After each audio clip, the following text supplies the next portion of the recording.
For karma. Who knows all about revolutionary heroes? Acknowledgements. Although I have spent all my life studying various aspects of modern French history, politics, and culture, before starting this book I had never ventured into the history of French colonialism in the Caribbean. One of the many pleasures of writing this biography has been discovering the extraordinary story of Haiti and the remarkable qualities of its people, their warmth, their creativity, their determination, and their pride in the achievements of their revolutionary founders. It has been all the more gratifying to learn about this history in that it also took me back to my Mauritian roots. I already knew that the Creole language in Mauritius shares numerous affinities with Haitian Creole. Having written the book, I have also now come to appreciate how much my native island in the Indian Ocean had in common with late colonial Saint-Domingue before it became the independent state of Haiti. In the 1790s, Mauritius, known at the time as Isle de France, was a sugar-producing French colony, and its European colonial settlers brought thousands of African slaves there, as in Saint-Domingue. But although these men and women did not succeed in overthrowing slavery, as the Haitians did, they stood up to it by all the means at their disposal. Indeed, as a child in Mauritius I remember hearing stories about Maron, runaway slave, rebellions against the plantation system, led by such charismatic figures as Diamamave, Tatamaka, and Madame Françoise, an enslaved Malagasy princess who spearheaded an effective resistance movement in the southeast of the island. Owing to the large number of runaway slaves who lived in its settlements and caves in the early 19th century, the area around Le Morne Mountain came to be known as the Maroon Republic. Even more serendipitously, the bulk of the primary sources for the book, including most of Toussaint Louverture's manuscripts, have ended up in France. So the research for this biography was undertaken in many of my familiar haunts, the Bibliothèque Nationale, Archives Nationales, Archives de Paris, Archives Diplomatiques, and the Service Historique de la Défense in Paris, the Archives Nationales d'Outre-mer in Aix, and the Departmental Archives in Bordeaux and Nantes. This was supplemented by the extremely interesting material I found in British archives, the National Archives at Kew, the National Army Archives, the British Library in London and the Bodleian Library in Oxford, as well as in the USA, notably at the Library of Congress in Washington, D.C. and the New York Public Library's Schomburg Center. I also drew on the University of Florida's extensive digital collections. I am grateful to all the librarians and archivists who assisted me in my work. In researching and writing this book, I was most fortunate to benefit from the generous support of a number of institutions. I express my warmest thanks to the Department of Politics and International Relations at Oxford University, the British Academy's Small Research Grants Scheme and the Society of Authors Travelling Scholarships Fund for awarding me substantial grants to help me carry out my research in France, Britain, the USA, and Haiti. I am likewise grateful to the Master and Fellows of Balliol College, Oxford, and in particular my PPE colleagues and the senior tutor Nicky Trott, for granting me sabbatical leave in Trinity and Michaelmas terms 2018, during which the bulk of this archival work was carried out. Over the past couple of years I have discussed some of the book's central themes at a number of venues, at the History of Political Thought seminar at University College, Oxford, at a joint session of the European History and Modern French seminars at the Institute of Historical Research, London, at Bruce's Brunch at Balliol College, Oxford, and at the Oxford History Faculty's Early Modern World Seminar. I am greatly indebted to all those who hosted me, as well as everyone who attended these talks. Their encouragement, their observations, and questions were enormously helpful in clarifying my thinking on many issues. I would like to convey my warmest thanks to Jim Gill, who has been a true friend, a brilliant literary agent and a tower of strength throughout the writing of this book. A number of friends read through the text and provided immensely valuable comments and suggestions, as much on points of detail as on broader conceptual and historical arguments. My heartfelt gratitude to David Bell, Edward Berenson, Sophie Berlin, Richard Drayton, Nadia Hilliard, Carmen Abulsi, Julia Nichols, Barnaby Rain, Calvin Runnels, Robbie Shilliam, and Quentin Skinner. They all helped make this a much better book than it would otherwise have been. Julian Jackson and Robert Gildia supported my grant applications, and various forms of practical and moral support were provided by Jocelyn Alexander, Diana Barroso Sanchez, Chris Bongi, Henri Beauvet, Tony Crowley, Edouard Duval-Carry, David X. Sergian, Ada Ferrer, James Fox, Oliver Franklin, Julia Gaffield, Aden Getachew, Jessica Hollows, Vinge Hukumsing, Yannick Lahens, Nathan Pearl Rosenthal, Neha Shah, Anne Simonin, Abdel Razak Takriti and Wolfgang Windel. I thank them all very warmly. It has been a joy to be in Alan Lane's hands again, and I am indebted to all the members of the team who produced the book: Isabel Blake, Richard Dugwood, Anna Hervey, Lyndon Lawson, Imogen Scott, Ben Sineer, Alice Skinner, and the indexer, Christopher Phipps. Cecilia McKay once more lived up to her reputation as an outstanding picture editor, discovering some superb illustrative material. I am especially thankful to my editor Stuart Prophet, who worked closely with me at all stages, from the first intimations that Toussaint would be its subject to the meticulous discussions of my draft text. His comments were invariably insightful. It has been exceptionally stimulating, and huge fun, to work with such a true artiste du livre. My ultimate inspiration, as ever, came from Carmina Bulsi. It was through her pioneering scholarship on 18th and 19th century democratic and revolutionary struggles against empire that I first encountered Toussaint, and thus understood that he broadly belonged within this republican tradition of war, particularly as a powerful embodiment of its ideal of fraternity. Karma has been my muse on this exceptional journey, offering wise counsel on everything I wrote, shaping my thinking every step of the way, and listening patiently as I chatted excitedly about my discoveries in the archives or shared my treasure trove of Toussaint and Dessalines anecdotes with her. I am grateful to her for everything she has taught me, and for always being at my side. I dedicate this book to her. S.H. Oxford, December 2019. Chronology. 1697. September. Spain cedes western third of Hispaniola to France, which becomes the colony of Saint-Domingue. C. 1740. Birth of Toussaint on Breda Estate. 1758. January. Execution of François Macondal, leader of first major slave conspiracy. 1763. November. Expulsion of Jesuits from Saint-Domingue. 1772. Bayon de Libertad becomes manager of Breda Estate, until 1789, appoints Toussaint as his coachman. 1774. Jan, April. Death of Hippolyte and Pauline, Toussaint's parents. C. 1775. Toussaint emancipated from slavery. 1782. Toussaint marries Suzanne Baptiste, with whom he has two children, Isaac, b. 1786, and Saint Jean, b. 1791. 1784. December. Royal ordinance calling for more humane treatment of slaves rejected by Saint-Domingue settlers. 1788. February. Creation of Liberal Abolitionist Société de Amnistie Noirs in France. 1789. January. Formation of colonial assemblies in Saint-Domingue. July. French Revolution begins with fall of Bastille. August. French National Assembly adopts Declaration of Rights of Man.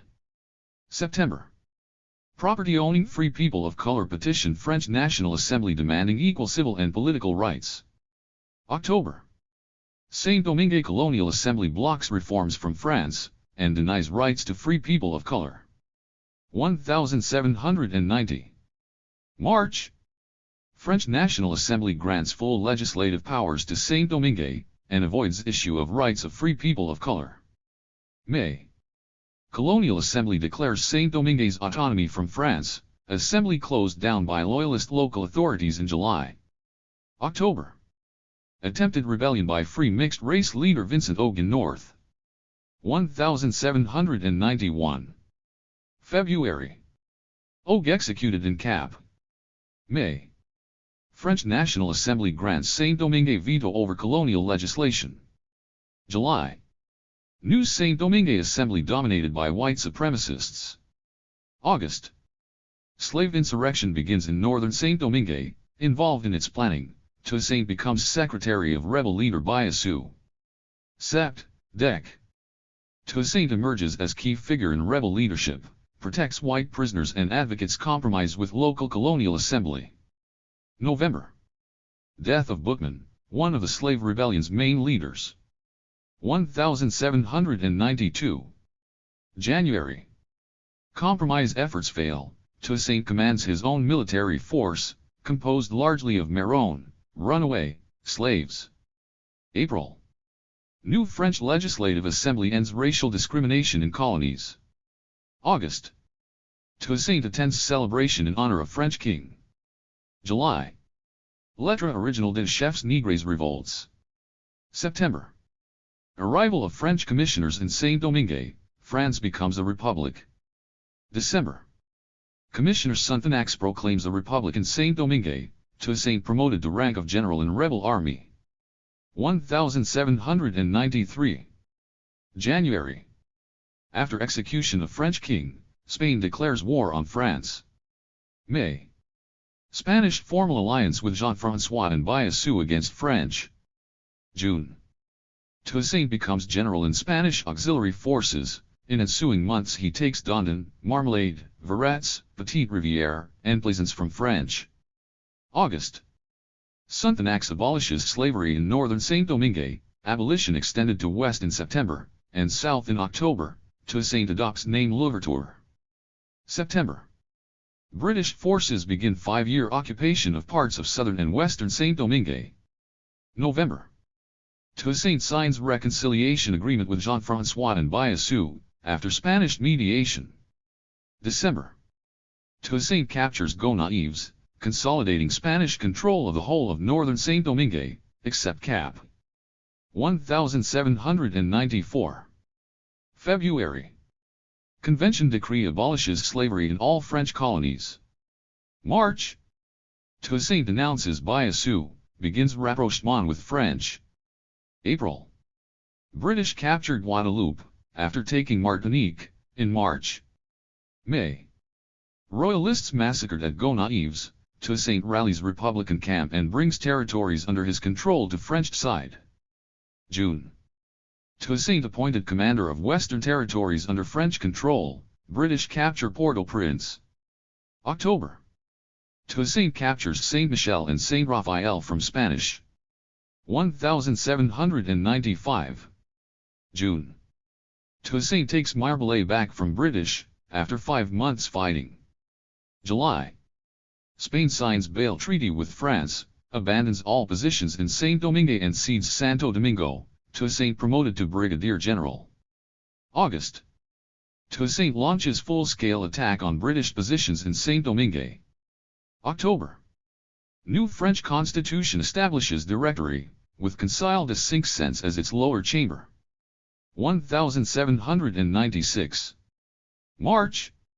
Toussaint saves Governor Lavaux from attempted coup by people of color in Cap, appointed as his deputy. May. New commissioners arrive from France, including Sonthonax and Raymond. July.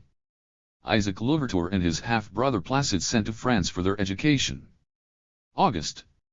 British severely defeat Toussaint's forces and recapture Marbalay. October. Lavaux leaves Saint-Domingue to take seat in Conseil des Cinq Cents. 1797. April. Counter-revolutionary royalists win majority in French legislative elections. May. Toussaint appointed commander-in-chief of Saint-Domingue Army. May. Vienna Vague speech at Conseil des Cinq Cents denounces Black Revolution in Saint-Domingue. August. Toussaint forces Sonthonax to leave Saint-Domingue. September. Coup d'état of 18 Fructidor and V in Paris, royalists defeated. October. Toussaint publishes Refutation de quelques assertions d'un discours prononcé au corps législatif le temporel en 5 par Vienna Vague. 1798. January. Law on colonies adopted in French legislature, fully incorporates Saint-Domingue. April. New French agent Hedeville arrives in Saint-Domingue. July. Hedeville's arrêt concernant la police de habitations provokes widespread discontent among laborers. August. British conclude negotiated withdrawal from Saint-Domingue with Toussaint, secret treaty on trade and non-aggression. September. Toussaint challenges Hetteville by granting amnesties to émigrés. October. Hetteville flees the colony after Toussaint orchestrates insurrection against him. December. Philippe Roumet appointed French agent in Saint-Domingue. 1799. March. Edward Stevens appointed U.S. consul to Saint-Domingue. May. Réponse du citoyen Toussaint Louverture auxiliary colonies et auxiliary écrits mensonges du général de brigade Rigaud. June. Attempted insurrection against Toussaint and beginning of guerre de couteaux, war of knives, against Rigaud in south, extension of 1798 treaty between Toussaint and Maitland. August. Toussaint regains full control of north and west. November. Bonaparte 18 Brumaire coup overthrows Directory, new constitution removes colonies' right to be represented in national legislature. December. Attempted Republican plot in Jamaica foiled, Toussaint vessels seized by British. 1800. March. Jacmel falls to Toussaint's forces, with American naval help, then Grand Gove in April. April. Toussaint coerces Roumet approval of French takeover of Santo Domingo. June. Arrival of delegation appointed by consuls, Vincent, Raymond, Michel. August. Toussaint victorious in Southern War, enters Les Cayes, Rigaud flees. October. Toussaint labor decree establishes draconian regime in plantations. November. Toussaint sends Roumet into internal exile in London. 1801. January.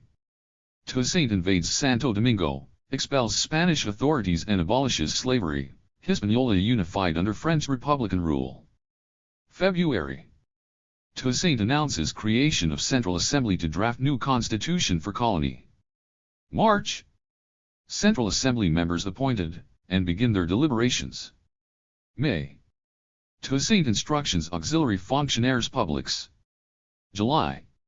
Saint-Domingue Constitution unveiled at Cap ceremony, Toussaint appointed governor of colony for life, and slavery abolished forever. October. Bonaparte orders 20,000 troops to be sent to overthrow Toussaint, Moise Rebellion. November. Toussaint for Frimaire and X decree, fight against sedition expanded. December. Toussaint proclamation announces impending French military invasion. 1802. January. Lead ships of Leclerc expedition sighted off Santo Domingo, French invasion begins. February. Toussaint burns down Cap and refuses to submit, launches spring campaign against French forces. March. Battle of Crête-et-Pierrot, French take fort, but suffer heavy losses. May. Toussaint agrees ceasefire and retires to Italy. Bonaparte restores slavery in Martinique, Tobago, and St. Lucia, soon followed by Guadeloupe and Guyana. June. Toussaint and his family captured and deported to France. July. Government decree bans entry of black and mixed race people into France. August. Toussaint interned in Fort de Joux, news of restoration of slavery in Guadeloupe rekindles resistance in Saint-Domingue. September. Toussaint dictates memoir. October. Dessalines and Pétion unite against French occupation, and issue general call to arms. November. Leclerc dies of yellow fever, succeeded by Rochambeau. 1803. April. Death of Toussaint in Fort de Joux. May. Arcueil Agreement, unification of Saint-Domingue's black and mixed race insurgent forces under leadership of Dessalines. November. Final French defeat at Battle of Vertières, Rochambeau capitulates. December. French forces evacuate Saint-Domingue. 1804. January. Dessalines proclaims new state of Haiti. Glossary. Alida. Toussaint's ancestral ethnic group, named after African kingdom. Agent. Most senior French colonial envoy. Ancien régime. French political system before 1789 revolution. Artibonite. Saint-Domingue's largest river. Blanc. White person, sometimes distinguished between petit and grand. Bocale. African-born person. Cabildos. Municipalities in Spanish territory of Santo Domingo. Circle. Audiences at which Toussaint met members of the public. Code Noir. French rule book codifying treatment of slaves.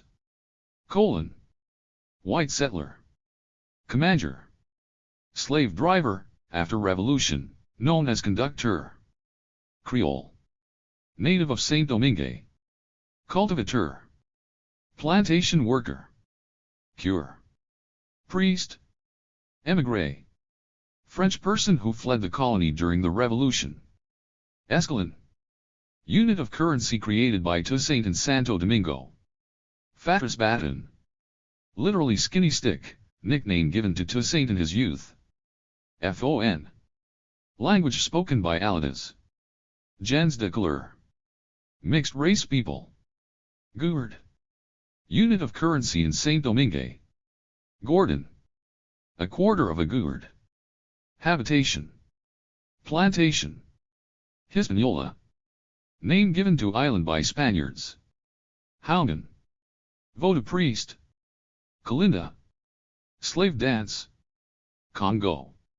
Largest ethnic group among Saint Domingue's black population. Creole. Vernacular of Saint Domingue, combining French, African, and local idioms. Levy en masse. Collective uprising of the people. Liberté générale. Emancipation from slavery. Libre. Person freed from slavery, ancien libre, freed before the revolution, nouveau libre, freed as from 1793. Lode. Unit of distance, equal to around 3 miles. Livre. Unit of currency. LOA, OA. Vote spirit.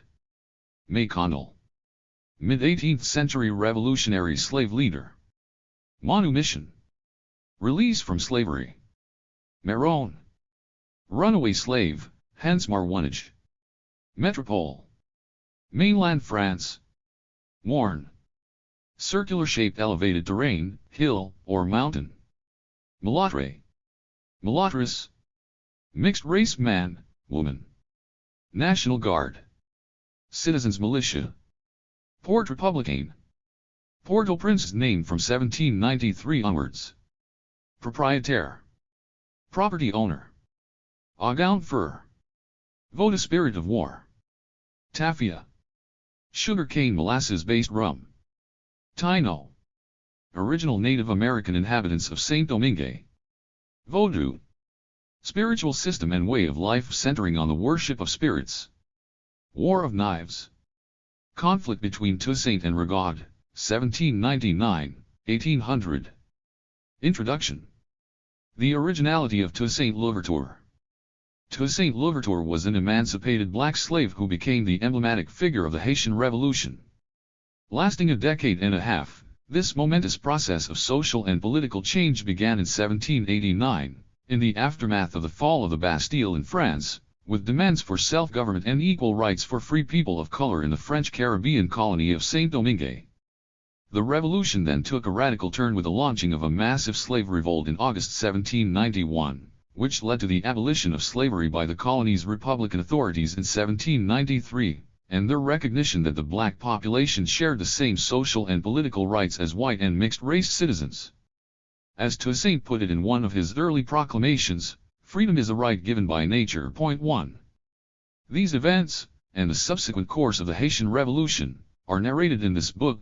2. The revolution in Saint Domingue was part of a wider series of transformations in the late 18th century Atlantic world, which were reflected in growing challenges to monarchical and imperial rule, the emergence of the principle of popular sovereignty and the advent of the American and French republics. 3. Toussaint's rise perfectly symbolized the broader characteristics of this age of revolution. Its global nature, his parents were African-born slaves who were forcibly transported to Saint Domingue, its defiant martialism, he rose through the ranks to become a French general, its unsettling of existing social hierarchies, he went from being a slave herdsman to assuming the governorship of Saint Domingue, its shaping by European ideals, he was brought up in the Catholic faith, and in sincere admiration of the French Grande Nation. its immersion in Enlightenment culture. He championed administrative and economic reforms, and profoundly believed in the power of scientific ideas, and its dedication to building a better society, and even a better species of humankind. In Toussaint's words, reason and education will spread across our regenerated soil. Once crushed under a yoke of enslavement which was as odious as it was degrading, man will elevate himself on the wings of liberty. 4. At the same time, Toussaint epitomized the uniqueness of Saint-Domingue's revolution. It was the age's most comprehensive example of radical change, combining democratic and republican goals with an emphasis on racial equality, and became a just war of national liberation which foreshadowed the anti-colonial struggles of the modern era. Saint-Domingue was also exceptional in that the driving forces of its revolution were not white bourgeois liberals but black slaves, who were partly revolting against slave-owning supporters of the French Revolution, such as the merchants of Bordeaux and Nantes. It was a revolution, too, which forced French leaders locally and in Paris to face up to the issue of slavery and proclaim its general abolition in 1794. This revolution wiped out the colony's old ruling class, pioneered guerrilla warfare and successfully confronted the military might of European imperialism. It shook the Enlightenment's belief in the inherent superiority of all things European. Its primary agents drew on Native American forms of spirituality and African political cultures, and embodied the mutinous spirit of the African American rebels who disrupted colonial authority across the Black Atlantic in the late 18th century. 5. In short, Toussaint embodied the many facets of Saint-Domingue's revolution by confronting the dominant forces of his age: slavery, settler colonialism, imperial domination, racial hierarchy, and European cultural supremacy, and bending them to his will. Through his dynamism he acquired some striking epithets. His Republican friends hailed him as the Black Spartacus, the modern incarnation of the legendary gladiator who led his fellow slaves against the Roman Republic. His miraculous appearance in Saint-Domingue had, in the words of one of his admirers, transformed the chaos of destruction into the seeds of new life. 6. He was also described as the father of the blacks, the black son of the French Revolution, the Black George Washington, the Bonaparte of the Caribbean, the African hero, the Hannibal of Saint-Domingue, and the Centaur of the Savannah. A tribute to his horsemanship, his white steed Belle Argent was integral to his myth.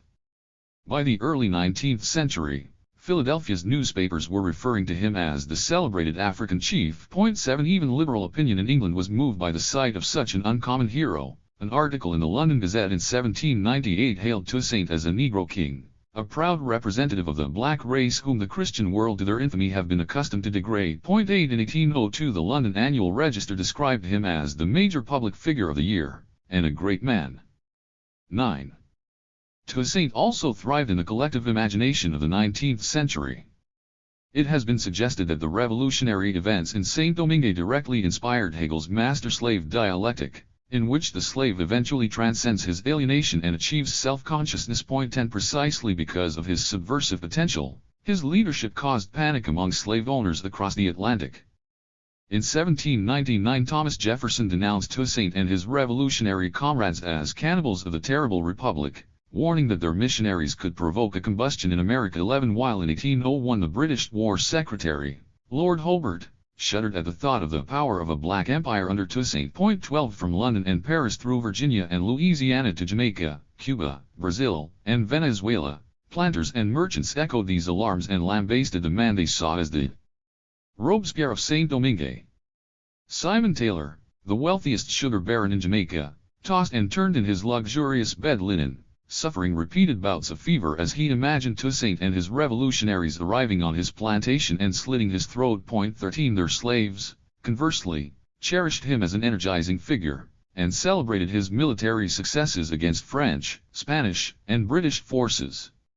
From the late 18th century onwards, Toussaint and the Haitian revolutionaries became potent symbols in the United States. Tales of their civil and military accomplishments were recounted in American newspapers, notably in Philadelphia and Washington. 14. Their achievements helped inspire specific revolts such as those of Nat Turner and Denmark Vesey, frame social attitudes towards slave emancipation, and embody the very ideal of black heroism. 15. The anti-slavery campaigner Frederick Douglass, the most eminent 19th century African American, was a Toussaint devotee who helped spread his legend across the United States. notably by using images of him in the publicity for his new national-era newspaper. 16 Toussaint's extraordinary afterlives in print, music, painting, and legend are the subject of the last chapters of this book. In the late 18th century, Saint-Domingue was a territory of around 10,600 square miles occupying the western third of Hispaniola, first claimed by Spain when Christopher Columbus landed in the northwest of the island in December 1492. Ceded to France by the Spaniards in 1697, the colony was divided into 3 provinces. The most populated, the northern, hosted the principal city, Cap Français, which was situated in a large and sheltered bay and was the first port of call for ships arriving from Europe and the Americas. It took around 45 days to travel from France, and 20 from the eastern coast of the United States.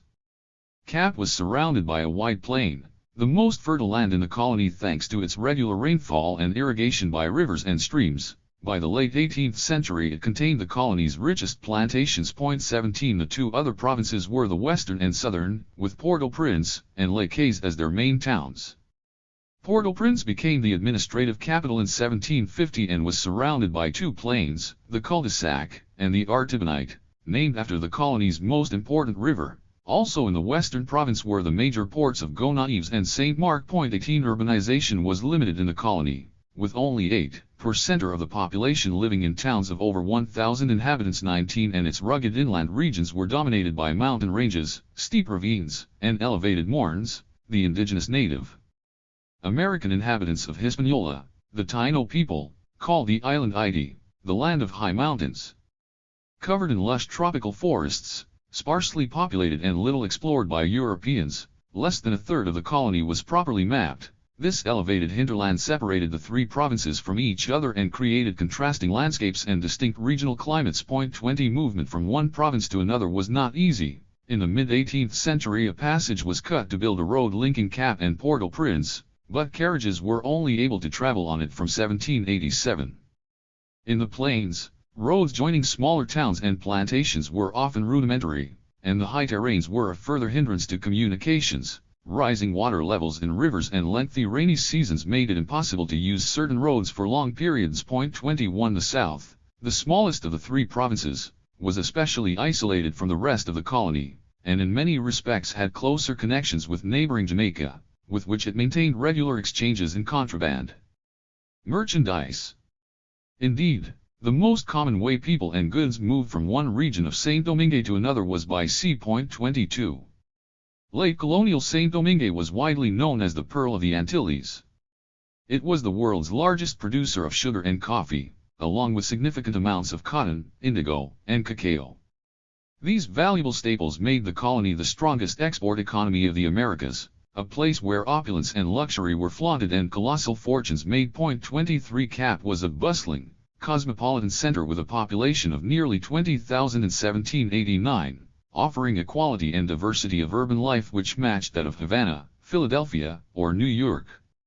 Along with its busy port, it had a booming business sector, 25 bakeries, and a buoyant cultural scene, including a theater with a capacity of 1,500. There were also theaters in Port-au-Prince, Saint-Marc, Léogâne, Jérémie, and Les Cayes. Cap was noted, too, for its vibrant scientific and intellectual life, with an active press, subscription reading clubs and private libraries stacked with the latest philosophical works from Europe. 24 There were 20 Masonic lodges in the colony at the time of the French Revolution, and many of their members were closely involved in Saint-Domingue's best-known scientific organization, the Cercle des Philadelphes. Based in Cap between 1784 and 1792, the Cercle published 5 volumes of scientific memoirs, on medical, agricultural, botanical and ethnographical topics. It had an international membership, and cultivated close ties with leading savants in Europe and the United States. 25 Yet this material and cultural effervescence was rooted in extreme inequalities. Saint-Domingue's whole system of production was based on slavery. By the late 18th century there were 500,000 slaves in the colony, a majority of whom were born in Africa and worked under grueling conditions in the plantations.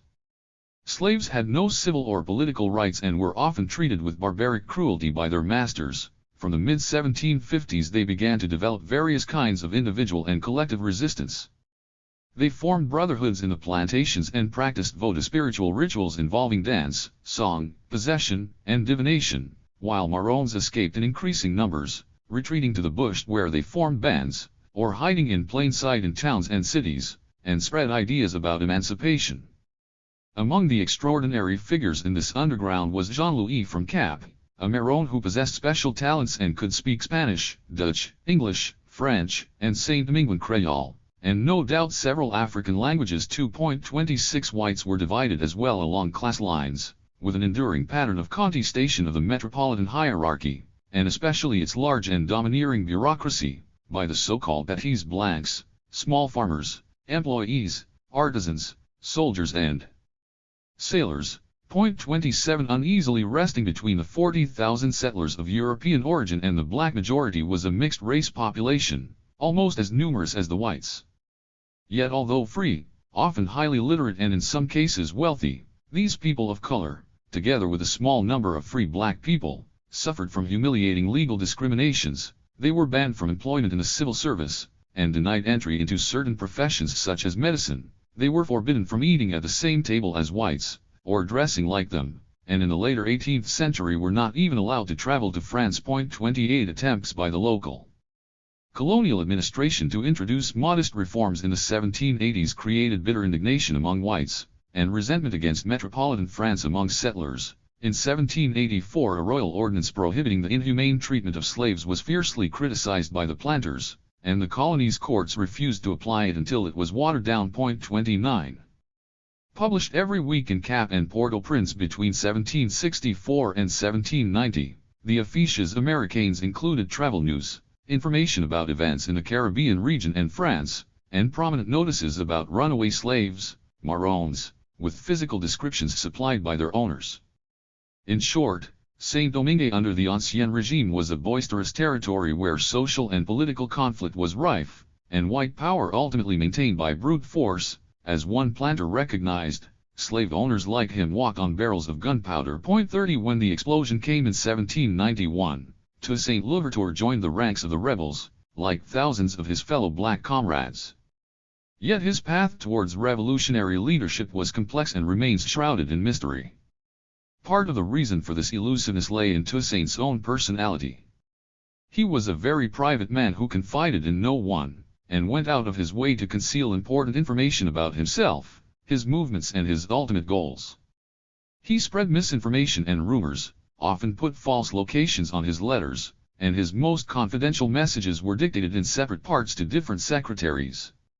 He once told a British diplomat that his preferred way of operating was to say a little but do as much as possible. 31 The only authoritative painting of him made during his lifetime has been lost. 32 And he was renowned for his almost magical capacity to appear in the most unexpected of settings and vanished without a trace. One of his adversaries described him as a man who managed to make himself, so to speak, invisible where he was, and visible where he was not. He seemed to have borrowed his spontaneity of movement from the tiger. 33 The belief that he possessed supernatural qualities became, and remains to this day, an integral part of Haitian culture. 34 Like all major revolutionaries, Toussaint was a controversial figure, and this is reflected in the crude and schematic ways he has often been represented after his death. French colonialist writers such as Louis de Broca placed him among the most execrable monsters history has ever known for daring to defy French imperial rule, while Thomas Prosper Gragnon Lacoste's hagiography saluted him as the extraordinary individual whose fame has spread across the world. 35 After the Haitian Declaration of Independence, Toussaint fared no better in the hands of the nation's leading mixed-race historians Thomas Madieu, Beaubrun Ardouin, and Joseph Saint-Remy, who attacked him as a racially divisive and tyrannical ruler who had betrayed the ideals of the revolution. They were particularly critical of his political authoritarianism, his alleged hostility towards their mixed-race brethren and his attempts to restore the plantation economy by forging an alliance with the old white ruling class, forcing the colony's black slaves to work for their old masters. These remain among the most controversial aspects of Toussaint's rule. 36 More reflective biographies of Toussaint began to emerge from the later 19th century onwards. The French abolitionist Victor Schouelcher traveled to Haiti in 1841, and later used some of the archival sources available in France to produce a sympathetic and nuanced portrait. 37 The Haitian historian and diplomat Horace Paulus Sonnen's 3-volume Histoire de Toussaint Louverture, 1920, 33, was the most significant work to emerge from Toussaint's native land.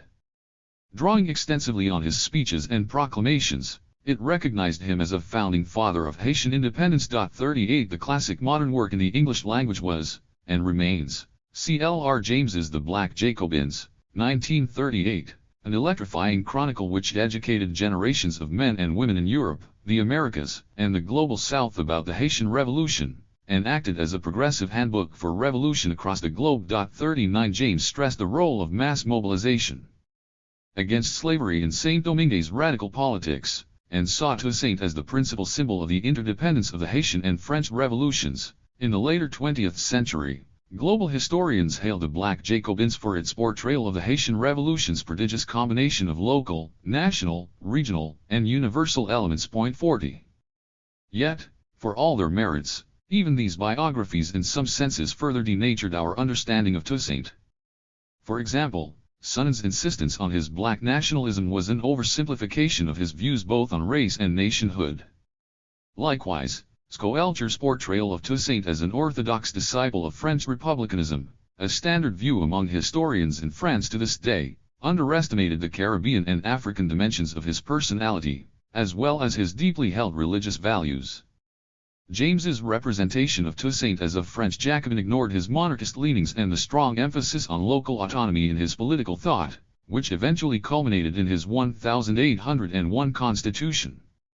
More fundamentally, and despite its groundbreaking depiction of revolutionary activity outside Europe, the Black Jacobins' assessment of the events in Saint-Domingue as ultimately deriving from European ideals and political forms exaggerated the closeness of the links between radical movements in France and Saint-Domingue, and downplayed the breathtaking originality of Toussaint and his comrades. Since the late 20th century, as the Haitian Revolution has fully emerged from the shadows of its American and French counterparts, new waves of scholarship have sought to retrieve its remarkable intellectual richness and cultural diversity, whether in terms of the role of the local Vodou religion, the impact of African political and military cultures, or the contributions of specific groups and communities, notably women, free people of color, Southerners, and African-born citizens. 41. Jean Fouchard's Les Marrons de la Liberté, 1972, and Caroline Fick's The Making of Haiti, 1990, have recovered the historical and political significance of Saint-Domingue's tradition of Marronnage, placing the colony's Marrons at the heart of the revolutionary process during the 1790s and the subsequent Haitian War of Independence. 42 Scholars have also mapped out the regional ramifications of the Haitian Revolution, highlighting the terror it provoked among the slave-owning classes and the encouragement it gave to slaves and free black people across the Caribbean and the Americas. 43 Yet this new research, too, has further displaced Toussaint from the center of the revolutionary stage. For one thing, its emphasis on social and cultural history from below has shifted the focus away from his heroic individual leadership. In Fick's account, Toussaint is represented as marginal to the colony's indigenous tradition of popular resistance, an adjunct to the main revolutionary protagonists, the Marron slaves. Toussaint's credentials as a revolutionary have been questioned, not least since the recent discovery of archival documents indicating that he was emancipated from slavery more than a decade before the revolution, and as a free black man for a time owned a number of slaves. Feminist scholars have highlighted the paradox of Haitian republicanism, arguing that its democratic and egalitarian values were from the outset, in other words, from Toussaint's leadership onwards, undercut by the historical exclusion of women from the realms of state politics and citizenship. 44 For other critics, Toussaint's rule began as emancipatory, but then degenerated into authoritarianism, further marred by his refusal to distribute land to the peasant masses. The liberator became the liquidator. 45 The revolutionary waters have been further muddied by the emergence of revisionist neo-imperial works, which have painted Toussaint as a conservative autocrat who aspired only to replace the white plantation class with a black oligarchy. This was the main thesis of the French historian Pierre Plachon's biography. 46 This approach has been adopted most brazenly in the writings of the Guadeloupean-born historian Philippe Girard.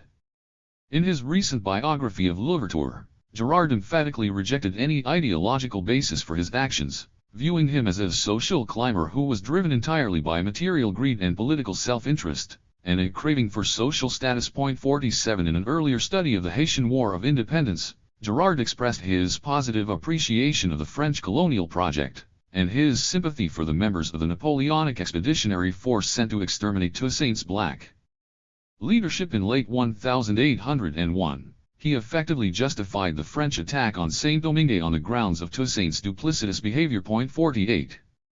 Such claims show that in key respects the literature on Toussaint Louverture has tended to reflect the spirit of its times, as it so often does.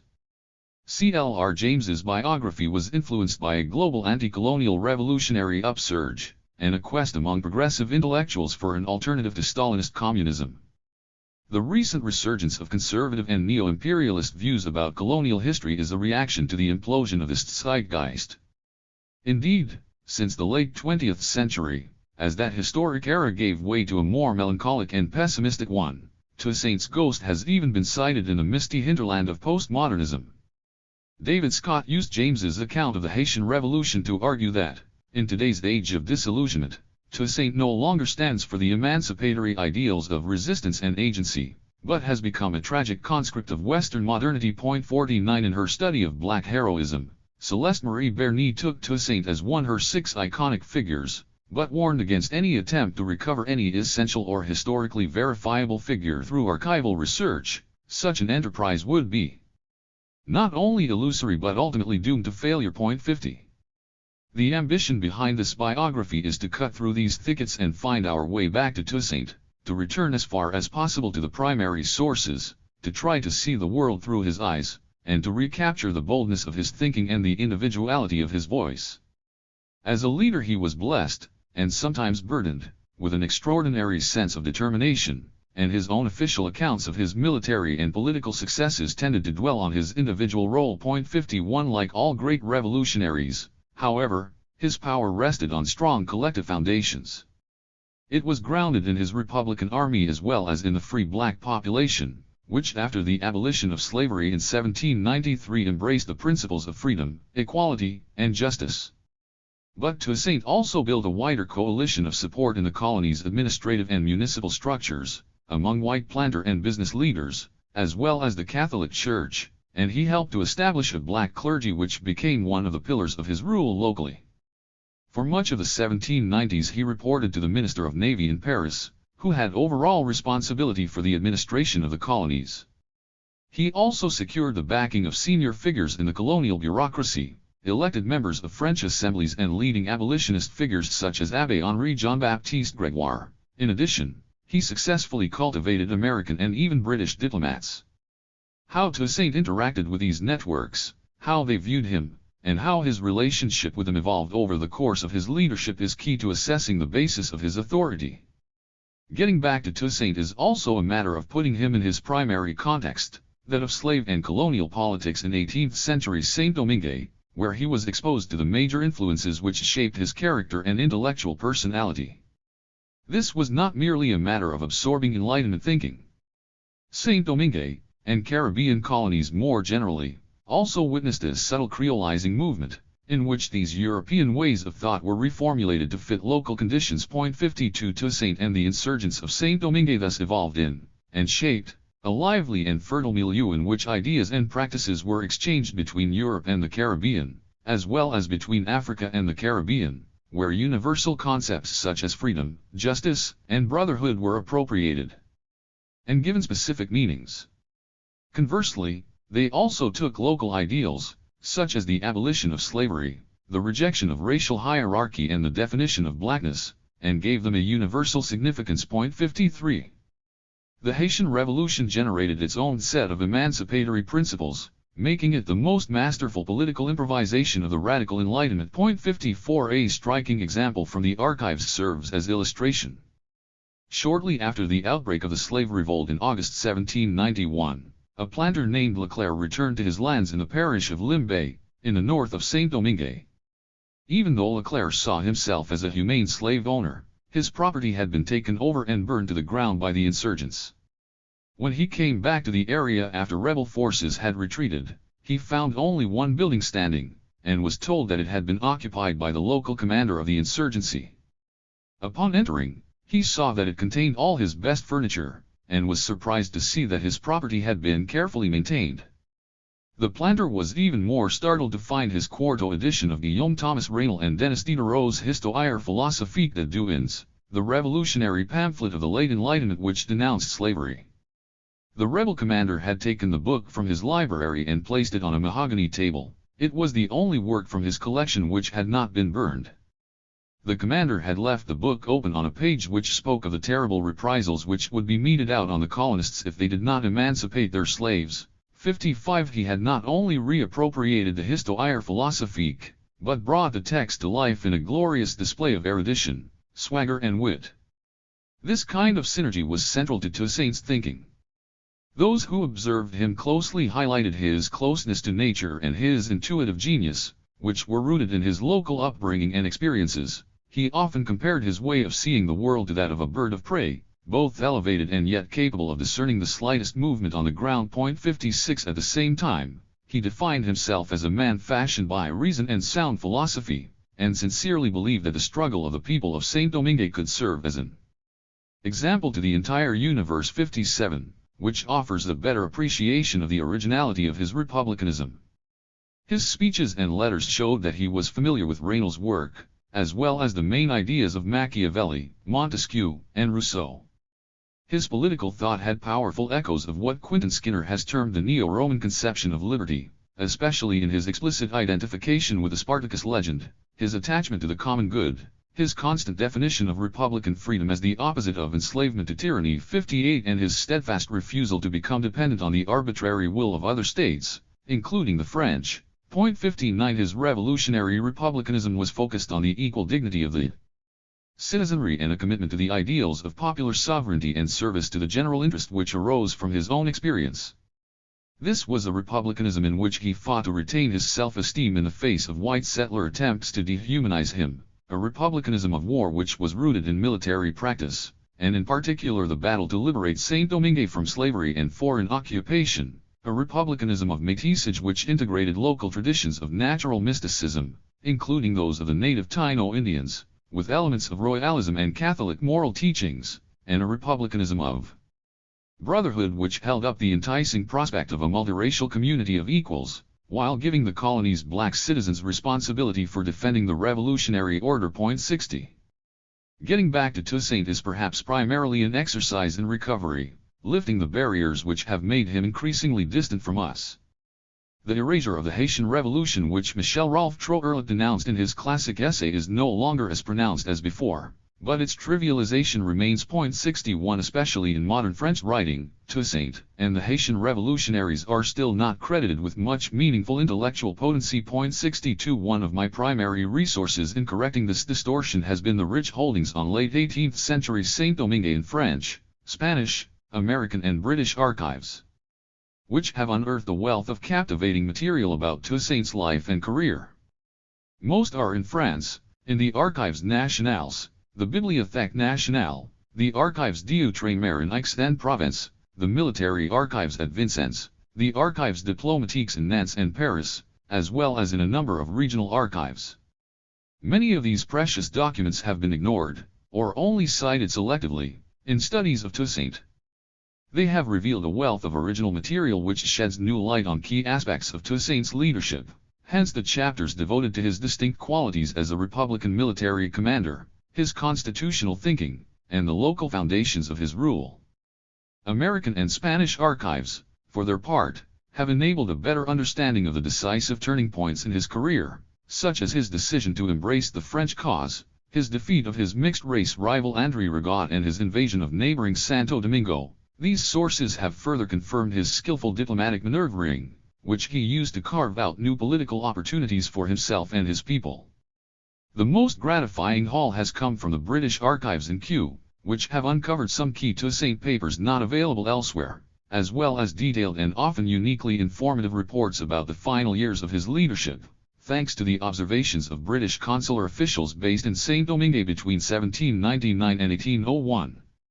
One of Toussaint's most distinctive qualities was his epic faith in the written word. 63 For this reason, An essential source in the quest to recapture his voice is the large collection of his own speeches, proclamations, and letters.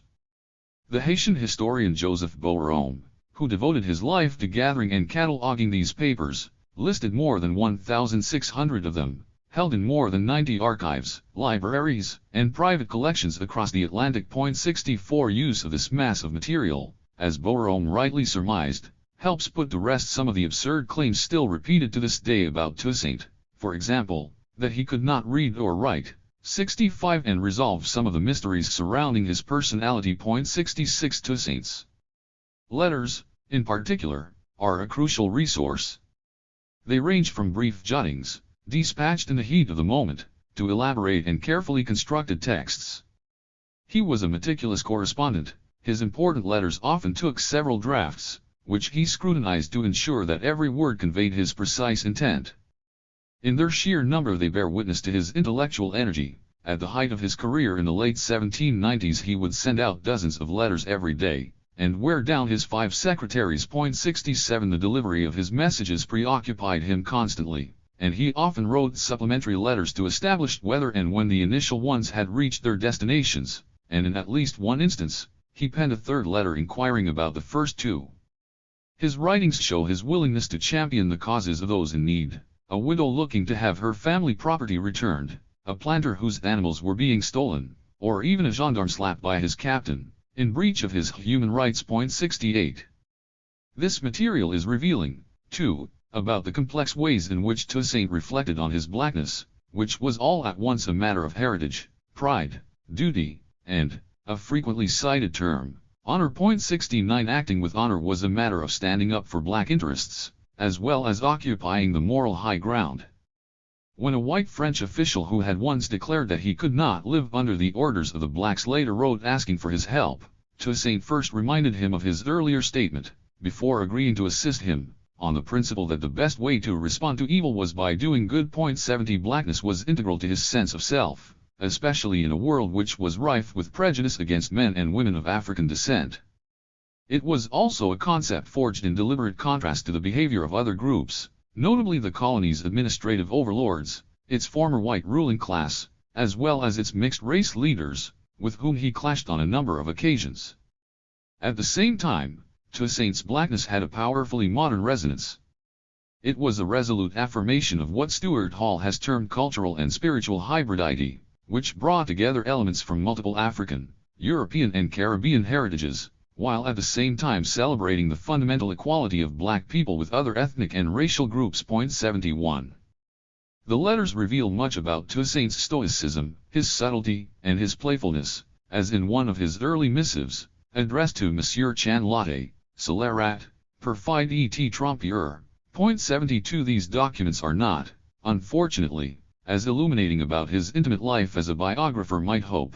When the French invaded Saint-Domingue in 1802, they destroyed a large collection of his papers, including a thick bundle of lettres galantes between Toussaint and his numerous white mistresses, such as the legendary Madame Fisson, a white woman of rare beauty whose husband became one of his agents. 73 Only the odd billet due to one of these ladies has survived. 74 Yet his remaining correspondence affords some tantalizing glimpses of his private self, his concern for the education of his children, his passion for horses and roses, his attachment to personal hygiene, and his famously Spartan eating habits, responding to a request from him.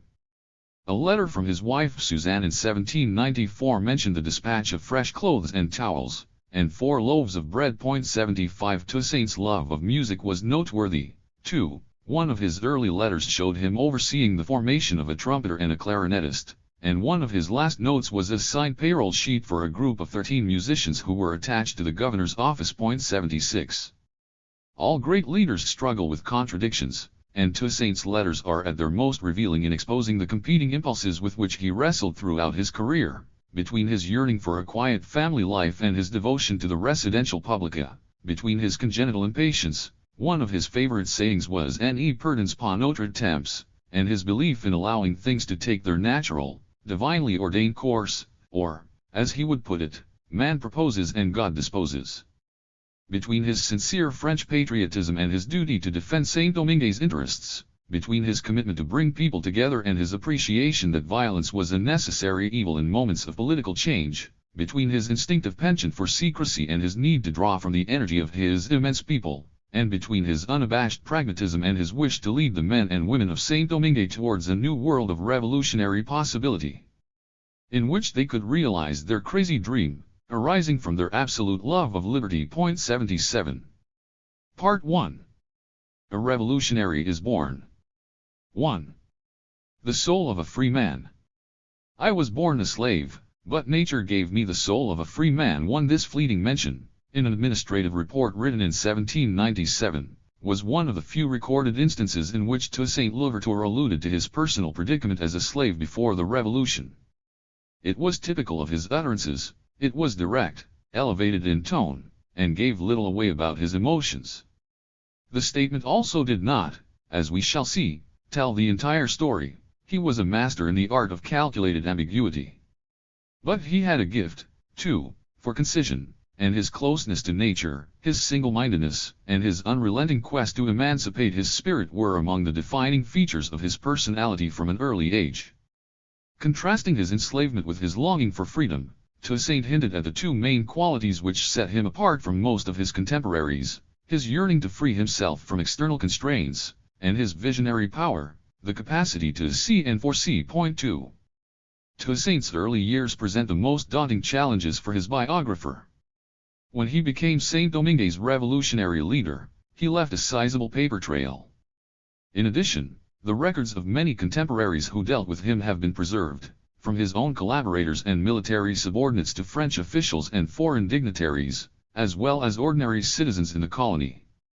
But, even though there is considerable documentation about Saint-Domingue's plantations in French public archives, Toussaint's pre-revolutionary existence barely features in them. 3. Unlike figures such as Olaudah Equiano and Frederick Douglass, Toussaint produced no autobiographical narrative, and none of the men and women who knew him intimately on the plantation he grew up in, his parents, his godfather, his fellow house slaves, the priests from nearby Haut du Cap, or the manager whose principal assistant he eventually became, left any written records about him. Apart from a handful of tantalizing documents, most of which have come to light only recently, archival sources about his slave years are sparse. What little we know comes largely from oral traditions in 19th-century Haiti, a valuable resource in many respects, but not one which can provide conclusive information, even about the most basic features of Toussaint's life. His date of birth is a case in point. In the same 1797 administrative report, Toussaint mentioned that he was 50 years of age at the time of the Revolution. This tallies with a later memoir of his son Isaac, who drew on family memory to affirm that his father was born on 1 May 1740. Slaves were not issued with birth certificates. Yet other sources, including statements by Toussaint himself, have hinted at different possibilities, so his year of birth remains uncertain.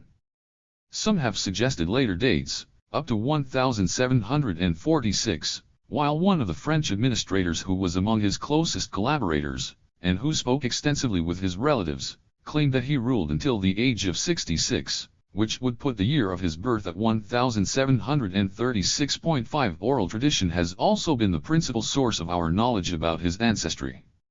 Family sources intimated that Toussaint's father was the second son of Jayaginlu, a king of the warrior nation of the Aladas, a West African people living in the southern regions of the Gold Coast, in present-day Benin. 6. Recent research, however, has been unable to find any trace of an Alada monarch by this name. Toussaint's grandfather was perhaps a provincial governor, or a royal functionary with extensive regional authority. At the same time, this invented tradition shows Toussaint's attachment, from a very early age, to the power of imagination, and imposing his own control over his life narrative. The story also hints at the richness of African social and political cultures in Saint-Domingue during the 18th century, with their music, dances, games, religious beliefs, concepts of nature and supernatural tales. 7. Elements of royalist ideology also flourished in the colony, surviving through rituals, preserved historical memories of wars fought in Africa, and specific cultural practices such as skin markings. 8. Toussaint shared in these collective beliefs and practices by absorbing vivid fables about his noble ancestry from his parents, and passing them on to his children. It is likely that these stories helped instill in him his lifelong allergy to fatalism, together with his sense of his own exceptional destiny. Toussaint was born, this much, at least, is not disputed, on the Breda sugar estate, where his parents worked as slaves, near the village of Haut-du-Cap. The property was acquired by Count Pantaleon de Breda, a marine officer from southwest France who married a local heiress and amassed a large fortune in the colony during the early decades of the 18th century.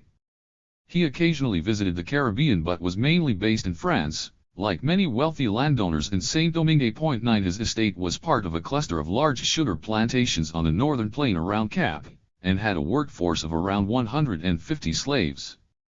According to the 1685 Code Noir, the rule book which governed the treatment of slaves in French colonies, a child automatically inherited the enslaved condition of his parents. 10 Nor did Toussaint have any choice about his surname. Bonded labor was viewed as mere property, and so the young boy was formally known as Toussaint à Breda, or simply Toussaint Breda. The name Louverture would emerge only at the time of the Revolution. His health was poor during his early years, and at times he was so seriously ill that his family feared for his life. Infant mortality rates in 18th century Saint-Domingue were high, and especially so on the Breda plantation, where one child in every 3 did not reach adulthood. 11 His scrawny physiognomy was mocked, too, and it was around this time that he earned the nickname Fatras Baton, literally skinny stick, a wordplay in the local Creole dialect which lampooned his fragility. 12. First published as a royal decree in 1685, the Code Noir was the rule book which sought to regulate the treatment of slaves in French colonies. Regarded as property, slaves had no legal rights, and their masters could beat them with rods and straps. Fatras could also mean lazy, but there was nothing indolent about this young boy. Indeed, he more than made up for his physical deficiencies by his sheer determination. According to a 19th-century Haitian historian who talked to surviving members of Toussaint's family, by the age of 12 he had become the fastest runner, the most agile climber and the best swimmer of all the young slave children of the surrounding estates. 13 When he was in his teens, he began to master the horse-riding techniques which would later earn him the accolade of Centaur of the Savannah. His favorite method was to attempt to tame the horses by mounting them when they were still wild. He often fell off, and on at least one occasion suffered a serious injury, breaking his thigh bone. But by the time he had reached young adulthood he had become one of the colony's most accomplished horsemen. People came from across the northern plain to learn from his equestrian expertise. 14 Even the best riders from France could not match him for speed or endurance, not to mention bravado. He once negotiated his way across a heavily swollen river by standing, fully upright, on his horse and guiding the steed to the opposite bank. 15 Such adventurous journeys across Saint-Domingue became one of Toussaint's hallmarks. They helped forge his sense of spiritual freedom, giving him, in the words of the historian Antoine Metrel, an intimate knowledge of the tides, the torrents, the rivers, the lakes, the height and shape of mountains, gorges, passes, and the least practicable paths, the depths of forests, the return of the winds, the rain seasons, the approaching earthquakes, and the violent storms. 16. This communion with nature was enhanced by the fact that Toussaint spent most of his teenage and early adult years as a gardien de bêtes, tending to the Breda farm animals. This occupation nurtured in him a somewhat melancholic disposition, and an enduring fondness for solitude. But the young shepherd also developed a feisty character from an early age. Any slave who laid hands on a white person could face severe punishment. According to Article 33 of the Code Noir, a slave who struck a master or any member of his family could face the death penalty. 17 And in at least one instance a black freedman was hanged for a premeditated assault on a coal. 18 Yet Toussaint once confronted a young man named Ferret on the nearby Linus plantation in 1754. Why he did so is unclear. Perhaps Ferret taunted him with a familiar derogatory epithet à la manger de chien, dog eater. They ended up trading blows under an orange tree, with the white boy coming off second best, even though he was 2 years older than Toussaint. On another occasion, the young Fatras Baton learned that Biage, the manager of the Breda plantation at the time, had tried to take possession of one of his horses. Toussaint responded by rushing to the stables and cutting the steed's saddle, infuriating the manager, who threatened to beat him. The young slave, however, stood up to him, telling him, "Hit me if you dare." The manager backed off and the story became a family legend. 19. This self-confidence was no doubt in part a family heritage, but it was also shaped by Toussaint's Catholic beliefs. A daily public prayer was held for all the Breda plantation slaves, and the young boy was exposed to the Christian religion from a very early age. The Catholic Church in northern Saint-Domingue was controlled by the Jesuit order. Its headquarters were located in Cap, and some priests resided in the village of Haute-du-Cap and were well known to Toussaint. Oral tradition has it that they taught him to read and write. By the mid-19th century, as reported by a French schoolteacher who traveled across Haiti, the young Toussaint was widely believed to have been formally trained as a priest. 20 Jesuits certainly had a robust conception of their role as missionaries. They sponsored a special black mass at Cap, at which African elders led the congregation in song and prayer. They also appointed a priest of black people to help disseminate the faith among the slaves. Unlike the rest of clergy in Saint-Domingue, these missionaries were respected by the slaves, who saw them as their protectors. 21. Toussaint enthusiastically involved himself in the Jesuits' proselytizing activities, becoming one of their active surrogates in his neighborhood. He may well have been one of the black slaves denounced in an official report for often and frequently spreading the gospel in the homes of the black population of the North. 22 The order's efforts to provide spiritual comfort to the slave population were frowned upon by the colonial authorities. Planters complained that the Jesuits were undermining their material power and moral authority, notably by encouraging their slaves to marry. Wedded couples were harder to sell than individuals. Some accused the missionaries of pushing their slaves to revolt against their masters, and to embrace reprehensible ideas of independence and even equality. 23 The Jesuits were duly expelled from Saint-Domingue in 1763, and the imposing building they occupied in Cap was taken over by the colonial administration. Toussaint, however, retained a close relationship with their successors, the Capuchins, and there is evidence that he was employed in the two Jesuit-founded hospitals which continued to operate in the Cap region. 24 By this point, his faith was fully entrenched and grounded in the values celebrated by the Catholic elders around him: harmony, compassion, sobriety and, above all, brotherhood. This Catholicism treated black slaves as integral members of the community, and Toussaint's religiosity was tinged with a specifically Creole egalitarianism which challenged the colony's existing racial hierarchy. Alongside his energetic physical activities, his spiritual bond with nature and his Catholic faith, the young Toussaint's personality was shaped by his African heritage. The extent of this influence remains a matter of dispute, and in fact Toussaint's relationship to his African roots has often been dismissed. Many historians have attempted to distinguish the minority of native Creoles such as Toussaint, born in Saint-Domingue, from African-born Bosales, who constituted around 60% of the adult population in the colony by 1790. 25 These slaves mostly came from the Congolese-Angolan region. 26 It is typically suggested that Creoles spurned their African past, which they associated with backwardness and humiliation, turning instead to their Caribbean roots, as well as to Roman Catholicism and Enlightenment thinking. In Toussaint's specific case, it has been claimed that his African past had remarkably little impact on his public and private persona, that he tried to distance himself from his father, and that his relationship to his African heritage was one of willful denial. 27. Such assertions fail to convince, not least because they overstate the dissimilarities between Creoles and Bosales in 18th century Saint-Domingue. There were undeniably material differences between the two groups. Creoles tended to lead less precarious lives, often occupying established positions in the plantations, such as domestic servants, artisan craftsmen, coachmen, and slave drivers.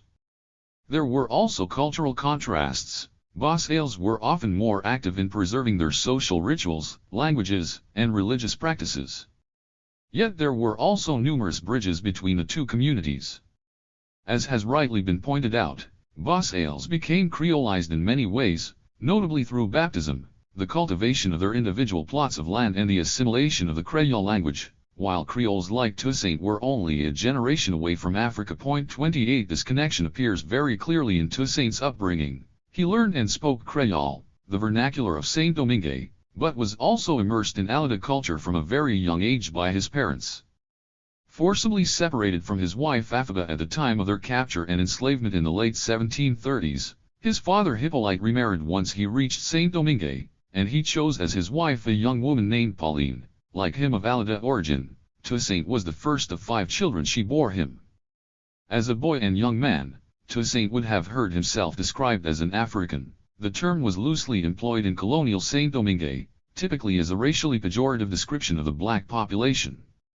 Slaves were widely equated with domestic animals. One planter kept a notebook in which he listed the different remedies to be used for treating the ailments of Negroes, horses, and mules. 29 Local settlers complained about the difficulties of controlling their workforce, malheureux qui de négres, plus malheureux qui en a pas. 30 And there was a widespread view of black people as dangerous, superstitious, and fanatical. 31 As Frantz Fanon later observed, such portrayals were a key technique of colonial domination, reinforcing settler supremacy by depicting local populations as not only inferior but also menacing, the quintessence of evil. 32 Encouraging ethnic division on a scientific basis was another essential tool of white power, and French writers devoted much effort to attributing particular characteristics to groups of slaves on the basis of their African geographical origins. In the view of the colonial lawyer Moreau de Saint-Méry, one of the most widely cited apologists of the planter cause, members of the Alida nation were generally seen as well-built and intelligent. However, they were also thought to be deceiving, artificial, dissembling, lazy, and roguish. 33 Many of these traits would continue to be pinned on Toussaint by his enemies in his later years. Yet, despite the best efforts of the colonial order to dehumanize the African population of Saint-Domingue, positive tropes also survived and in fact flourished. Alidas were the second largest group of African slaves in Saint-Domingue, for whom successive plantation managers at Breda had a particular fondness, believing them to possess extensive agricultural skills. 34 Alidas were also highly rated as among the most effective African warrior races. 35 Toussaint would have experienced this prestige as he was growing up.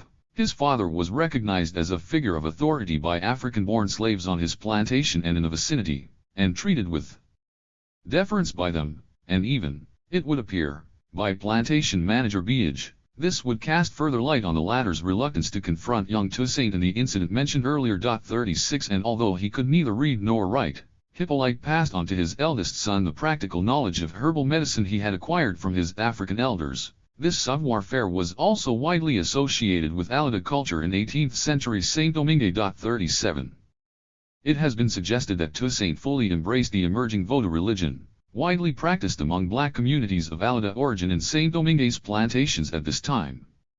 Originating in West Africa, and drawing also on indigenous Taino-Indian religious practices. 38 Vodou was a cult which centered around the worship of spirits, known as Loa, who were believed to preside over different aspects of earthly existence and communicate with humans during religious rituals. 39 Toussaint's embrace of Vodouism has become an article of faith among many contemporary Haitians. One modern historian observes that he was thought to be a Boko, Vodou priest. 40 Interestingly, there was a powerful link between herbal science and Vodou in the Loa known as Loco, who was the patron of healers. This spirit was passed on to the first Maroon communities of Saint-Domingue by the Taino Indians. 41 Toussaint undoubtedly made this connection, and drew upon the magical recipes of sorcerers in his practice of natural medicine. 42 This was one of the sources of his reputation as a healer who possessed supernatural powers, with many Bosales hailing him as a priest who could communicate with the good spirits. 43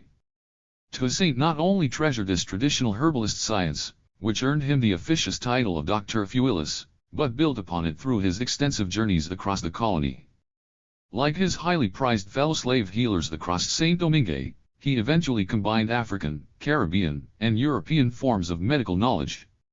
His plant-based remedies helped nurse injuries sustained in the plantations and the sugar mills, combat illnesses such as malaria and yellow fever, and contain outbreaks of scurvy, one of the most common ailments to afflict newly arrived slaves. 44 Hippolyte also taught his eldest son the Fon language spoken by the Alidas, and we are told that the young boy frequently conversed in this African dialect with community elders on the plantation and in nearby Haute du Cap. The manager of the Breda plantation confirmed that the slaves spoke in their own languages. 45 Far from turning his back on this cultural heritage during the Revolutionary era, Toussaint embraced it. His son Isaac later recalled an instance in which a group of African-born combatants came to visit Toussaint at his military headquarters. Realizing that many of them were his Alida countrymen, he started haranguing them in the Fon language, to their immense delight. 46. Perhaps the most eloquent testimony to the enduring importance of Toussaint's African roots was his reaction to the loss of his parents. Hippolyte and Pauline both died of chest infections within a few months of each other in early 1774, suddenly thrusting Toussaint, now in his early 30s, into the position of family elder. He became responsible for his 2 brothers and 2 sisters, together with a number of children of his own, as we shall see. He handled the crisis by seeking out the assistance of an African-born woman called Pelagia, who effectively became the adoptive mother of the clan. Significantly, Pelagia was from the Aya nation, which originated from the same region as the Aladas. She was in all likelihood a close acquaintance of his mother, and her presence in the family setting was a crucial source of cultural continuity with Toussaint's African heritage, all the way up to the Revolutionary era. Far from looking down on her, or trying to conceal her from public view, Toussaint protected and honored his adoptive mother.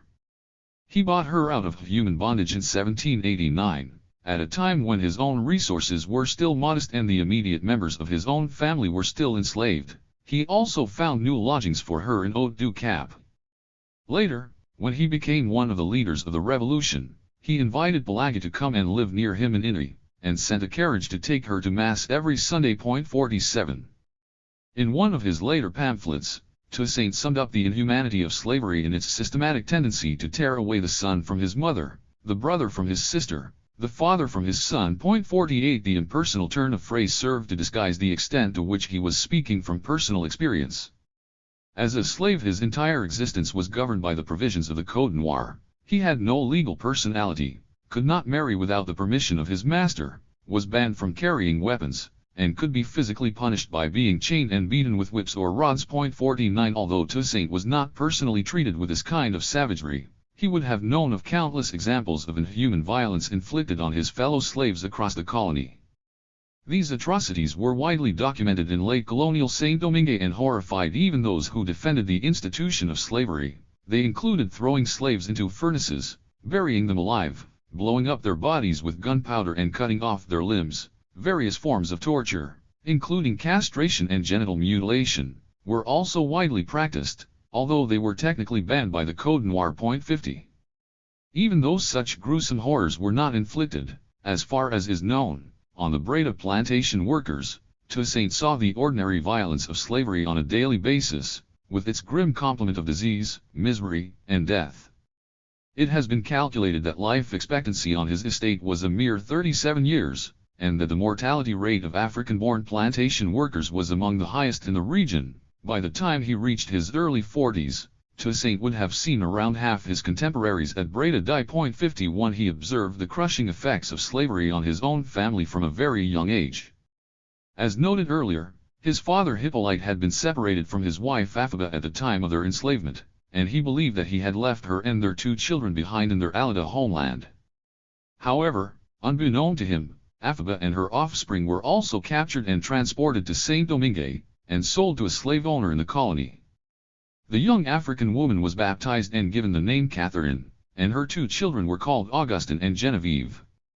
By the time Aphaba realized that she and her husband had ended up on the same island and was able to locate his whereabouts, Hippolyte was already remarried to Pauline and had started his second family. The news completely broke her and she died of sorrow shortly afterwards. 52. Toussaint spent time with his half-brother and sister, consoling them for the loss of their mother, and forging a particularly strong bond with Genevieve. She was, however, soon sold off to a Colon named Fontaine, and he lost sight of her for several decades. But she continued to haunt his mind, and it is not unlikely that he was thinking of her in 1797 when he wrote of sisters being torn off from their brothers. In the final years of his life, his perseverance would be rewarded when he was reunited with her in the southern town of Les Caisses. 53. Another pivotal figure in Toussaint's extended family circle was Pierre Baptiste, an Alada freedman who worked as gatekeeper at the Haute-du-Cap plantation. Educated by the Jesuits, Pierre Baptiste was a tall, imposing man who spoke in parables and was recognized as one of the wise men of the locality. He was among the worthies who led the black congregation in prayer at Cap 54. He adopted Toussaint as his surrogate son after the death of Hippolyte, and gave him lessons in history, geography, and algebra. He He also manifestly influenced Toussaint's own love of allegories. As with his adoptive mother Pelagie, Toussaint kept in close touch with his godparent throughout the later years of his life, and invariably stopped by Haute du Cap to pay his respects when he was passing through his area. Even when he became famous, he described Pierre Baptiste as the only man he obeyed unconditionally. 55. Pierre Baptiste was still alive, aged over 100, when Toussaint was deported to France in 1802. He had particular cause to be grateful to his godfather. Pierre Baptiste was an effective matchmaker and introduced Toussaint to his niece Suzanne, a fellow slave on the Breda plantation, where her brother was one of the commandeurs, slave drivers. She was also of Alida origin. They eventually settled down, according to oral tradition, sometime around 1782, and lived together as a couple, Suzanne becoming the mother of his two sons Isaac and Saint Jean, born in 1786 and 1791 respectively. Toussaint welcomed Suzanne's son Placide, an offspring from an earlier marriage, into his family, and later sent him to study in France along with Isaac. It is worth mentioning here, in light of later accusations of anti-mixed race bias against Toussaint, that Placide's father was a person of color. 56. Suzanne was long believed to have been Toussaint's only wife. Recent research into the parish archives of Cap has, however, established that he was first married in the early 1760s, when he was in his early 20s, to a free black woman, Negress Libre, named Cecile. This was remarkable given that he himself was still a slave at that time, and it was extremely unusual for a male black slave to marry a free black woman. Indeed, it was rare for men in such circumstances to marry at all. The couple had 3 children, the eldest being a boy named after his father. 57. A burial certificate from November 1785 records the death of a young man named Toussaint, born in 1761, who was interred in the presence of his father and his brother Gabriel. The document bore the hesitant signature of Toussaint Breda, his first recorded autograph, under the most tragic of personal circumstances. Toussaint's sorrow was compounded by the breakdown of his marriage with Cecile, who by the time of the death of their son appears to have left him for a building contractor named Pourvoyeur. 58. Toussaint's family network was large, complex, and multi-layered. Towards the end of his life he claimed to have fathered no fewer than 16 children. Taken together with his devotion to his godparents, his generosity towards his stepson Placide and his efforts to maintain close relations with his siblings, these wider ties highlight the value he attached to family bonds. He was in this respect entirely representative of prevailing social customs in late colonial Saint-Domingue, and large, patriarchal, extended families have remained a prominent feature of social life in rural Haiti to this day. 59. These blood and clan affiliations also underpinned Toussaint's ideal of brotherhood. In Republican terms, fraternity was a principle which served as a link between the private and public realms, and so it was for Toussaint. As a political leader and military commander, he systematically recruited members of his family to serve in his immediate entourage. Moreover, as we shall see later, the family featured prominently in Toussaint's revolutionary political thought, both as a force for social cohesion and an idealized metaphor for the citizenry as a whole. It was already clear before the revolution that Toussaint was no ordinary slave. His father's reputation as an Alida patriarch shielded him as a young boy, and in all likelihood enabled his marriage to a woman of higher status such as Cecile. His penetrating intelligence, immediately observed by those who came into contact with him, rapidly attracted the attention of the plantation hierarchy, and he was eventually recruited into the service of Antoine-François Béon de Libertat, a white French colon who played a decisive role in Toussaint's pre-revolutionary life. Béon had lived in Saint-Domingue since 1749, and he served as manager and attorney for the Breda estate between 1772 and 1789, forging a close relationship with Toussaint. As Béon's coachman, Toussaint effectively became his right-hand man, with the power to act in his name and travel across the colony on business for him. According to a French military officer who conducted extensive local research on Toussaint's early years, Béon completely trusted Toussaint and consulted him on plantation work and even on his own affairs. 60. Toussaint never gave a full account of his activities as Béon's coachman, but it is likely that he had considerable supervisory power over the Breda estate, as well as assisting his boss in his numerous other business ventures. Bayon spent a great deal of time away from Breda tending to these wider interests, which included his own sugar estate with 280 slaves, which he acquired in 1778 in a nearby parish of Limbe. He also bought a plot of land in 1782 and a house in 1789, as well as shares in 2 other plantations on the colony. 61 Toussaint's position of responsibility perhaps explains the interview he gave in 1799 to a local correspondent of the French Moniteur Universal, in which he was able to paint this idyllic portrait of his pre-revolutionary marital life with Suzanne. Not only did we live in such abundance that we were able to make savings, but we also had the pleasure of giving food to the black plantation workers whenever they fell short. On Sundays and holidays, my wife, myself and my relatives would go to Mass, and once back home, after enjoying a pleasant meal, the family would spend the rest of the day together, ending with a prayer which we would all say together. 62. This edifying narrative asks the obvious question, already raised by some of Toussaint's early biographers, why he did not use his abundant resources to buy his own freedom. 63. He provided part of the answer in another letter to the French Directory in 1797, where he acknowledged that the burden of slavery had been lifted from his shoulders 20 years earlier by his manager on the Breda estate, the virtuous Bayon de Libertat. 64. Toussaint did not state whether Bayon had formally emancipated him or merely given him de facto freedom, known as liberté de savant. 65. For a long time, the latter was assumed to be the case. Recent research in the French archives has, however, conclusively established that Toussaint had been formally emancipated by 1776, and possibly earlier. 66. Even more dramatically, notarial documents show that after his liberation from servitude he owned at least 1 slave, and rented a coffee plantation with 13 slaves from his son-in-law, Philippe Jasmin Desir, between 1779 and 1781. 67. These revelations have opened the way for a new raft of questions about Toussaint's pre-revolutionary status and the sincerity of his later opposition to slavery. The archives of the Breda plantation provide some answers, and shed fresh light on Toussaint's position on the estate in the decades prior to the revolution. 68. Although the official document certifying his manumission has yet to be found, it does seem very likely that Toussaint obtained his freedom thanks to the intervention of Bayon de Libertat.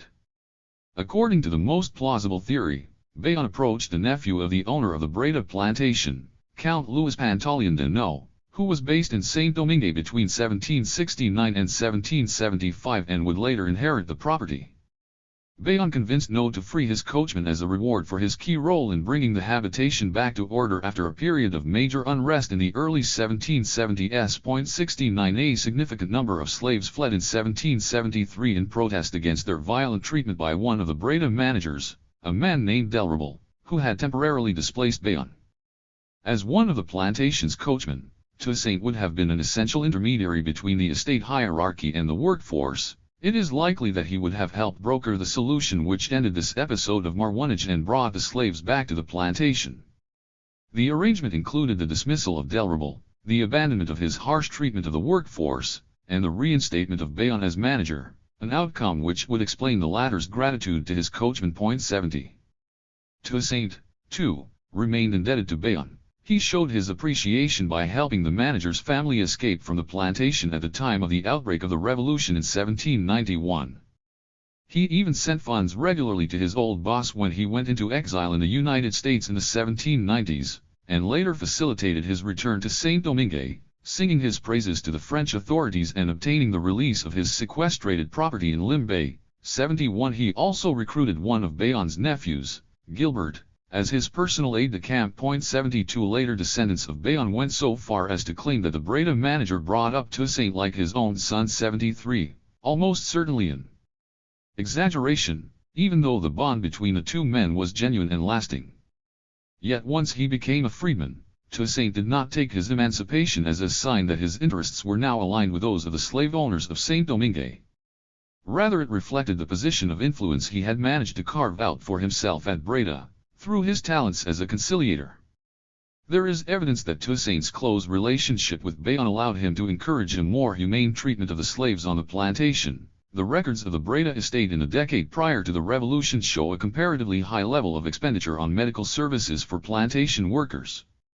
In the year 1788, for example, Bayonne spent 3,703 livres on curing diseases that afflicted his slaves, 74 a year later. Only around 20 of the 150 Breda plantation workers were typically listed on the infirmary register, a much lower percentage than the colony average, which ranged from a quarter to a third of all slaves. 75. And so, though Toussaint's self-description in his 1799 Monitor interview turned out to have been quite accurate. Even though he now belonged to a tiny aristocracy of black freedmen, fewer than 750 in the Cap and Port-au-Prince areas in the entire 1776-89 period, 76 his emancipated status did not fundamentally change his lifestyle. As was typically the case with black freedmen, he lived in more comfortable accommodation than the plantation slaves, with windows, beds, and curtains, and enjoyed the use of a comparatively larger allotment. But, contrary to later rumors, he did not at this time accumulate a huge fortune or own large properties. 77 Indeed, in late colonial Saint-Domingue, free blacks continued to be seen as inferior beings in the eyes of white society, which took every opportunity to prevent their assimilation. Like people of color, they were banned from engaging in games of chance, or, from the 1770s, traveling to France. Their dress was strictly regulated and they were forbidden from taking the name of their former masters. 78 Recently uncovered documents from the Breda estate show that Toussaint was still living on the plantation in the 1780s. A register entry from 1785 listed him as a slave, describing him as an intelligent subject, handy for treating animals, gentle in his manners but bigoted, and tending towards religious indoctrination and proselytism. 79. It may seem odd that a freedman would choose to continue to reside on the site of his former enslavement. But there is a simple answer. If Toussaint was now emancipated, the rest of his family were not. The names of Suzanne, Placide, and Isaac appear on the same 1785 register. He had clearly made a choice to remain close to his wife and children, even if it meant being formally listed as a slave, and to use his influence to promote and protect them. Suzanne was noted in the same document as being the most valiant negress of the plantation. 80 Toussaint also watched over his extended family, notably the entire clan of his nephew Moise's mother Marguerite, the sister of Suzanne, his father Gilles, a mason, and his siblings Louison, Henri, Jean, Charles and Marie-Noël. 81 The Breda coachman was thus able to see to it that many of his relatives were deployed in the estate house belonging to manager Bayonne, as cooks, valets, housekeepers, seamstresses and washerwomen. These were comparatively privileged positions, which came with a lighter load and greater supplies of provisions. It is also a measure of his authority on the plantation, as well as his filial devotion, that he managed to secure especially favorable working conditions for his beloved Pelagie even before he bought her out of slavery.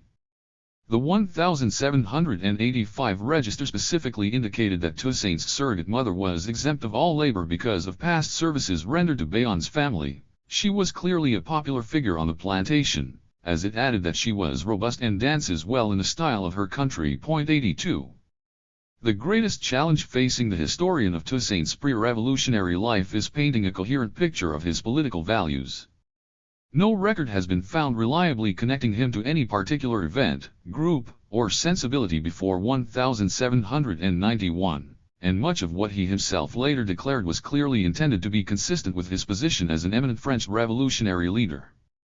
The only glimpses we catch from the 1785 Breda registry are references to his gentleness and his Catholic zeal, but we should not read too much into such observations, not least as the author of this annotation did not even know that Toussaint had been emancipated for the past decade. Bayonne's coachman was no doubt able to give off an impression of meekness when it suited him, and was already adept at disguising his appearance and keeping a low profile, qualities which would serve him very well during his political life. Oral tradition has it that the single most influential work to shape Toussaint's worldview was Guillaume Thomas Raynal and Denis Diderot's Histoire philosophique des Douans, a sweeping indictment of European colonialism which denounced the barbarity of slavery. Its authors warned that if Europeans continued to massacre, imprison and plunder the indigenous inhabitants, an avenger would arise to destroy the practice of human bondage. 83 Toussaint was later likened to this liberator by his French admirers in Saint-Domingue, and he readily accepted the accolade, so much so that he became known as the Black Spartacus. Yet even though the text was familiar in the colony, As we saw in the introduction, it is unlikely that it shaped Toussaint's thinking about his condition as a slave before the revolution. Rather, he later adopted it as a way of reassuring his French comrades about the robustness of his republican beliefs.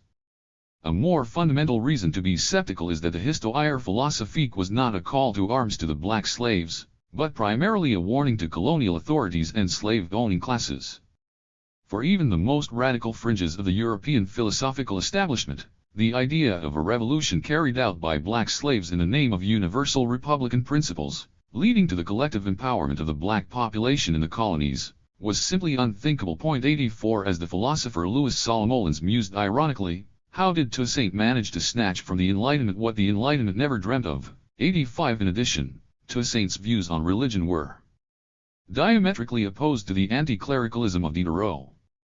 Raynal himself published a pamphlet specifically about Saint-Domingue in 1785, which did not call for the abolition of human bondage, merely the introduction of more humane treatment of slaves, and punishments which were less severe. 86. Guillaume Thomas Raynal and Denis Diderot's Histoire philosophique des Douanes denounced the barbarity of human bondage, and announced the advent of an avenger who would liberate the slaves. This 19th-century illustration shows Toussaint reading the text, with his wife Suzanne behind him. The sources of Toussaint's early political thought can be found much closer to home. Indeed, his Breda plantation was located near the center of the first slave revolts in mid-18th century Saint-Domingue. Under the charismatic leadership of François Mécondel, Maroon slaves are thought to have formed secret societies across the north of the colony between the mid-1740s and the late 1750s, with the aim of destroying settler dominance and ultimately achieving black emancipation. Mécondel was captured and publicly executed in 1758, and historians disagree about the scale and even the existence of this conspiracy.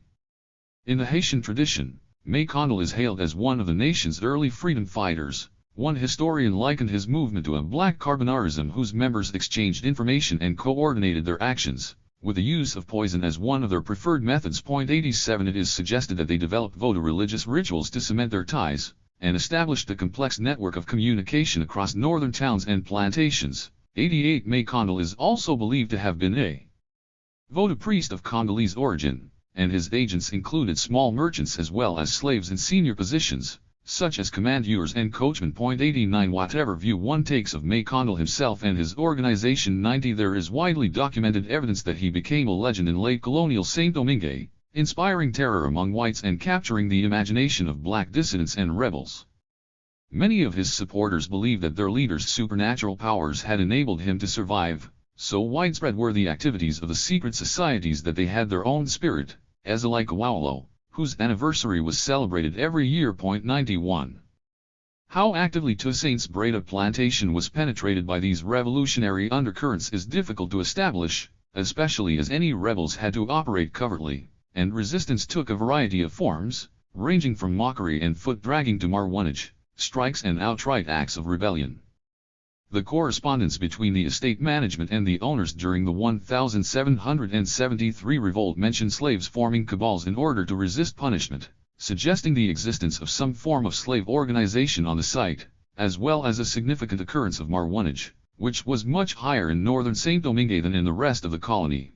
92 In the same year, Bayon de Libertat referred to the consultation of soothsayers by plantation slaves, indicating that Vodou practices were beginning to spread alongside traditional Catholic rituals. 93 A few years later Bayon pardoned two slave drivers named Hippolyte and Jean-Jacques who organized a mass walkout from one of the No plantations.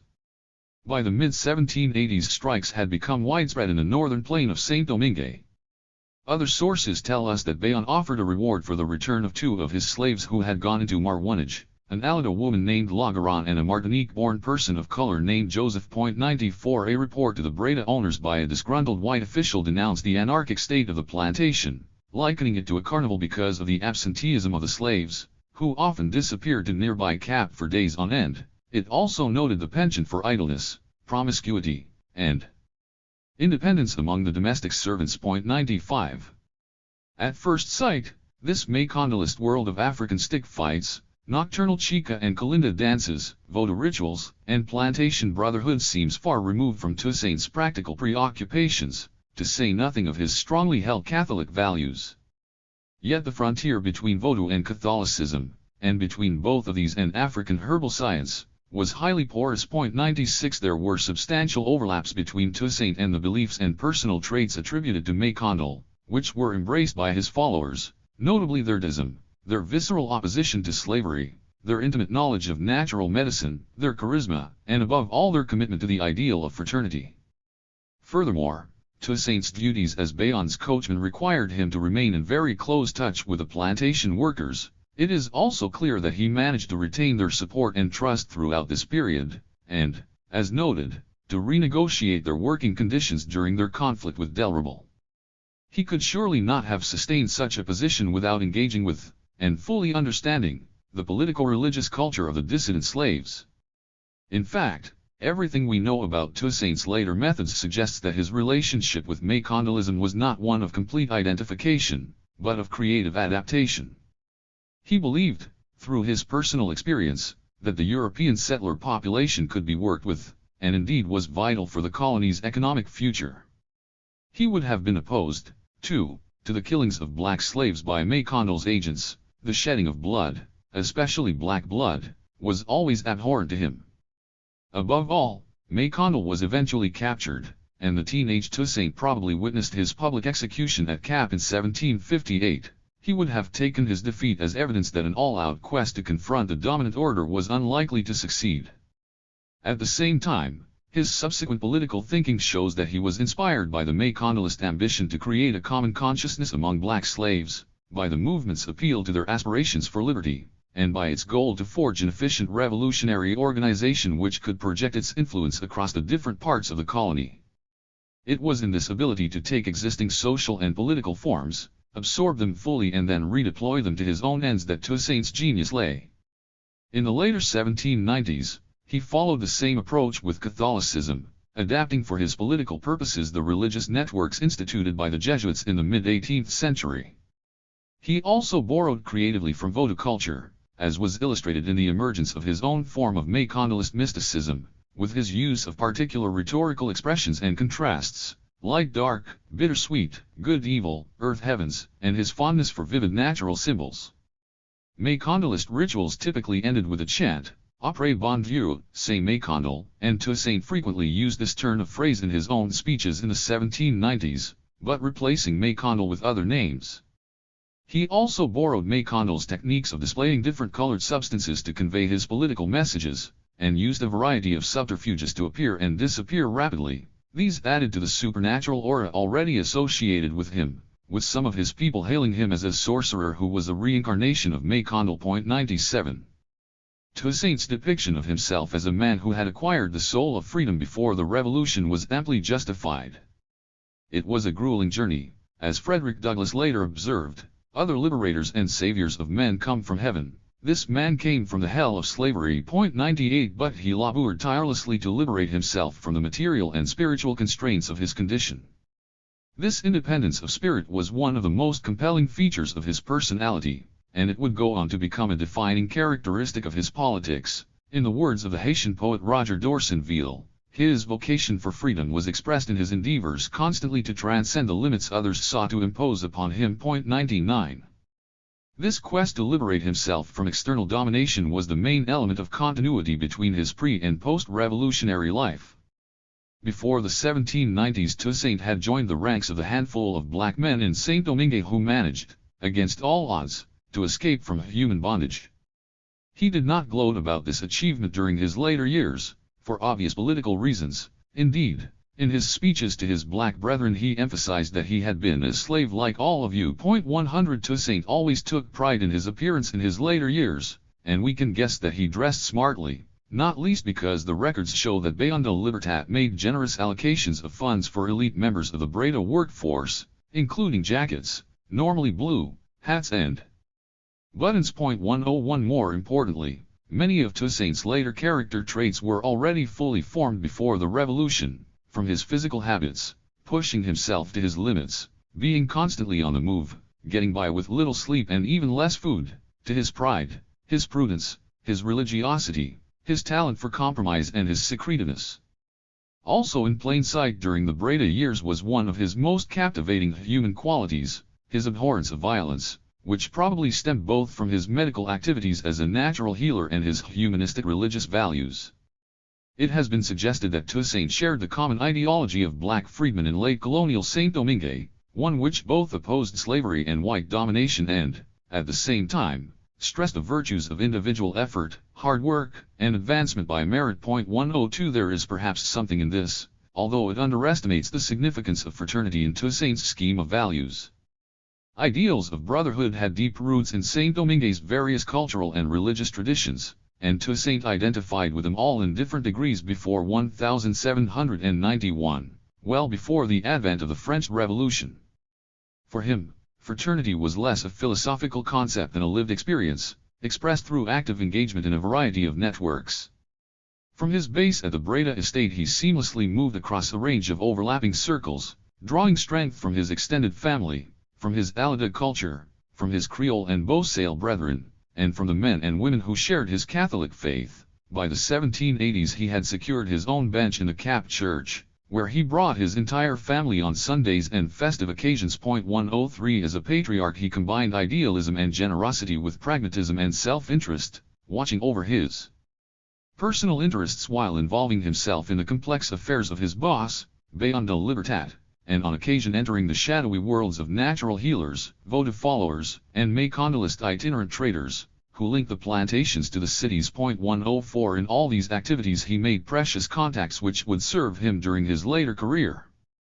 At some point in the later 1780s, as we shall see in the next chapter, he also forged strong bonds with fellow slave elites, coachmen, drivers, valets, in Saint-Domingue's northern plain, taking part in regular Sunday meetings which would eventually prepare the ground for the August 1791 insurrection.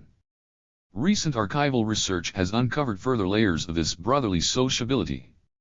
A number of Saint-Domingue's future black insurgents interacted closely with Toussaint at Breda in the decade prior to the 1790s. They included Jean-François Papillon and Jeanot Bullet, two of the early revolutionary leaders, and the Beausoleil rebel Sans Souci, who would later become a senior commander in his army. 105 Perhaps the most startling of these revolutionary affiliations avant la lettre is the connection recently discovered between Toussaint and Jean-Jacques Dessalines, one of his most successful generals, who later became the first leader of the independent state of Haiti.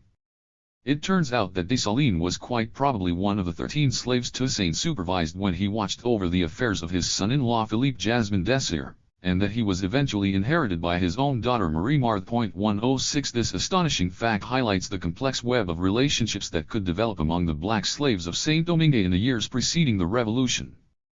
Contrary to the insinuations of some of his later critics, Toussaint did not suffer from an inferiority complex about his blackness, and his contempt for the white slave system of Ancien Regime Saint-Domingue was profound. He had first-hand experience of its brutality, inhumanity, and racism, as well as its immorality, in particular the depraved pursuit of luxury in places such as Cap, the lurid symbol of colonial greed and opulence. At the same time, and remarkably for a man who knew of scores of atrocities carried out against black people by the white settlers of Saint-Domingue that went unpunished. 107, his view of human nature was not racialized. His encounters with the Jesuit missionaries, and later with Bayon de Libertat, nourished his enduring belief that there was a capacity for goodness in all human beings. This is perhaps one of the areas where Toussaint formed spiritual links, mediated through Vodou and Catholic traditions, with the culture of the indigenous Taino Indians, who were renowned for their gentleness and their love of nature. 108. He was not, yet, a revolutionary. But the atmosphere of rebellion in which he was steeped during his Breda years unquestionably shaped his character and values, and paved the way for his later emergence as the colony's Black Spartacus. It is no coincidence that the northern province of Saint-Domingue, with its large plantations and high concentration of Beausoleil slaves, was the center of all the major insurrections in the colony, starting with Maycondal's underground conspiracy in the mid-18th century and continuing with the 1791 slave revolt, which launched the Saint-Domingue Revolution, and ending with the 1802 popular rebellion against the French invading army. In other words, when Toussaint grew up, a fully fledged revolutionary culture was already active in the colony. It rejected the slave system in the name of liberty and independence, and promoted a radical vision of black brotherhood which inspired large numbers of slaves. 109. Even if he did not fully embrace its political agenda, this revolutionary culture shaped key traits of Toussaint's character. It helped nurture his capacity to operate silently, without revealing his true intentions, as well as his prodigious stamina and willpower, which allowed him to transcend his physical limitations. It also gave him an inner moral strength which could resist the pressures of the outside world, even at their most perverse. For despite the best efforts of the colonial system to crush his spirit and deny him a personality, like other men of African origin, Toussaint emerged into adulthood fully conscious of his humanity, and armed with a powerful yearning for freedom. His sentiments of brotherhood were reinforced by his Catholic faith, which cemented his belief in the potential for social regeneration. There was an underlying meaning and purpose to human existence, and all men and women were equally worthy of God's grace, irrespective of their race or color. Finally, his strategic intelligence enabled him to exploit the weaknesses of the plantation order so as to protect those dearest to him. This capacity to build collective freedom within a structure of constraint would be replicated on a much grander scale in the relationship he later sought to develop between Saint-Domingue and France. It is worth noting that the main language Toussaint spoke, and used on a daily basis during the first 5 decades of his life, was Creole. One of Saint-Domingue's late colonial memorialists who heard him speak noted how precise, but also how vivid and colorful his expression was. 110 In its combination of French, African, and indigenous motifs and its capacity for ambiguity, irony and wit, the language was a perfect reflection of the cultural forces which shaped Toussaint's personality and intellect. The Creole of northern Saint-Domingue was distinct from that of the west or the south. It was richer and more dynamic, as it absorbed a range of African influences. It was the language of unity, which brought together black populations from the towns and cities and the slaves in the plantations and conveyed their distinctness from white society. It also drew on their common experiences of oppression and their shared hopes for a better future. In this sense, it was the language of freedom. 111. 2. The Gates of Destiny. I am Toussaint Louverture. You have perhaps heard my name. You are aware, brothers, that I have undertaken vengeance, and that I want freedom and equality to reign in Saint-Domingue. I have been working since the beginning to bring it into existence so as to establish the happiness of us all. One with these words, Toussaint made a stylish entry into the public arena. The French Revolution of 1789, with its Declaration of the Rights of Man, its ideal of popular sovereignty and its principles of liberty, equality, and fraternity, had unleashed powerful political rivalries in the colony. By the early 1790s, battle lines were drawn between advocates and opponents of granting rights to free people of color, French loyalist pompons blancs and colonial autonomist pompons rouges, and among the principal racial groups in the colony, whites, mixed race and black people. The touchstone issue was slavery, and Toussaint would eventually emerge as the champion of black emancipation and its revolutionary ideal of brotherhood. The familiar world which the Breda coachman had known for the first 50 years of his life completely disintegrated in the early 1790s. A massive slave insurrection, launched in August 1791, destroyed the moral and political authority of the white settlers, as well as their economic power. By the middle of the decade, thousands of whites had fled the colony, seeking refuge in neighboring Caribbean islands, the United States and France, and production in the prosperous plantations of the northern plain essentially ceased. The anarchy was further inflamed by the collapse of French authority in Saint-Domingue, with the burning of Cap in 1793 and the fierce struggle for control of the territory among French, Spanish, and British regular and auxiliary forces. Against this backdrop of civil war and foreign intervention, these early years of Toussaint's political activity between 1791 and 1794 have long been mired in controversy. His position in this changing sequence of events is generally seen as mysterious too, and his role in almost all the key episodes has been debated. The precise nature of his involvement in the 1791 uprising, the extent of his initial commitment to the principle of liberté générale, as emancipation was known, the significance of his allegiance to the Spanish monarchy, whose forces controlled significant portions of northern Saint-Domingue and under whose banner he fought for over a year, his motivations for refusing to join the Republican side, even long after the French authorities had proclaimed the abolition of slavery in the colony in August 1793, and the precise date, and underlying rationale, of his ralliement to the Republican camp in 1794. His critics have portrayed Toussaint throughout this period as a shadowy figure with few apparent principles of his own, a mere opportunist who sailed with the prevailing winds. Yet closer scrutiny of the French and Spanish archival sources brings up a more coherent picture of Toussaint's early revolutionary years.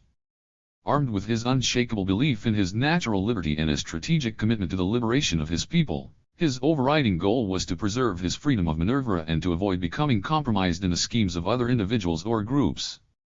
His political style was already beginning to crystallize. He preferred small steps to bold or ostentatious moves, to seek common ground where possible, and to bring people of all races together, and to limit the use of violence, if necessary by relying on ruse. He also went to some lengths to disguise his own objectives, and disarmed both his allies and his opponents by making them believe he posed no threat to them.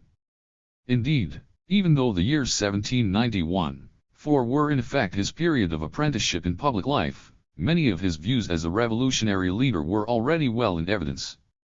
One of these convictions, for example, was that black emancipation could not be pursued in isolation from the interests of whites and people of color in the colony. This was plainly spelled out in the August 29 proclamation, where he pledged to respect the rights and properties of white landowners who agreed to work with him.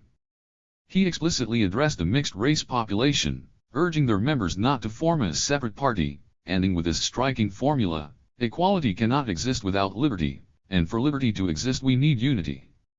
Also in plain sight was Toussaint's combination of Creole, Republican, and Christian values. He defined himself as a true brother who was working for the public good and was committed to the precepts of goodness, integrity, and humanity. At the same time, he appealed to the principle of forgiveness. Toussaint distinguished between the darkness which blinded his enemies and the light which he sought to bring to them, and he further noted that God would punish the wicked and have pity on the innocent who have been led astray. 3.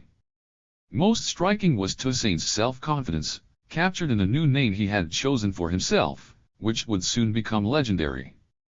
In the early moments of the insurrection he fully assumed his slave name. An eyewitness in a rebel camp saw him referred to as Toussaint Esclave Negre de el Habitation Breda. 4 As he established his authority as an insurgent military commander, he then became Monsieur Toussaint. In the course of 1793 the name Louverture emerged, soon accompanied by a flamboyant signature.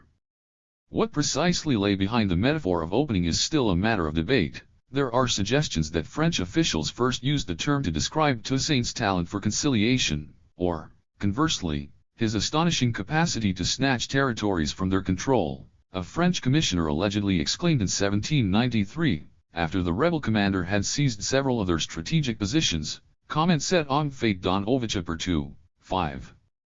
Toussaint, so the tale goes, appropriated the title and turned it into a personal badge of honor. Yet there was much more to it.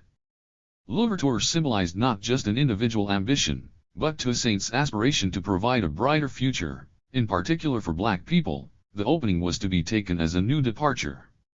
He would have known, in this context, that one of the most revered votive deities was Papa Legba, the spirit of crossroads. A popular Creole chant at the beginning of ritual ceremonies was Papa Legba, the Very Poor Moins, 6. As he galloped across Saint-Domingue on his steed, Toussaint was poised to open the gates of destiny. The insurrection of 1791 was conceived and executed by the black slaves of Saint-Domingue and their leaders. But events in metropolitan France, especially in the immediate aftermath of the 1789 revolution, also acted as a major catalyst. The repeated incapacity of the French revolutionaries in Paris to engage in any meaningful process of colonial reform, and in particular to apply the universal principles of liberty and equality to the free mixed race and black populations, left a deep mark on Toussaint, and fortified his belief that the rights of Saint-Domingue's black citizens would be secured only if they themselves seized the political initiative. The symbol of the revolution's colonial impotence was the Société des Amis Noirs, established in France a year before the 1789 revolution. Inspired by the ideals of the radical Enlightenment which brought about the abolition of feudalism and the Declaration of the Rights of Man in France, the Société denounced slavery and called for greater equality in the colonies, notably by recognizing the civil rights of the colony's free people of color, who were as numerous as the whites. It was committed to abolitionism in principle but only in the long term, and without any empowerment of the slaves themselves, especially not by means of a revolution. 7 And so, despite the eloquence of its luminaries such as Brissot, Mirabeau, Lafayette, and Condorcet, the Société failed to shape public opinion and the early political acts of the revolution. The abolition of slavery was advocated in only around 60 cahiers de doléances, revolutionary registers of grievances, in France, out of a total of 60,000, in early 1789.8. Furthermore, the National Revolutionary Legislature, the Constituent Assembly, was dominated by the interests of the slave-owning and mercantile bourgeoisie, and the colonies accounted for 2/3 of France's overseas trade in 1789. It was their representatives, grouped in the Club Massiac, who exercised the greatest influence on the French Assembly. 9.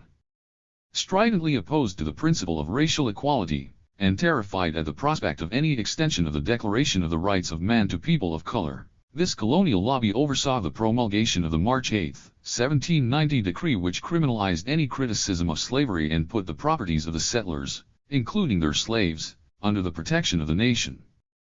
A year later, in its decree of May 15, 1791, the Constituent Assembly recognized the constitutional basis of slavery, and gave the white settlers an effective veto over any reforms by resolving that the status of non-free inhabitants could be deliberated only on the basis of proposals made by colonial assemblies. The rationale for this decision was that slaves were individuals of a foreign nation, changing their circumstances would be contrary to their own interests, as well as that of the common good. 10 Despite the prophetic warnings of Abbé Grégoire that all peoples deprived of their liberty would eventually reclaim it, the French Revolution had manifestly sided with the slave owners. 11. Triumphant in Paris, this counter-revolutionary spirit became rampant in Saint-Domingue. In August 1789 one of the leading mixed-race spokesmen warned that the French had become drunk with liberty, and asked the colonial authorities to arrest any suspicious person coming from France and to seize writings in which the word freedom appeared. 12 Colonial assemblies were rapidly formed in the north, Cap, West, Port-au-Prince, and South, Les Cayes, to protect the interests of Saint-Domingue's planters and merchants. While the Provincial Assembly of the North, being dominated by lawyers and big merchants, remained broadly loyal to France, the General Assembly of St. Mark adopted an increasingly mutinous position. Its members were for the most part middling planters, largely drawn from the assemblies of the West and South. 13 Operating between April and July 1790, the St. Mark Assembly produced a constitutional charter which declared that the right to self-government belonged essentially and necessarily to the colony. 14 Its members embraced the principles of independence and free trade, and rejected the granting of any political rights to free black and mixed-race people. 15 There was a general consensus, across the different assemblies, that the 1789 Declaration of Rights could not be applied to Saint-Domingue, as it would destroy the imperious necessity of retaining the division among the colony's three races. 16 So fiercely were the white colons opposed to change that those suspected of sympathy for slaves were denounced, subjected to public humiliation, and in many cases murdered. As one of the leading colon figures asserted, in Saint-Domingue there can only be masters and slaves. 17 Despite their protestations of loyalty to the plantation system, people of color were denied the rights and privileges of all worthy citizens. 18 By the new colonial assemblies, even though mixed-race spokesmen had at this stage shown no inclination to challenge slavery. This was hardly surprising. On the eve of the Revolution, people of color owned around a quarter of the colony's slaves, notably in the South, and a swathe of valuable properties in main cities such as Port-au-Prince. 19 Indeed, the wealthy mixed-race merchant Vincent Ogue specifically excluded the fate of the black people living in slavery 20 from his demands, and appealed to the whites to forge an alliance with him in order to prevent a slave revolution. The main argument used by mixed-race reformers was that the colonial hierarchy should be based on property rather than skin color, and that a white and mixed-race alliance would strengthen slavery. 21 When this union of reactionary forces was rejected by the whites, Ogue launched a rebellion in October 1790, with the assistance of another free person of color named Jean-Baptiste Chauvin, who had fought in the American War of Independence. The revolt was rapidly contained, as its leaders refused to appeal to slaves to join the struggle, and fierce repression ensued. Black and mixed-race people believed to support the insurgency were lynched, mutilated, and murdered by white militias. Ogue and Chauvin were eventually captured and gruesomely executed by being broken on the wheel in Cap in early February 1791, in the presence of the members of the Northern Assembly, After their deaths their heads were cut off and exposed on stakes, Ogues on the road leading to Dundon and Chavins on that to Grande Riviere. Saint-Domingue's new colonial assembly, elected in July 1791, was dominated by white supremacists who rejected any dilution of their exclusive rights. These die-hard elements were especially strong in Port-au-Prince and Cap, where Gregoire's effigy was burned by demonstrators. To compound the perversion, the colons justified their counter-revolutionary claims in the Republican language of patriotism, natural liberty, and resistance to oppression. 22.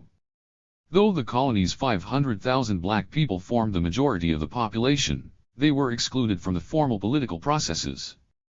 They remained completely absent from the discussions of the local white assemblies between 1789 and 1791, irrespective of whether they were loyal to France or pro-independence, confirming that, in the minds of the settlers, slaves were literally invisible. Yet these black men and women gained considerable exposure to the revolution, not least by the sight of colonial assemblies vigorously practicing democracy through local elections and collective deliberations. They were emboldened, too, by the radical ideas which came from France. In the colony's ports, newly arrived soldiers and sailors enthusiastically repeated the latest maxims on liberty and equality from French revolutionary clubs and shared them with slaves in the docks. 23 In his memoirs, a disgruntled colon described Saint-Domingue's coastal towns at this time as a smoldering school of insurrection. He also personally witnessed slaves buying revolutionary images and carrying copies of subversive works such as Raynal and Diderot's Histoire philosophique. 24. Despite the best efforts of the colonial authorities, scores of revolutionary publications, books, pamphlets, and newspapers found their way to Saint-Domingue, where they were publicized by white Jacobins and literate blacks and people of color. Domestic slaves also learned of these writings by overhearing the conversations of their masters, and passed on their contents in markets, on the roads and in the fields of the colony. A plantation manager reported in October 1790 that the sight of the revolutionary symbol, the blue, white and red cockade, was giving ideas to his slaves, and even more the news from France, which is flaunted indiscreetly. 25 A European visitor to the colony was appalled to hear his white hosts openly discuss ideas of liberty and equality in the presence of their slaves. Talking about human rights in front of such men can only teach them that power resides in force, and force in numbers. 26. As in France, the revolution especially appealed to the collective imagination, providing a fertile ground for rumors to take root in the colony. Stories began to circulate that, despite the opposition of the Constituent Assembly in Paris, the king had granted the slaves of Saint-Domingue their freedom, but that their cruel white masters were refusing to comply. A number of slaves arrested in 1790 and early 1791 testified to this effect during their trials. 27 Even more remarkably, slaves adapted the French Revolution to fit in with their own aspirations for liberty. One widespread account circulating in Saint-Domingue was that white slaves in France had killed their masters, and they are now free, govern themselves, and have recovered possession of the land. 28 This blending of French and Creole revolutionary ideas was reflected in the possessions found on a black insurgent captured in late 1791. Around his neck was a votive fetish consisting of a little sack full of hair, herbs, and bits of bone, while his pockets were filled with pamphlets printed in France, filled with commonplaces about the rights of man and the sacred insurrection. 29. The August 1791 slave insurrection began when a few thousand rebels attacked a number of plantations in northern Saint-Domingue.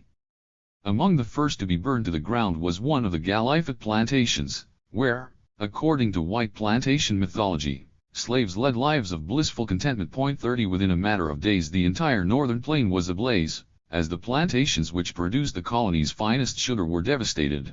The flames from the fires were visible from Cap, where one inhabitant wrote that he had never seen such a terrible spectacle. 31 Although some individuals were spared or protected by their slaves, hundreds of white men, women, and children were put to death, and others taken prisoner. 32 The insurgents told one of their captives that their aim was nothing less than the destruction of all the whites except some who did not own property, some priests, some surgeons, and some women, and making themselves masters of the country. 33 By the end of August, the ranks of the black insurgent army had risen to 10,000, and reached 80,000 by November, nearly half the slave population in the northern area. Although they failed to take Cap, Despite 3 attempts, the rebels successfully pushed east during a second wave of attacks in October, and by the end of 1791 they had secured control over most of the northern and eastern parts of Saint-Domingue, right up to the border with the Spanish-controlled territory of Santo Domingo. The launching of the slave insurrection in August 1791 led to the massacre of white settlers across northern Saint-Domingue and the destruction of many plantations. Toussaint protected the Breda estate and escorted the wife of Bayon de Libertat to safety. Saint-Domingue's 1791 black insurgency was launched in the wake of 2 meetings. The first, on August 14, was a gathering of elite slave representatives from about 100 northern plantations. It almost certainly included the Raynal Reading rebel commander from Limbe we encountered in the introduction. The second, around a week later, was the famous Bouquet ceremony, in which the conspiracy was sealed in a religious ritual which brought together a variety of spiritual practices. 34 The ceremony, which has become one of the founding myths of modern Haitian culture, marked the culmination of the actions of a vast network which had been operating across the northern plain for some time. 35 Toussaint's role in these early moments of the revolution has been a matter of much debate. He prevented the Breda plantation from being overrun during the first weeks of the insurrection, and protected Bayon de Libertat's wife, who had remained on the premises. It was long believed, including by some of his most ardent admirers, that he played no active part in the August uprising.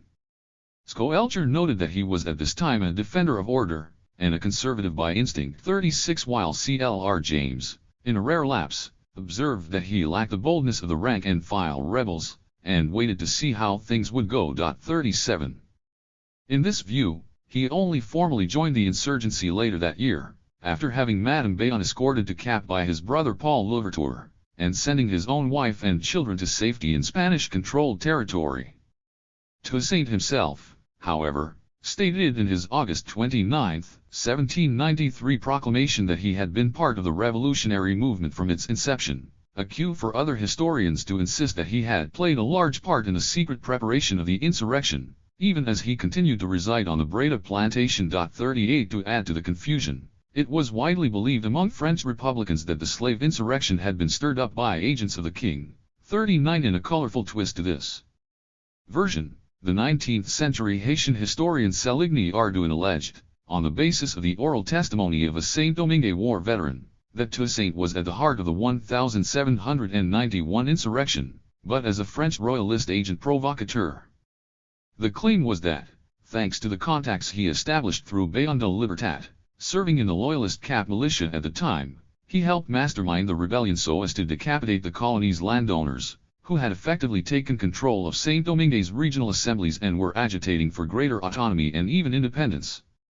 And so, far from enabling black people to seize power, his purpose was to restore authority to Governor Roussel de Blancheland and put a brake on the colony's drift away from metropolitan France. 40 The archives of the colony offer no evidence of this conspiracy. Indeed, it seems well beyond the intellectual and material capacities of the hapless governor, whose administration was in meltdown. A letter sent to Blancheland in April 1790 from Port-au-Prince took 2 months to reach Cap. 41 The Spanish archives, however, contain a certificate signed by Toussaint in July 1793 in which he recognized that at the time of the slave revolt he had been part of a plot to restore the French king to his throne. 42 However, one of Toussaint's characteristic qualities was his ability to mislead his adversaries. In the volatile context of mid-1791, he may well have been in touch with agents from the royalist camp and led them to believe that the slave revolt could serve their interests. Defenders of the conspiracy theory also point to the use of royalist slogans and insignia by black insurgents, many of whom called themselves Amis du Roi. However, as Toussaint later clarified with robust common sense, in 1791 France was still a monarchy and not a republic. It was therefore natural for us to address our grievances to the king, the nation's chief. 43 Black citizens would have seen no contradiction between royalist ideas and belief in their emancipation. As noted earlier, royalist administrators had attempted to introduce labor reforms in the colony in the 1780s, such as lessening the harshness of the slave regime, but had been blocked by the colons, Hence the widespread perception of the king as a counterweight to the planters. 44 Slaves would have needed no reminding that revolutionary authorities in Paris had failed utterly to further the cause of emancipation between 1789 and 1791, and that the most ardent defenders of slavery in Saint-Domingue had appropriated revolutionary language for their own ends. The royalist conspiracy theory ultimately falters because the events surrounding the planning and execution of the 1791 insurrection bear all the hallmarks of what would later become Toussaint's style. In many respects, the uprising was the first formal coming together of the Louverture coalition, slaves and free blacks. One of the early ringleaders, Jean-Baptiste Cap, was a freedman with substantial means, African-born, and Creole blacks, house slaves and marrons, slave drivers, and plantation workers, warriors and clergymen. A large majority of Catholic priests in the northern parishes of Saint-Domingue supported the slave rebellion. They included Abbé Guillaume Sylvestre de Lahaye, the cure of Dundon. 45 Nor was it fortuitous that the gathering on August 14, 1791 was held at the Lenard de Mézy plantation, where Macondal had been a slave before he escaped into Marwanage, going on to become a mythical figure in Saint-Domingue's black imagination. This was exactly the sort of symbolism at which Toussaint excelled, and it is very likely that this Macondalist connection would have prompted the idea of sealing the plans for the insurrection in a vote-pact. Equally typical was the fact that Toussaint went out of his way in the early moments of the insurgency to appear as a lowly figure. As we shall see, even after he formally joined the rebellion, he continued to use a number of different pseudonyms, obscuring the true extent of his implication in events. As a French officer later concluded, not without admiration, hidden behind a curtain, it was Toussaint who directed all the strands of the plot, and he was the one who organized the revolt and prepared the explosion. 46. Toussaint's real influence on the 1791 insurrection can most plainly be inferred from the names and backgrounds of the main leaders who emerged from the August 14 meeting. These were drawn from the elite slave circles with whom he had been in regular contact since the late 1780s. An eyewitness from Limbé observed that it was the valets and the coachmen, and those who were the closest to their masters, who generally struck the first blows. 47 Indeed, 3 of the 4 men entrusted with directing the rebellion, Jody Bookman, Jean-François, and Georges Biassou, were also coachmen. Like Toussaint, Zamba Bookman, as he was known, had worked at the Clement plantation, one of the first to be torched. Before becoming a Marron slave, Jean-François had been employed by a landowner from the northern province called Papillon, and Biassou, a person of color with whom Toussaint was close, was a former slave of the Capuchin order which ran the military hospitals of Cap. As noted in the previous chapter, the fourth rebel leader, Ginot, was also very well known to Toussaint before 1791, as he had worked on the plantation of Guillaume Bullet, who was none other than the brother-in-law of Bayon de Libertat. Toussaint was the only significant common link between these 4 men. 48. Yet the leaders of the rebellion were not mere figureheads. Bookman, in particular, was a brave and determined fighter who was feared by his adversaries for his charismatic appeal. 49 His death in combat in early November 1791, his head was cut off and paraded on a pike in Cap, was lamented by the rebels, who held religious services in his honor. 50 But neither Biassou nor Jean-François, who thereafter emerged as the public face of the rebellion, were particularly menacing figures. As one of the few men in their entourage who could read, Toussaint was in a favorable position to shape the rebellion's strategy and tactics from the very outset. Possible evidence that he sought to do so is revealed in a letter addressed to Biassou in October 1791. This message, written from a rebel camp in Grande Rivière, was signed Médecin General, which could have been one of Toussaint's pseudonyms at the time because of his knowledge of herbal medicine. If he was indeed its author. 51 This would be the first of his political writings from the early rebellion era to have survived. In any case, the letter sheds a fascinating light on rebel activities at the time. It shows that they were in contact with a Spanish emissary, who may have helped supply them with arms and munitions. 52 The rebels were planning the defense of the camp, and had also devised a cunning scheme to seize the powder magazine of Haut du Cap, thanks to information given by a spy. This was the kind of subterfuge which would later become another of Toussaint's hallmarks, and adds credence to the claim that he wrote the letter.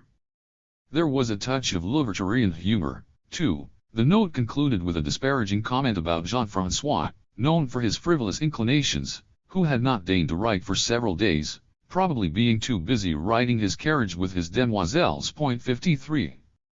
As a revolutionary leader, Toussaint was later known for his ability to assess his position pragmatically and carry out tactical retreats when necessary. This too was in evidence in his early activities in the rebellion. In November and December 1791, when fears of the imminent arrival of military reinforcements from France were growing, Toussaint encouraged Jean-François and Biassou to begin negotiations with the governor, and with the French commissioners who had just landed in the colony. His hand is especially visible in the letter of December 12, 1791, in which the rebels undertook to help bring the slaves back to work in exchange for an amnesty for the senior officers of the insurgency. In an effort to secure agreement, Toussaint weighed in specifically to bring this number down to 50.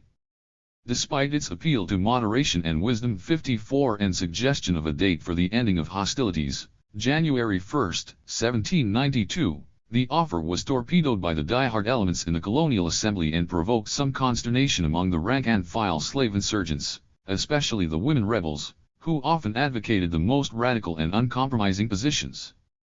But, given Toussaint's ability to think in strategic terms, it was unlikely that he saw this ceasefire as an endgame. Rather, he would have viewed it as the start of a political sequence in which the rebellion gained legitimacy. Moreover, the offer was plainly an attempt to divide the more pragmatic white colonists in Cap from the hardliners. He knew, deep down, that the freedom which the slaves had conquered through their insurrection was irreversible. According to an eyewitness account by 2 white prisoners, Toussaint gave a rousing speech in Creole, the first recorded instance of his charismatic rhetorical power, in which he explained his reasoning fully and appealed to the rebels present to endorse his logic. He would no doubt have referred to his own past experiences as a slave, and promised that he would fight for the rights of his black brothers and sisters. His touching speech had an electrifying effect, and the slaves declared that they were willing to return to their plantations if their commanders ordered them. 55.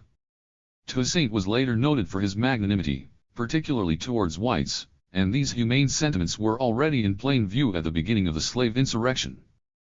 We have clear testimony of this in an account written by another white prisoner captured by the rebels in October 1791. First published in Saint-Domingue in 1792, Gabriel L. E. Gros' narrative described, often in gruesome detail, the atrocities perpetrated by the insurgents against the white settlers. But, despite himself, Gros could not help giving positive accounts of some brigands he encountered, such as the insurgent commander Michaud, who took pity on him and alleviated his misery whenever he could. 56. There were also many favorable references to Jean-François, who recruited him as his secretary. At one point, Jean-François confirmed to Gros that he had not sought the leadership of the rebellion. 57, although the reluctant generalissimo failed to mention that he had had himself crowned king by a local priest. 58. The real hero of Gros' tale was Toussaint. When in December 1791 news broke that the negotiations with the colonial authorities had collapsed, Biassou was so infuriated that he ordered all the prisoners, including Gros, to be killed. They were immediately brought out and lined up, and their fate seemed sealed. Toussaint intervened and, braving Biassou's wrath, persuaded his commander that a summary execution would reflect poorly on the rebellion, and justice would be served only by a proper trial. The general agreed, and the prisoners' lives were spared. No doubt after further interventions by Toussaint, Biassou pardoned them the next day. On their way back to Cap, the prisoners came under further threat from furious rebel combatants, and it was Toussaint, who was leading the escort, who again helped ensure their safe return to their families. 59. Other eyewitnesses confirmed this account, one noting that all the white prisoners owed their lives to Toussaint, the slave from the Breda plantation, who protected them from the fury of the different camp chiefs. 60. First published in 1792, Gros' eyewitness account of the slave revolution included details of Toussaint's role in the early months of the insurrection, and praised his successful efforts to protect white prisoners. As the conflict resumed in 1792, Jean-François, who called himself Great Admiral, even though he had no navy, and Biassou, self-styled Governor-General and Viceroy, divided up the territories still under rebel control. Although nominally under the authority of Biassou, Toussaint increasingly established himself as an autonomous agent, initially commanding a force of around 600 men. He had already made a considerable mark on the insurrection in the first 6 months, influencing the choice of its leadership, shaping its initial direction, pushing for compromise and restraining the tendencies towards indiscriminate violence of both the high command and the rank-and-file fighters. The fundamental strategic question facing the insurgency was its stance over slave emancipation, and it was long believed that Toussaint's early views on the issue, and that of the rebel leadership more generally, were at best ambiguous and at worst hostile. Especially in standard French accounts of the Haitian Revolution, abolitionism in Saint-Domingue is typically portrayed as a product of the stimulating winds of the French Revolution, notably through the ending of slavery by Commissioner Sonthonax in August 1793, rather than an expression of radical thinking among the rebels. 61 Yet it has been convincingly shown that the Sonthonax decree was only made possible by the sustained actions of the black revolutionaries. 62 Early proclamations of the slaves were adamant about the need for emancipation. When Governor Blancheland issued a call for the rebels to surrender in September 1791, Ginot issued a fiery response, retorting that they were seeking only that dear and precious object, freedom, and were prepared to defend it with their last drop of blood. 63 The common expression of the slave fighters was bout à blancs. 64 which implied the elimination of slavery through the physical destruction of its most active agents. Yet we also know that some leaders of the insurgency did not support abolition, or believed it would be desirable in the short run. Jean-François admitted to his secretary, Gros, that the principle of liberté générale was a chimera, as it was both unacceptable to the French and unsuitable for the majority of uncivilized slaves. 65 Also, as the demands of the insurgents took a more political turn, tactical considerations sometimes called for more modest objectives. So in November 1791, when the first overtures for peace were made by the rebels, their main petition was for a general amnesty for all the slaves. 66 The implication was that, once pardoned, workers would return to the plantations, still as slaves, but hopefully to enjoy better conditions, such as the right to 3 free days per week, one of the widespread demands of the rank-and-file rebels. It is also worth noting that from the outbreak of the Saint-Domingue slave insurrection until the end of 1792, there was little support for the abolitionist cause from the so-called Anistes Noirs in France. On the contrary, when news of the rebellion reached France in October 1791, a dismayed Brissot asserted that it had to be a counter-revolutionary conspiracy, as black slaves did not possess the moral, intellectual, and material capacities to launch an insurrection on such a scale. 67 It is against this background that one of the most remarkable documents of the early Haitian Revolution appeared, the Lettre originale des chefs négriers revolts. Dated July 1792 and addressed to the colonial authorities, the French commissioners and the citizens of Saint-Domingue, it made the philosophical case for abolition by highlighting the absolute contradiction between the 1789 Declaration of the Rights of Man and the maintenance of slavery in French colonies. How was it possible, the Lettre exclaimed, that freedom, property, security, and resistance to oppression could be regarded as universal natural rights and emblazoned in the 1789 Declaration, and yet these very same rights be denied to the 500,000 black inhabitants of the colony? The notion that black people could be treated as property was fanciful, as legitimate power could be founded only on the principles of virtue and humanity. Calling on the authorities to recognize the principle of liberté générale, the Lettres signatories swore to reject any attempt to divide them from each other through the offer of partial amnesties. Black unity had now become a cardinal principle. Equality of rights was the only basis upon which a prosperous future could be enjoyed by all the inhabitants of the colony. Specifically addressing the white population, the Lettre promised that the liberated slaves would treat them with affection, respect, and gratitude, and would allow them full enjoyment of their properties and revenues. Yet, in contrast with the rebel writings of late 1791, the tone here was not one of deference but of implacable strength. The text ended by warning the defenders of slavery that they faced total destruction if they refused to meet the demands of the rebellion, and that the insurgents would prefer 1,000 deaths rather than capitulate. 68 The Lettre was first published in 1793 in Le Creole Patriot, a Parisian newspaper edited by the Jacobin abolitionist Claude Milcent, a former Saint-Domingue planter who became radicalized by the revolution. 69 But its authorship has remained something of a mystery. The names of 3 signatories appeared at the bottom of the text, Jean-François Biassou and Gabriel Belair. Some historians believe they actually produced the document, but this is highly improbable. 70 Neither of the two leading generals of the rebellion could have contributed much, if anything, to this text. There is no evidence that they were familiar with radical Enlightenment thinking. Moreover, as we have seen, Jean-François did not believe in general emancipation, and Biassou, as one of his letters demonstrates, was at the time only interested in designing a monarchist constitution. 71 Indeed, the notions of equality, justice, and natural law do not appear in any of the contemporaneous writings of Jean-François and Biassou. 72 As for Belair, 73 he was one of Biassou's young aides-de-camp. There were some intimations that Abbé de la Haye, the radical Donnan cleric, may have been the author of the text, but the lettres language and tone are not consistent with his recorded beliefs at the time. 74 And so, given Toussaint's fondness for directing all the strands of the plot, it is very plausible that this text was written by him or under his auspices. He would have aimed both to radicalize the position of the insurgency on this crucial question, and also to move the black revolutionaries away from the Macondalist position of Bout Blancs. The lettres explicit appeal to the ideal of a community of equals was the first glimpse of the later Louverturian vision of a multiracial Saint-Domingue. There are marked similarities between the lettre and Toussaint's later style and imagery. From his celebration of modesty, the letter claimed to speak for men who do not choose big words, to his specific turns of phrase, "Our lives depended on your whims," and appeals to nature, which takes pleasure in diversifying the colors of the human species. Together with his trademark combination of Republican and Christian egalitarianism, we are all created in the same image as our Father, and are therefore your equals in natural law. The lettre also contained a passage about Vincent Aube which used almost identical terms as in Toussaint's August 29, 1793 proclamation, where the mixed-race martyr was described as having been put to death for having taken the side of liberty. Last but not least, the lettre foreshadowed one of Toussaint's favorite rhetorical moves in his later dealings with the French, holding them to their best image of themselves.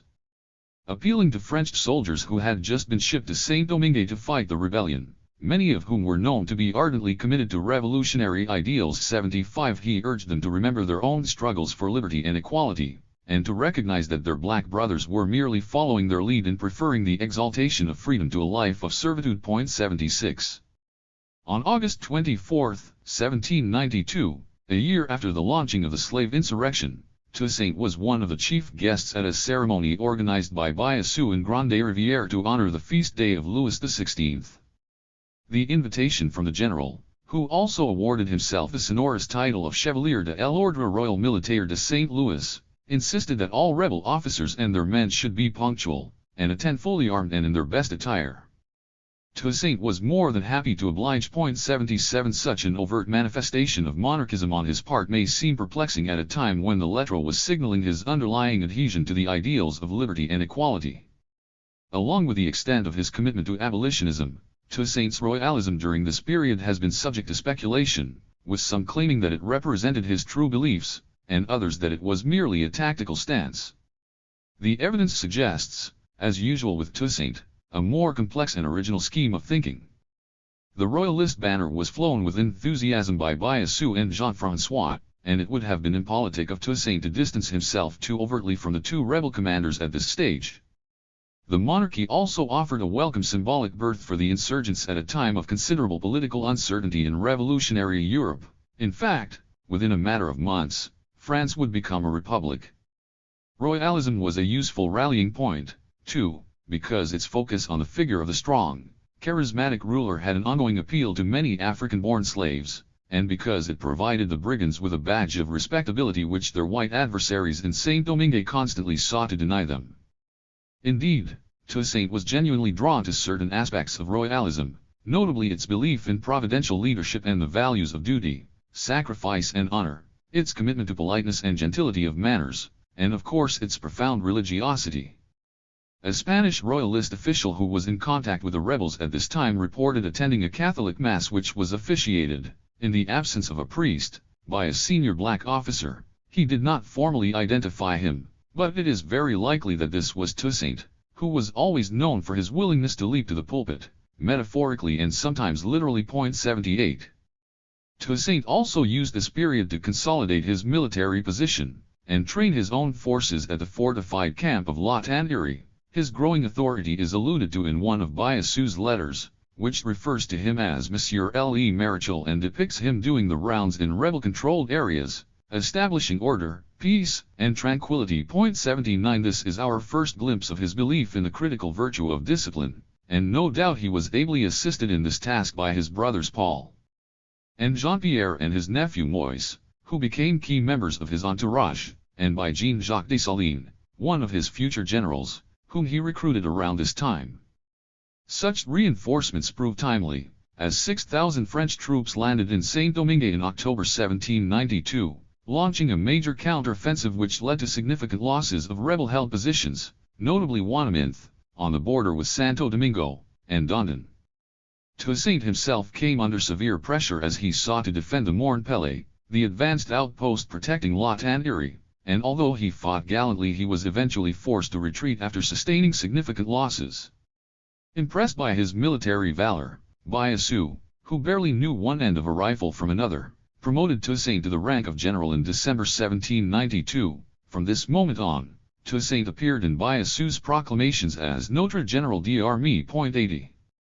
As French military pressure on the insurgents mounted in the early months of 1793, they began to make formal overtures to Spain, which controlled the neighboring territory of Santo Domingo.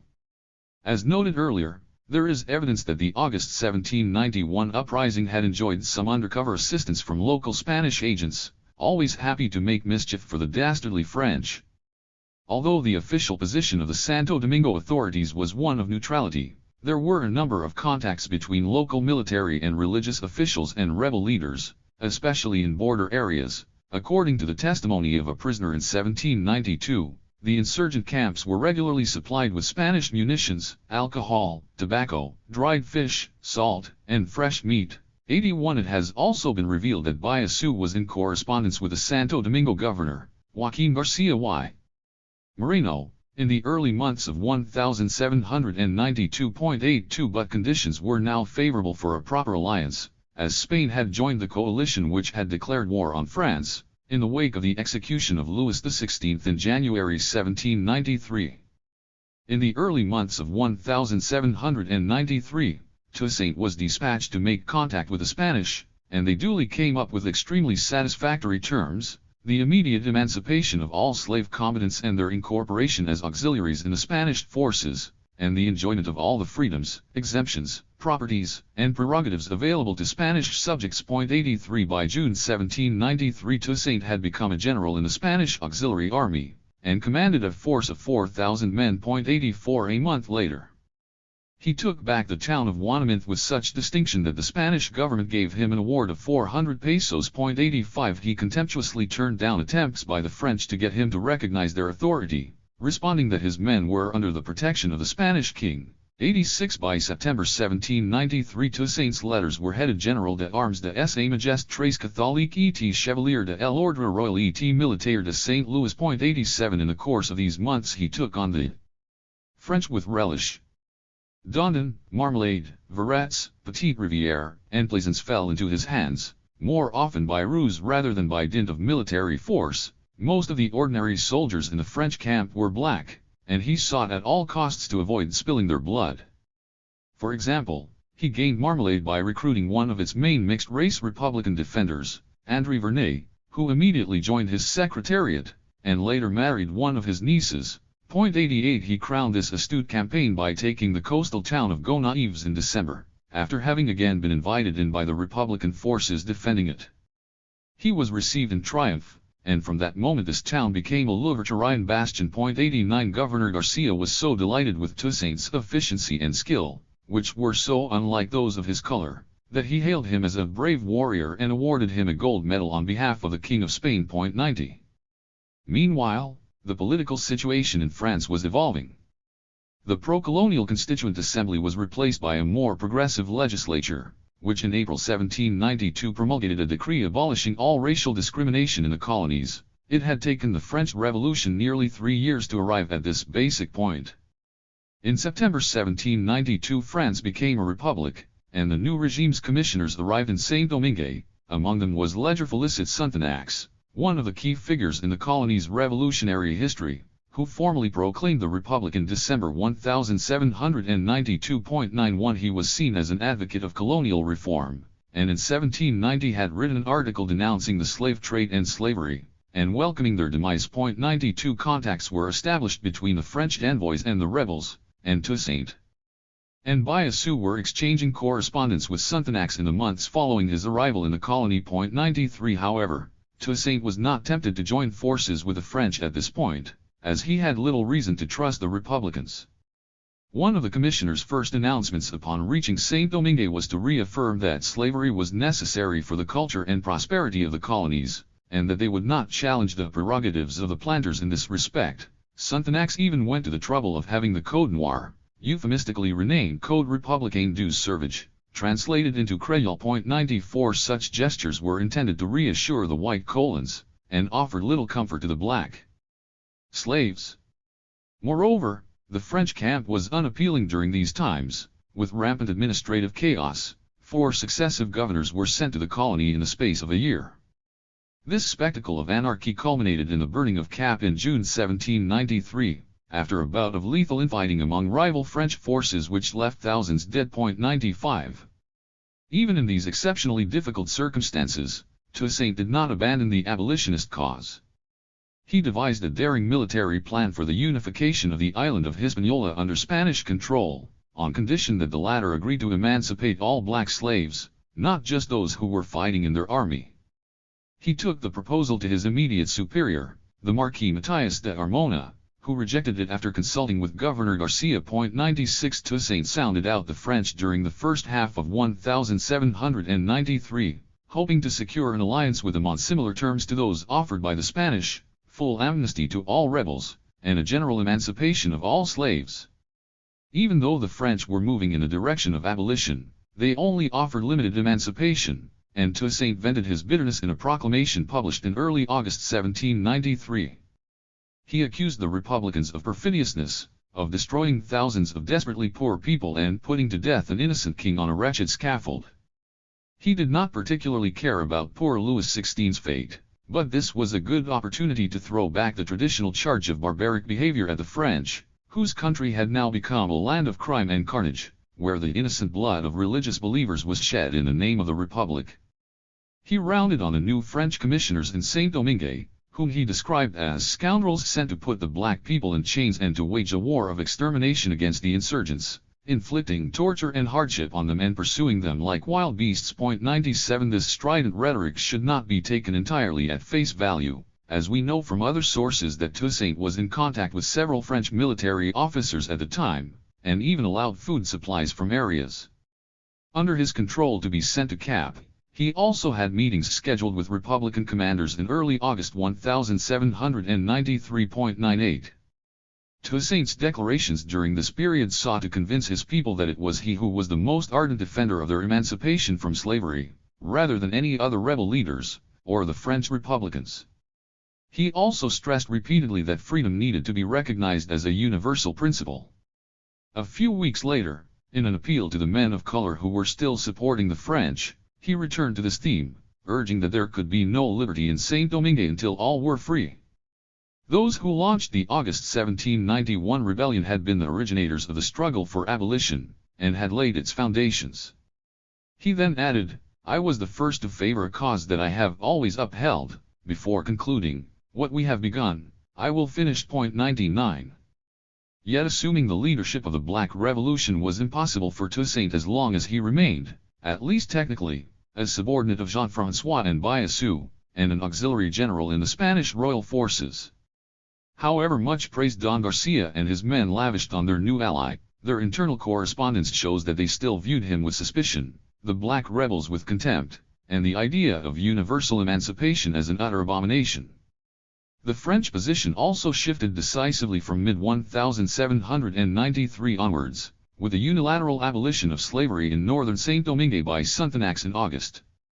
The move was dismissed as a stunt by Toussaint, not without reason. The commissioner only broke his earlier pledge to maintain slavery in the French territories because he realized that emancipation was the price to be paid for preserving the support of the colony's northern black citizens, especially the men who were fighting on the French side. Toussaint also observed that Sonthonax initially struggled to convince his fellow commissioners of the need for the decree, and was unable to enforce it even in the pockets of territory nominally under his control. Meanwhile, the desperate slave-owning colons, perfidious to the last, invited the British to take control of Saint-Domingue in order to safeguard their interests. The towns of Jeremy, Mole St. Nicholas, and St. Mark were handed over to British forces, soon to be followed by Arcueil and Port Républicain, in all of which human bondage was restored by the new occupying forces, which eventually numbered over 20,000.100. As 1793 came to an end, the question of slavery had become the critical divide, and Saint-Domingue and Toussaint now needed to reassess his position. The first rupture came with Jean-François. There had never been much of a romance between the two men, and as Toussaint's stature and authority grew, the Generalissimo tried repeatedly to trim his sails, provoking skirmishes with his forces, and on one occasion in late 1792 even capturing and imprisoning him in Valier, from where he had to be delivered by Biassou. 101 Toussaint was grateful for this intervention and later claimed it had saved his life, but by early 1794 his relationship with Biassou, too, had begun to deteriorate sharply. Believing that Toussaint was trying to upstage him, the viceroy set an insidious trap for his subordinate. He arranged for his own men to rough up the commander of one of the rebel outposts at Barrade, an officer named Thomas, and to pretend that they were acting on Toussaint's orders. When Toussaint arrived at the camp soon afterwards, Thomas's forces opened fire, wounding him and killing 7 of his lieutenants. One of them was Jean-Pierre, who was riding by his brother's side. 102.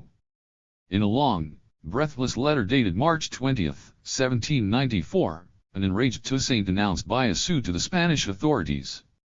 The general was a simple, vulnerable man without much knowledge, and he was easily led astray by the scoundrels surrounding him, in particular his personal secretary, a dangerous man who seeks only to spread confusion among us.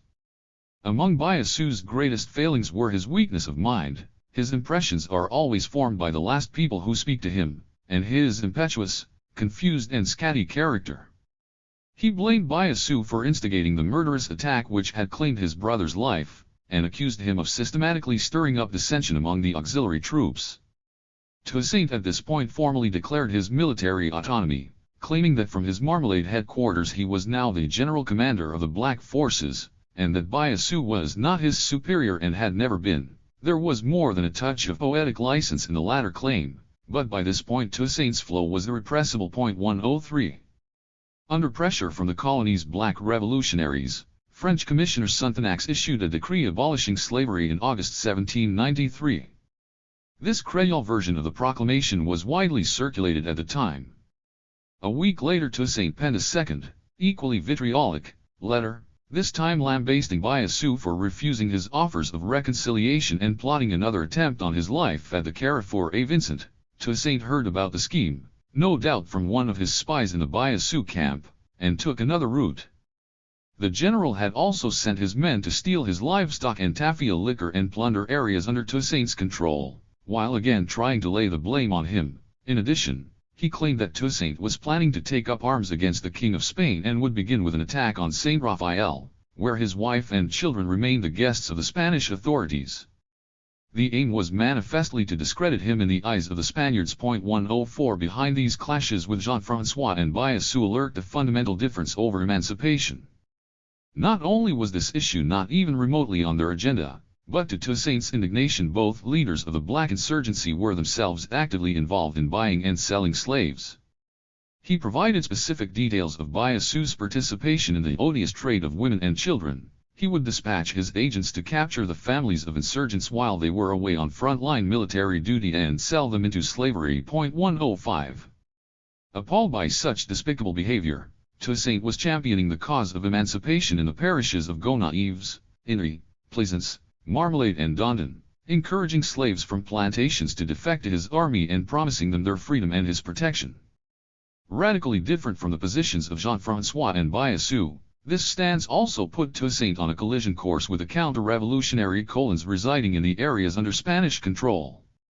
Many of these were by now inhabited by embittered white refugees from French areas who openly supported slavery, which was still legal in Spanish-held Santo Domingo, They set up armed militias which advocated the use of terror to bring the Negroes back to order, and some even dreamed of reconquering French territories. 106 In April 1794, Jean-Baptiste Laplace, one of the spokesmen for the local colons, denounced Toussaint in a letter to Don Garcia for preaching disobedience and promising to grant freedom to the slaves who had returned to work in the plantations.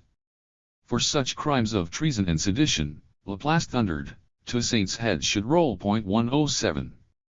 Pressure was mounting from all sides. Then Toussaint's relationship with his Spanish protectors, too, began to unravel from the end of 1793. On the surface, the picture seemed idyllic. Toussaint was feted as an intrepid warrior by the authorities, and he continued to pledge his unconditional allegiance to the Spanish monarchy. In November 1793 he attended a reconciliation ceremony organized by the Spaniards in Saint Raphael with Jean-François and Biassou, where he agreed to bury the hatchet with the two generals. The detailed memorandum signed by the three men included a pledge never to speak ill of each other and to forget past dissensions, and ended with a solemn undertaking that they would remain faithful vassals of the greatest and best of all monarchs, the King of Spain. 108 Even the March 1794 letters in which he attacked Biassou, after the reconciliation had failed, reiterated Toussaint's support for the cause of the monarchy, until the last drop of his blood. He described his fidelity to the Bourbon king as unshakable and as firm as a rock. For good measure he also invoked his Catholic faith, comparing his monarchist beliefs to a religion, and his own persecutions to the sufferings of Jesus Christ. 109.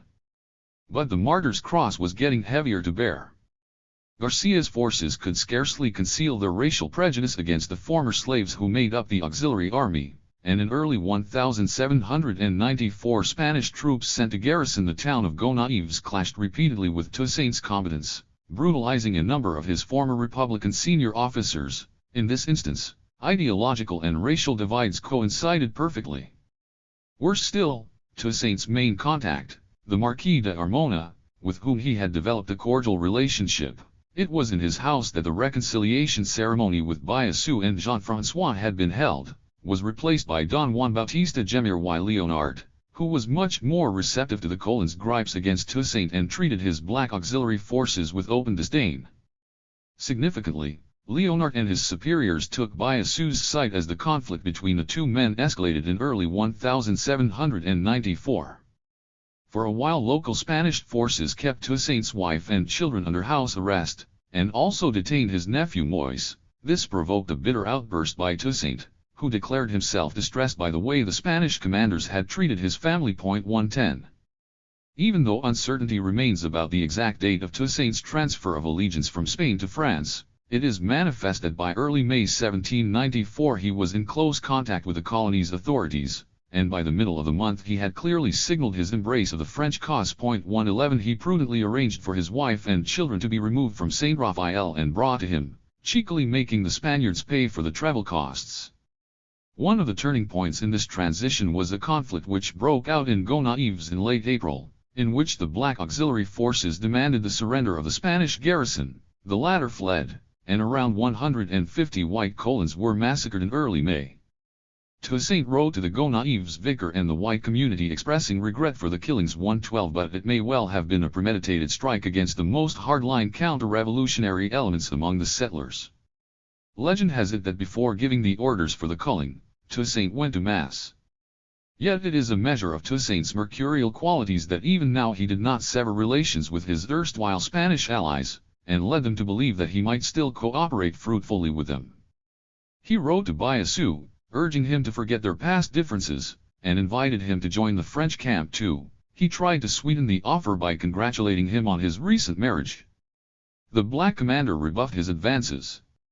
It seems, however, that Don Garcia and Leonard fell for the ploy, even as Toussaint was boldly flying the French flag in their former possessions, from Gonaives, Inouye and Petite Rivière to Dondon and Marmalade. Toussaint claimed that his going over was a mere rumor peddled by his enemies, and also pretended that Gonaives had been threatened not by the French but by the British. Whether Leonard fell for these tales is unclear, but he was gullible enough to send livestock and even munitions to Toussaint long after he had rallied to the French side, and continued to exchange letters with him, 113. As late as early October 1794, Toussaint was still swearing his fidelity to Spain. At this point, the man whom Leonard had dismissed as a vindictive and arrogant Negro presented the Spaniard with an ultimatum, and unceremoniously booted him out of Saint Michel and Saint Raphael. 114. Don Garcia was left to lick his wounds, and fulminate against the deceptive and perfidious impulses of his former officer. 115. By mid-1794, as Toussaint's tumultuous apprenticeship as a revolutionary was coming to an end, another, more exalted, journey was beginning.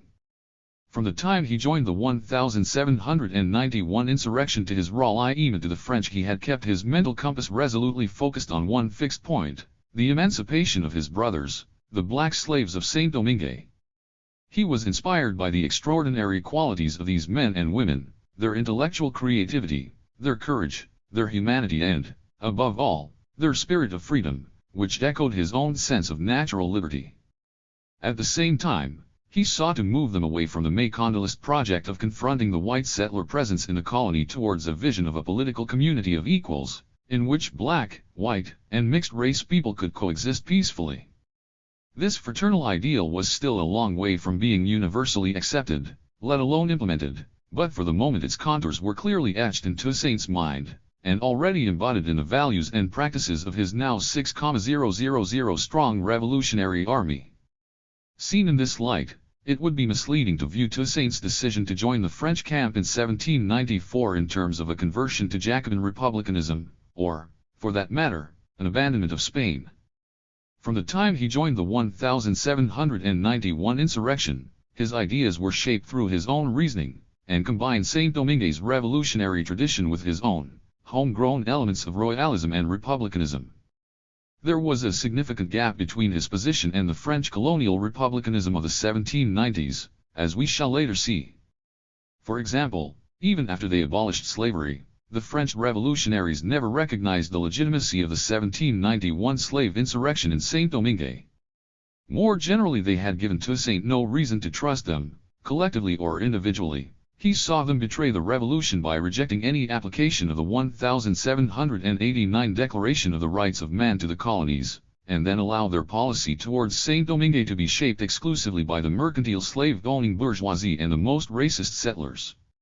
Even though it was an important symbolic act, Commissioner Sonthonax's abolition of slavery in 1793 was driven more by necessity than by principle, reflecting his belated recognition of the fact that it was the slaves themselves, by their insurrection, who had made slavery impossible, as Toussaint had understood from the very outset. Hence Toussaint's contemptuous reply to an offer from a local French commander to join the Republican camp. "I will present arms to you," he replied, "when you recognize my king." This is generally seen as evidence of his royalist sympathies, but the most telling part of his response was that he called himself Toussaint Abrida, his slave name. 116. Likewise, the French Convention's abolition decree of February 1794 was marginal to Toussaint's decision. News of it reached Saint-Domingue only in July 1794, several months after he had joined the French camp.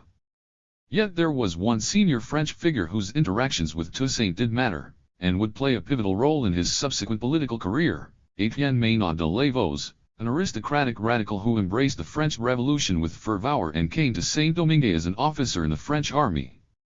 The relationship between the two men did not begin under auspicious settings. In early January 1793, Lavaux stormed the fortified camp at La Tannerie and forced the rebels to retreat. Among the thousands of brigands he faced was Toussaint, and the two men almost certainly fired at each other from across the trenches. 117. Within a matter of months, however, Toussaint was reaching out to the French commander, who had been appointed as the colony's governor. 118. Toussaint sensed that Papa Lavaux was that rarest of French envoys, a man who was sincere both in his republicanism and in his commitment to the cause of black emancipation. Replying to one of the first letters he received from Lavaux, Toussaint acknowledged that he had been led into error by the Spaniards, the enemies of the Republic and of the human race, but he also pointedly reminded Lavaux that the French had spurned his offer of alliance in 1793. He had been forced to turn to the Spaniards because they had offered him and his combatants freedom and protection. He now realized, however, that the contemptible monarchists had only wanted to divide and weaken the black citizens, so as eventually to bring them back into servitude. Urging les Vosges to forget the past, Toussaint pledged that he would henceforth be wholly devoted to crushing the enemies of the Republic. 119 When he finally heard that the convention in Paris had decreed the abolition of slavery, Toussaint acknowledged to les Vosges that it was a great consolation for all the friends of humankind. But he did not dwell on the matter. Most of his letter focused on his successes on the military front against his old rival Jean-François. 120. Les Vosges could barely contain his enthusiasm for the new recruit to the French cause.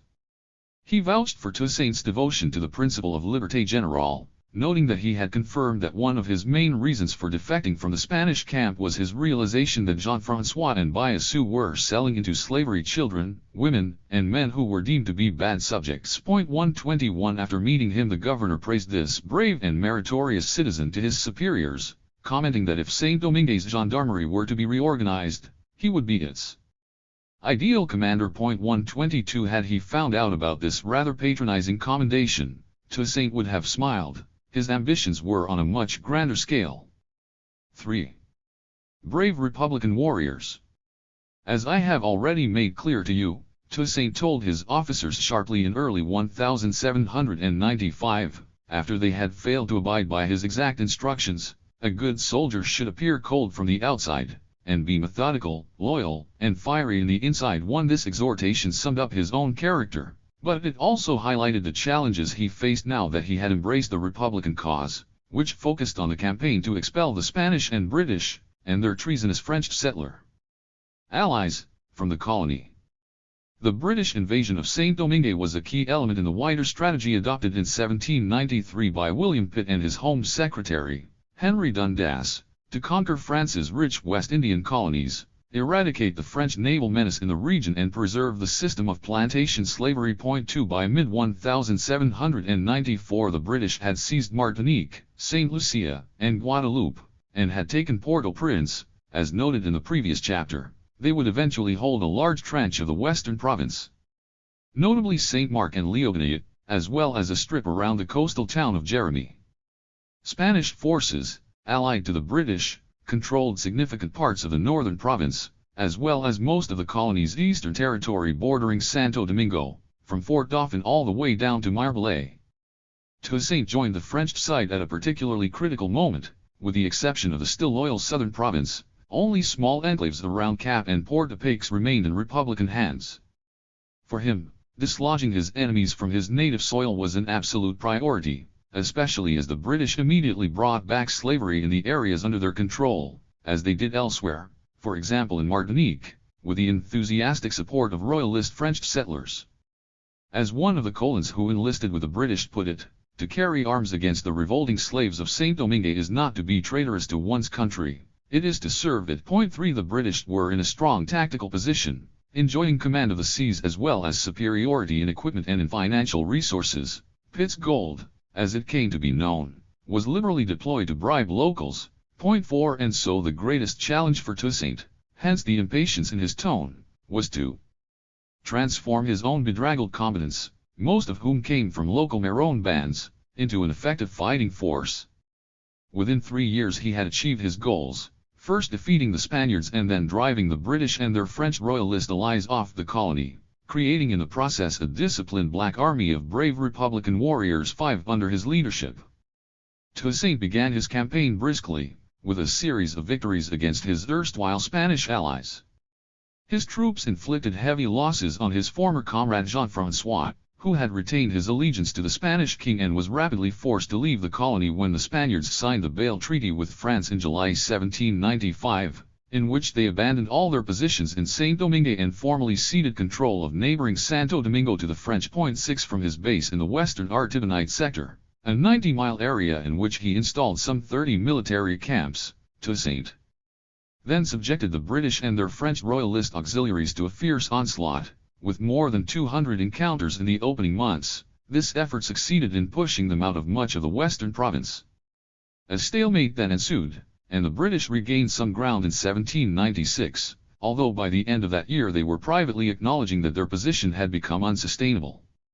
Indeed, by mid-1797, after a further campaign by Toussaint's Republican forces, the Royalists had been driven out of key strategic positions, notably in Marblehead, the mountains of Grand Bois and the areas of Las Cahobas, Bannica, and Saint-Jean. Toussaint's army, now 15,000 strong, pinned them down to a narrow coastal strip on the west, which included Port-au-Prince and Saint-Marc, as well as Mole Saint-Nicolas in the northwest and Jeremy in the south. After a final campaign in early 1798, Toussaint concluded an armistice with the now exhausted British, who agreed to evacuate all their positions on the colony, having lost 15,000 men and spending over £10 million to retain their position. By October 1798, Toussaint had achieved his goal of ridding Republican Saint-Domingue of British and French royalist troops.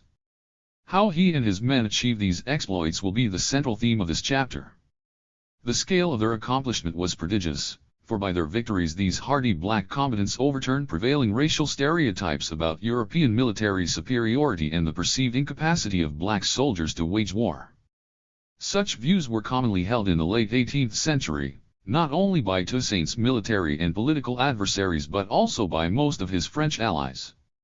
They were avidly embraced by Adolphe Thiers, who viewed Toussaint's military skills as mediocre, consisting mainly in the art of ambushes, and by a number of modern historians. 7 In this perspective, Toussaint's modernizing approach to warfare, with its emphasis on regular troops and European training techniques, was a temporary hiatus from the grassroots, guerrilla-style rebellions which defined the slave revolts of the early 1790s, and were later revived during the successful popular Haitian War of Independence against the French invading army. 8. As a commander, Toussaint was notable for his precise planning of every military operation. He led by example, galvanizing his men by his presence and his willingness to expose himself to mortal danger. He also developed a distinct and highly original set of military techniques, combining the methods of guerrilla warfare with conventional forms of combat, while also deploying the skills of his African-born warriors. This represented the military dimension of his conception of fraternity.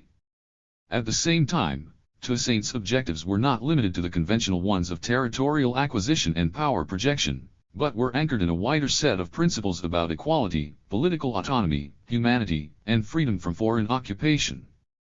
They constituted an early manifestation of what Carmen Abulsi has called the modern republican tradition of war. 9. Toussaint never tired of reminding his soldiers, and the citizens of Saint-Domingue, that the battle against the Spanish, the British, and their local slave-owning stooges was one of political emancipation. The point of the struggle, as he put it to his commanders, was to bring liberty to those parts of our territory which are soiled by the presence of the enemy, and where our people are still lamenting their oppression. The elimination of human bondage was at the heart of Toussaint's ideal of brotherhood, and it also offered the black people of Saint-Domingue an opportunity to demonstrate their sense of honor by proving that the men who have gone from servitude to dignity are worthy of enjoying the benefits of freedom. 10. One of the principal sources for understanding Toussaint's art of war is his correspondence with Etienne Lavaux, the French governor-general who oversaw his ralliement to the French camp in mid-1794. Lavaux remained in post until October 1796. And Toussaint sent him regular and often extensive reports about his military engagements. In the same way as Bayon de Libertat had been a pivotal figure in his pre-revolutionary life, Lavaux played a decisive role in Toussaint's early revolutionary career. From the outset, the governor recognized that he was dealing with an exceptionally gifted fighter. Soon after he had entrusted him with the command of the military front in the Western Province in 1794, he sent this ringing endorsement of Toussaint to the French authorities: "This is a citizen about whom I cannot speak highly enough. He is bursting with virtues, with talent, and with martial qualities. He is full of humanity, truly conquering, and indefatigable in his activities as warrior." 11. Toussaint reciprocated, referring repeatedly to Lavaux as his father, even though the governor was at least 5 years younger than him. He described himself as his respectful son, who would follow his superiors' injunctions with gratitude and unconditional submission. 12. In 1796 he expressed his devotion in lyrical terms. "There are, no doubt, pure friendships, but I am not convinced that any surpass the one I have with you or are more sincere. Yes, General, Toussaint is your son. You are dear to him. Your tomb will be his. He will risk his life to defend you. His arms and his head are always at your disposition. If ever he were to succumb, he would take with him the sweet satisfaction of having defended a father, a virtuous friend, and the embodiment of freedom. 13. Levos was very widely read in 18th-century European literature on military strategy, and Toussaint also drew readily on his intellectual expertise. 14. What he appreciated above all was the firm grounding of the governor's political and military practices in the principles of republican fraternity. In his base at Port-au-Paix, Levos treated his soldiers well, assisting them in their material tasks and sharing the scarce rations equally among European and black soldiers. 15. Toussaint also warmed to Levos's commitment to defending the economic interests of the Nouveaux Libres, the former black slaves of Saint-Domingue who formed the majority of the population in the colony. Since their emancipation in 1793 they were now wage laborers. If they worked on a plantation they were entitled to a quarter of its income, after government tax. 16. And Levos traveled far and wide across areas under French control, successfully confronting white landowners and managers who were refusing to pay their workforce. 17. Toussaint admired Levos, in short, for his exceptional love of black people. 18. He wore a plume the French general sent him on his hat, as a gesture of friendship and respect but also for personal protection, a wonderful example of how Toussaint could readily combine European symbolism and local magical traditions. The plume was widely used in voodoo rituals. And he felt, too, that Levos's disposition was based not on paternalistic condescension but on a real commitment to republican equality. This principle was tested when the wealthy American merchant Stephen Girard petitioned Levos in 1795 to return his slave Crispin, who had absconded from Philadelphia and found his way to Port-au-Paix. The governor replied indignantly, "You must know very little of me to dare to hope that in defiance of our glorious Constitution, I would consent to force a man against his own will to leave the land of liberty where he has taken refuge. In Philadelphia Crispin was a slave. Have I the right to order him to take up his chains again? Assuredly not." 19. In one of his later letters, Toussaint congratulated Levos for not treating black people as children but rather directing and encouraging them towards the public good. This was exactly his own philosophy. 20. Marcus Rainsford was a British soldier who visited Saint-Domingue in 1799, where he met Toussaint. First published in 1805, his historical account of the Black Empire of Haiti paid tribute to Toussaint's skills as a political and military leader. This shared values system came across in Toussaint's military proclamations during this period, where he often claimed to speak in the name of the Governor-General. For example, when he called on a group of French rebels to surrender in early 1795, he observed that both he and Levos believed in the principles of humanity and peace, and in leading our brothers away from error and extending them a helping hand. Toussaint added, "Like all Republicans, I am driven by the ardent desire to find only brothers and friends wherever I will lead the troops under my command." 21. In honor of the French Revolution, Toussaint named one of his regiments after the sans-culottes, and his soldiers' musical repertoire included a number of French revolutionary chants, including the Marseillaise and the Carmagnole. 22. The absolute dedication Toussaint expected of his soldiers on the battlefield was more than exemplified by their commander. He was the epitome of the charismatic military leader, a model of sobriety. He slept only a few hours every night, drank no alcohol, and his capacity for physical endurance was greater than even the hardiest of his men. 23. His daily diet consisted of a modest plate of vegetables, served with a few pieces of chicken or salted beef, or, when meat was not available, eggs or cheese. He was kept constantly informed of military operations by means of an efficient courier system, which saw messages delivered to him at all times of the day or night wherever he happened to be. His staff were instructed to wake him up for especially urgent missives. 24. Locating Toussaint was not easy as he was constantly on the move, and rode so fast that he frequently left his own guards trailing a long way behind him, even though they were chosen for their exceptional equestrian abilities. His ubiquitousness was such that he was able to give his military forces the comforting impression that he was always nearby, a sense which was reinforced by his remarkable memory for places and names. He often had better topographic knowledge of specific sites than the scouts who had been sent there, and he could almost always call out his soldiers and officers by name, even if he had only met them fleetingly years earlier. These qualities gave him a quasi-mystical aura among his men, many of whom regarded their commander as a divinity. Toussaint's authority rested, too, on his capacity to appeal to the supernatural beliefs of his men, For example, the red handkerchief he often wore around his head, the corners tight in delicate knots, was seen as a symbol of Aughnfur, the Voda spirit of war and anger who led his followers into combat and kept them safe. In West African cosmology, this spirit was also represented as a blacksmith, and was associated with healing and reconciliation. Point 25. There was a widespread belief that his military decisions were dictated to him by his spirit protector. Point 26. Daring was among Toussaint's primary attributes as a commander, and he was often in the very front ranks as he directed the charge against enemy lines. There are numerous examples of his heroic actions, many of which became the stuff of legend in his lifetime. In October 1794, when he recaptured Saint Raphael from his former Spanish allies, he found that their position was defended by an elevated fortification armed with heavy artillery and surrounded by a wide moat. His Republican cavalry charged twice, but on both occasions was forced to retreat under intense fire, with a loss of more than 200 men. Toussaint finally broke through by driving the remnants of his mounted forces into the camp through a hail of bullets and cannon fire. This third cavalry charge routed the enemy. Point 27. Similarly, in August 1795, as he fought to reclaim the Marbleay region from Spanish and British control, Toussaint personally directed the attack on a fort at Las Cajobas which was held by 400 heavily armed men, and led the victorious cavalry assault which left a quarter of the enemy dead. Point 28. Toussaint's bravery as a front-line combatant was versatile, drawing on the full range of military instruments available to him. In July 1794 he captured the positions held by Jean-François Dondon and Fort Dauphin saber in hand, and chased his retreating foe into the bush, forcing him to abandon all his equipment, supplies, and papers. As he gleefully reported to Lavaux, he saved only his shirt and trousers. Point 29. His skills as a marksman were also excellent and he put them to good use.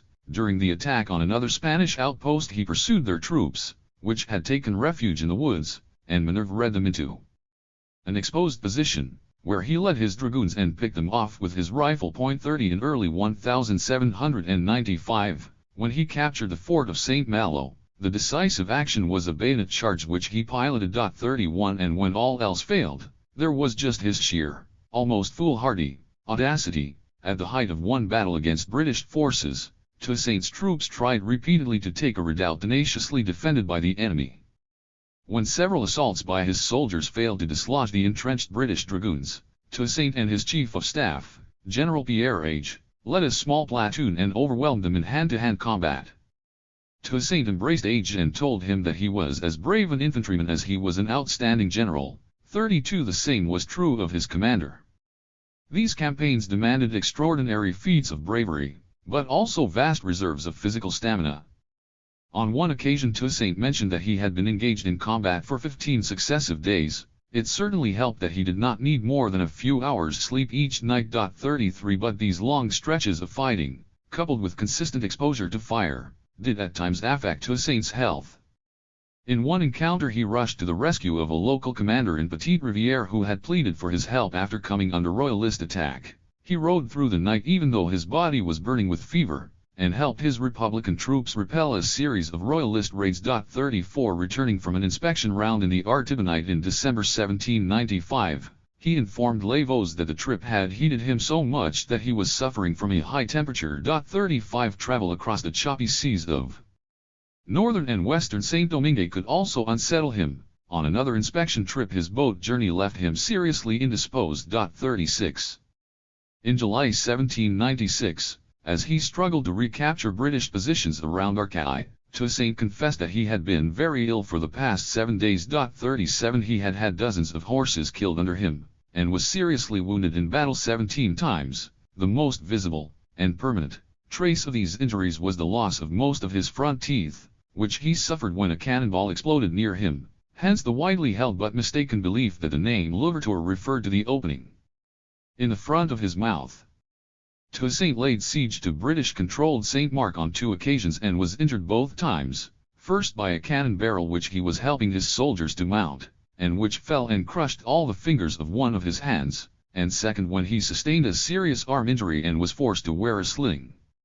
This wound, however, did not stop him from leading the charge at a column of British troops and driving them back. 38. Invited by Lavaux to spare himself, Toussaint responded with stoicism, "It is best I suffer but keep doing good things." 39 In 1799 the commander-in-chief admitted that he was suffering cruelly from a pain which had fixed itself on his left leg, following an injury in the final stages of the campaign against the British in the previous year. 40. Such hyperactivity, together with Toussaint's apparent physical invulnerability on the battlefield, confirmed his soldiers' belief that he was in close touch with the Voda spirits and that they gave him supernatural powers. This mystical quality was reinforced by remarkably timed natural events, which seemed miraculously to turn the tide in his favor. One such moment occurred in 1797 during an engagement with the Royalist troops of des Sources, a colon commander who was retreating back to his St. Mark base from Veretz to avoid an encounter with Toussaint's advancing forces. As the Royalists reached an open road, a torrential downpour fell upon them and drenched all their weapons, rendering them unusable. The rain, however, spared Toussaint's forces, which were less than 2 miles away. Left to defend themselves only with their bayonets, the exposed Royalists were decimated. 41 Des Sources must have felt especially cursed. 3 years earlier, after a 7-hour battle, Toussaint had crushed his forces and sent him back to St. Mark without cannon, without baggages, without hats, without shoes, without horses, in sum, without any kind of fanfare. 42. One of the abiding mysteries about Toussaint was how a man with no military background before the Revolution, and whose physique was hardly an exemplar of martial virility, could have come to acquire such formidable fighting skills. Like most great revolutionary leaders, he was largely self-taught and learned from his own experiences. But he also knew where to turn to for help. According to the memoirs of his son Isaac, Toussaint started to undergo regular military training immediately after the 1791 slave insurrection. He asked a former officer from Cap to give him lessons in fencing and in military strategy, and every morning, under the guidance of this instructor, he dutifully trained in the handling of weapons. The novice was a quick learner. He was soon able to direct the maneuvers of the battalions of Biassou's Guard. Another figure who helped with Toussaint's practical military training at this time was a black officer named Gil Levet, who had served in Saint-Domingue's colonial militia. After Toussaint joined the Republican camp in 1794, several French officers also provided him with the rudiments of theoretical instruction, notably General Edme Desfourneaux, who guided Toussaint through standard French manuals such as the Chevalier de Clercq's treatise on military fortifications. 43 Toussaint's library was well stocked with the historical classics of the Republican tradition of war, which included Herodotus' history of the wars of the Persians against the Greeks, Vegetius' Scriptores de re militari, Caesar's commentaries, d'Orléans' history of revolutions in England and Spain, and the inescapable lives of Plutarch. 44. Toussaint's ultimate strength in the domain of military strategy, as in many other areas, lay in his capacity for creative adaptation. He was able to draw on the full range of materials and techniques available, whether from the annals of the distant past or the experiences of the immediate present, from seasoned European military experts or Saint-Domingue Marron rebels, from the closest of allies or the bitterest of foes. When it came to the formation of his own troops, for example, he wrote to Lavaux in mid-1794 asking for a copy of the governor's military training manual, so that he could educate the troops, both the infantry and the cavalry, and so that the officers can learn the commandments. 45 This Republican Bible was not sufficient, though, and a year later he revealed that he had captured an instruction manual from a Royalist officer employed in the training of des Sources' legion. He thought it would be very handy for his own purposes and planned on using it, even though it would be at the expense of the British Sire's Majesty. 46 Within a few years the best of his soldiers had developed prodigious skills in the manipulation of weaponry. A former British military officer who visited Saint-Domingue in the late 1790s was particularly struck by the dexterity with which Toussaint's infantry handled their bayonets. With that dreadful weapon, fixed on muskets of extraordinary length in their hands, neither cavalry nor artillery could subdue infantry, although of unequal proportion. But when they were attacked in their defile, no power could overcome them. 47 This training was all the more effective in that it required no munitions, which were always in short supply. At the same time, and contrary to the conventional view of his philosophy of war, Toussaint did not believe that European techniques were the only recourse available to him. His strategic and tactical thinking was imaginative, and frequently departed from the European military tradition. He insisted that his troops carry very little with them, and trained them to guide themselves by the night stars and move with lightning speed. This mobility was also emphasized in Toussaint's adaptation of military training to the Saint-Domingue terrain, and in particular to the prevalence of woods, bushes, hills, ravines, and mountains. The technique led to the development of combat skills which were aimed at building flexibility of movement, without losing the overall sense of group cohesion among his fighters. The originality of these combinations, too, caught the eye, as when Toussaint's Republican army was observed conducting a military drill. Each general officer had a demi-brigade. They performed equally well several maneuvers applicable to their method of fighting. At a whistle a whole brigade ran 300 or 400 yards, then separating, threw themselves flat on the ground, changing to their backs or sides, keeping up a strong fire the whole of the time, till they were recalled. They then formed again, in an instant, into their wonted regularity. 48. Toussaint's originality as a military strategist lay not only in his unconventional training of his regular troops, but also in the novel ways he prepared his forces for irregular combat. This is where he drew extensively upon the techniques developed by the Maroon slave rebels in Saint-Domingue, the systematic exploitation of the advantages of terrain, the entrapment of the enemy and capture of his equipment, camouflage, the psychological intimidation of the adversary by a variety of means, and the use of deceptions such as false ceasefires and surrenders. 49. Toussaint's tactical plans often relied on misleading the enemy, and here too he led the way. The most elaborate of these ruses, which became part of his legend, involved a plan in August 1794 to capture one of the most capable British officers, Major Thomas Brisbane. A few months after switching to the Republican side, Toussaint pretended that he was having second thoughts about the French and was open to joining the British camp. He instructed his lieutenants to hand over the Republican-controlled territories of Arrêts and Petite Rivière, which they duly did. Hostilities ceased, soldiers fraternized, and Toussaint held a series of meetings with Brisbane and his staff over an 8-day period during which he exchanged 17 letters with him and swore allegiance to King George III. But all the while he was secretly plotting to entrap the British officer with the help of the latter's secretary Morin, whom he won to the Republican cause. Toussaint promised to hand over Gonaives to Brisbane and invited him to come and take possession of the town with his retinue. The British commander sent one of his royalist deputies. 2 days later Toussaint arrived with a large force and retook the town, arresting a number of senior enemy officers. He only narrowly missed capturing Brisbane. 50.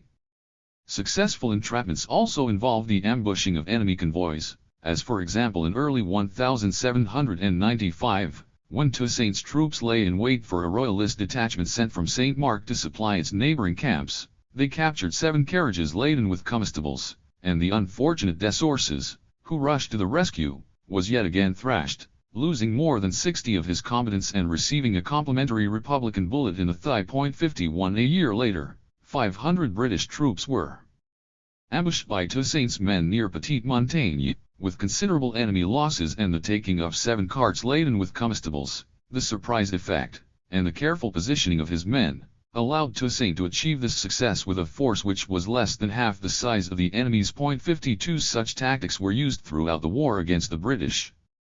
In the final campaign in early 1798 he ordered a small contingent of his forces to present themselves to British outposts in the area of Charbonnières, on the outskirts of Port-au-Prince, and to pretend that an attack on these posts was imminent. The majority of his troops, meanwhile, were deployed on the roads leading out of town so that they could attack the British when they made a sortie to rescue their besieged comrades. Make yourselves as small as possible, Toussaint instructed his commanders, because he who lies in wait is much stronger than he who is surprised. 53. These deceptions were combined with another of Toussaint's favorite tactics, which also came straight out of the popular slave rebellion repertoire, the constant intimidation of the enemy. In a letter to Lavaux, he even ascribed the majority of his victories to this form of psychological warfare. 54. Further credence can be given to his claim if we examine the testimonies of Toussaint's enemies, most notably the journal of Lieutenant Howard of the York Hussars, who fought in the final years of the British campaign in Saint-Domingue.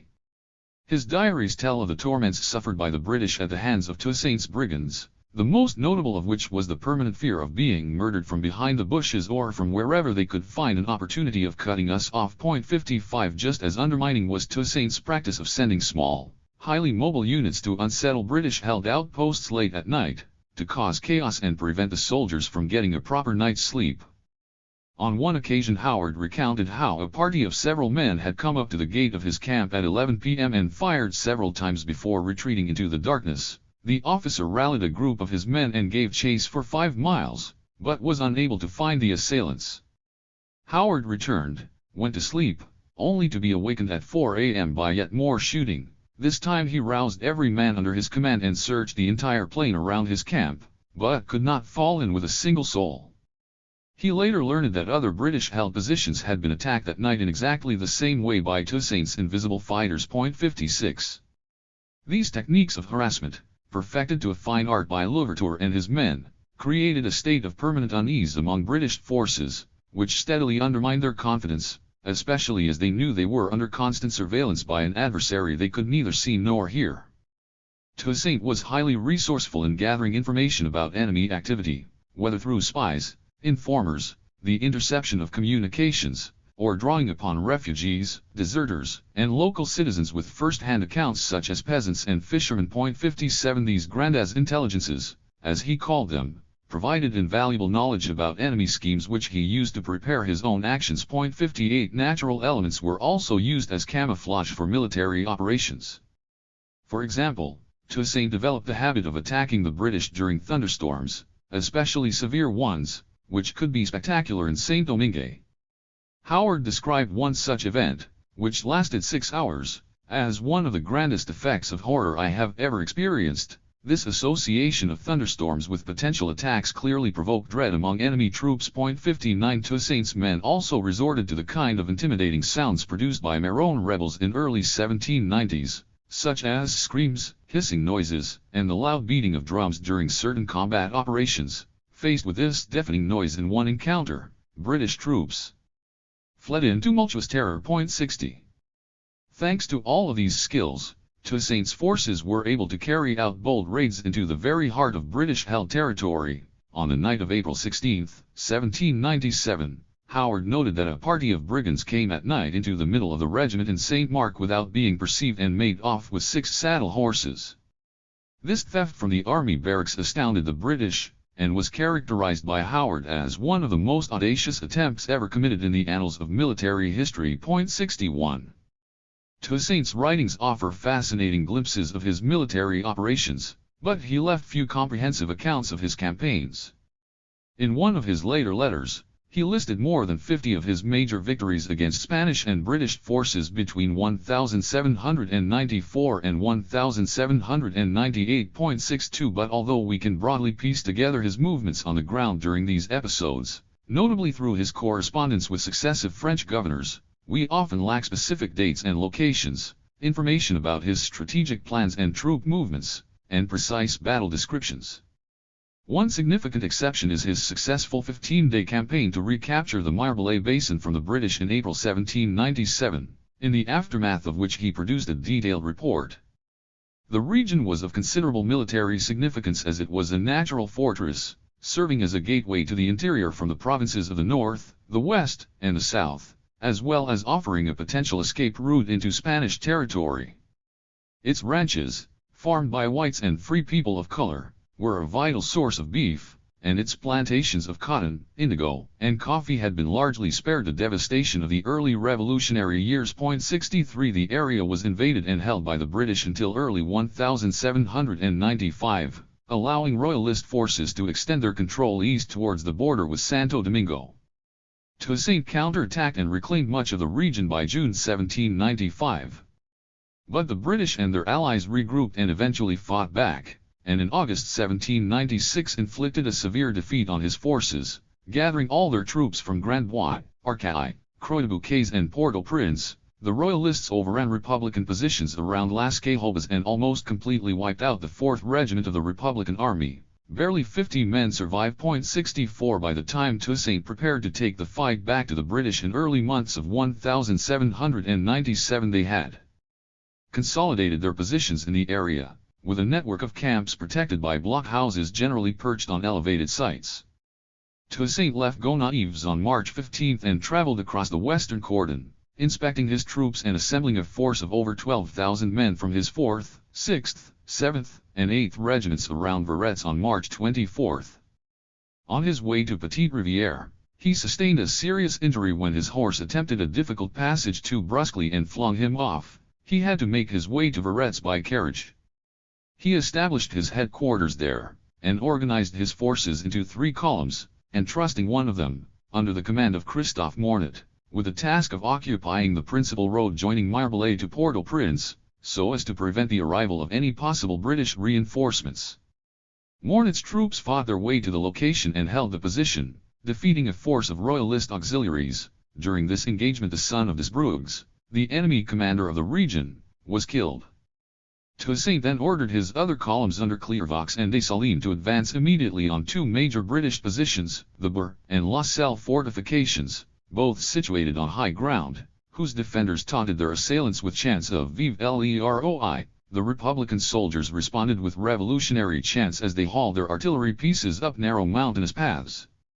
The forts did not resist Dessalines cannons, and as the fleeing Royalists tried to reach the river Artibonite they were cut to pieces by the Republican cavalry. The town of Marbleay soon fell into Republican hands, with the Royalists pulling back into the Grand Bois Mountains.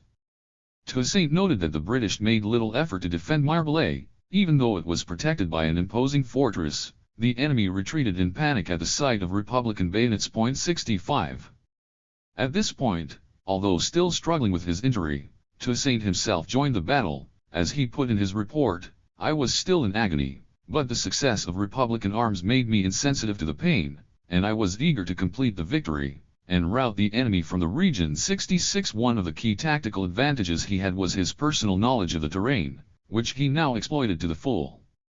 He took command of Clairvaux's column, to which he joined his own cavalry regiment, and pursued the retreating Royalists into the Grand Bois area. Over a 36-hour period he surrounded and burned down the enemy blockhouses of Camp Cotonou, Camp Coupe, Camp Gourier, Camp Bobin, and Camp Saint-Victoire, while Dessalines cleared the fortified positions of Camp Daguets, Camp Datis, and Camp Bazile. By the end of the campaign, Toussaint and his men had recaptured Marbleay and cleared the Grand Bois Mountains. Slave-owning colons in the area had surrendered, several hundred Royalists had been killed and a considerable supply of enemy equipment captured, including cannons of various sizes, rifles, pistols, and ammunition. When Toussaint learned that the inhabitants of the towns of Banaka, Las Cahobas, and Niba had looted British Army stores after their retreat from the area, he demanded that the munitions be immediately handed over to his troops. If they failed to do, he threatened to have their homes searched. 67. Around 60 prisoners were taken and sent back to Gonaives. The majority were local French Royalists and black mercenaries, and a small number were British and German. Consolidating such victories was often a frustrating affair. Within a month of his troops' successes in Marbleay the British crept back in, and Toussaint was forced to return and drive them out again. 68. One additional factor which made it hard for his men to hold on to captured territory, as Toussaint frequently noted, was the poor quality of their equipment, one of his constant preoccupations as a military commander, especially in the initial years of his struggle against the Spanish and the British, was the lack of weapons and supplies for his soldiers. Throughout the 1797 Marbleay campaign, his troops were each given a daily ration of 3 biscuits. 69. His correspondence with Lavaux is full of complaints about the problems he faced. He once noted that his troops in the Artibonite had no salted meats, and were very short of clothing. 3/4 of his men were without shirt or trousers, and many were naked like earthworms. 70. Although his officers and soldiers endured these deprivations stoically, in true Republican spirit, they occasionally grumbled. In January 1796 Toussaint received a petition signed by the officers of the 5th Regiment, stationed in the remote Dondon region, informing him that they were facing the greatest of hardships. They had not been paid and their rations had run out. They were surviving on a small supply of bananas and salted fish. 71. Such a predicament was by no means exceptional. Another of his local commanders informed Toussaint that he was unable to keep hold of his men, as they had run out of provisions and clothing and had been forced to go marauding elsewhere in order to find subsistence. 72. In July 1796, Toussaint himself informed his superiors that he would not be ready to launch an attack on British positions as his troops had been starved of supplies for 3 months. His flour reserves had dwindled, and torrential rains had destroyed the staple crops on which he traditionally relied, such as bananas and sweet potatoes, so that he had been forced to send soldiers to collect sugar cane from the fields.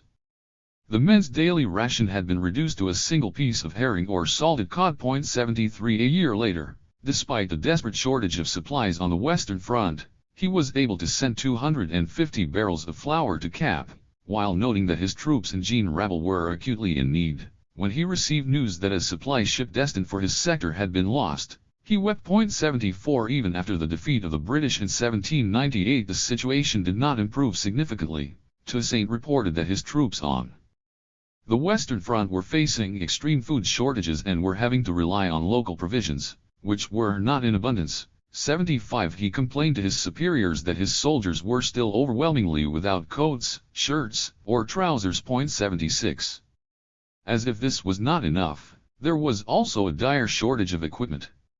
His horses lacked saddles, and Toussaint frequently complained to his superiors about this problem. 77 There was also an ongoing issue with munitions, which became an obsessive theme in Toussaint's correspondence with Lavaux. "I am entirely short of ammunition, having spent it all on the various attacks against the enemy," he wrote urgently in 1794. Soon afterwards, as he prepared an offensive against St. Mark, he declared that he needed twice as many munitions as were available in his military stocks. Later, as he reviewed the defense lines of Gonaives, he asked for cannon, mortar, and bombs, and awaited their arrival trepidatiously. 78 He compared the promise of 400 pounds of gunpowder to a wondrous deliverance. "It is as though I had been ill," he told Lavaux, "and you are sending me the right cure for my disease." But there could sometimes be problems. In 1796 he asked for and received 2,000 rifles. However, they turned out to be in very poor condition, with a loss of around 150 bayonets. Toussaint pledged to try and patch them together as best he could. Improvisation was another indispensable skill in his art of war. 79 Toussaint not only coped with these limitations, but in some senses turned them to his advantage.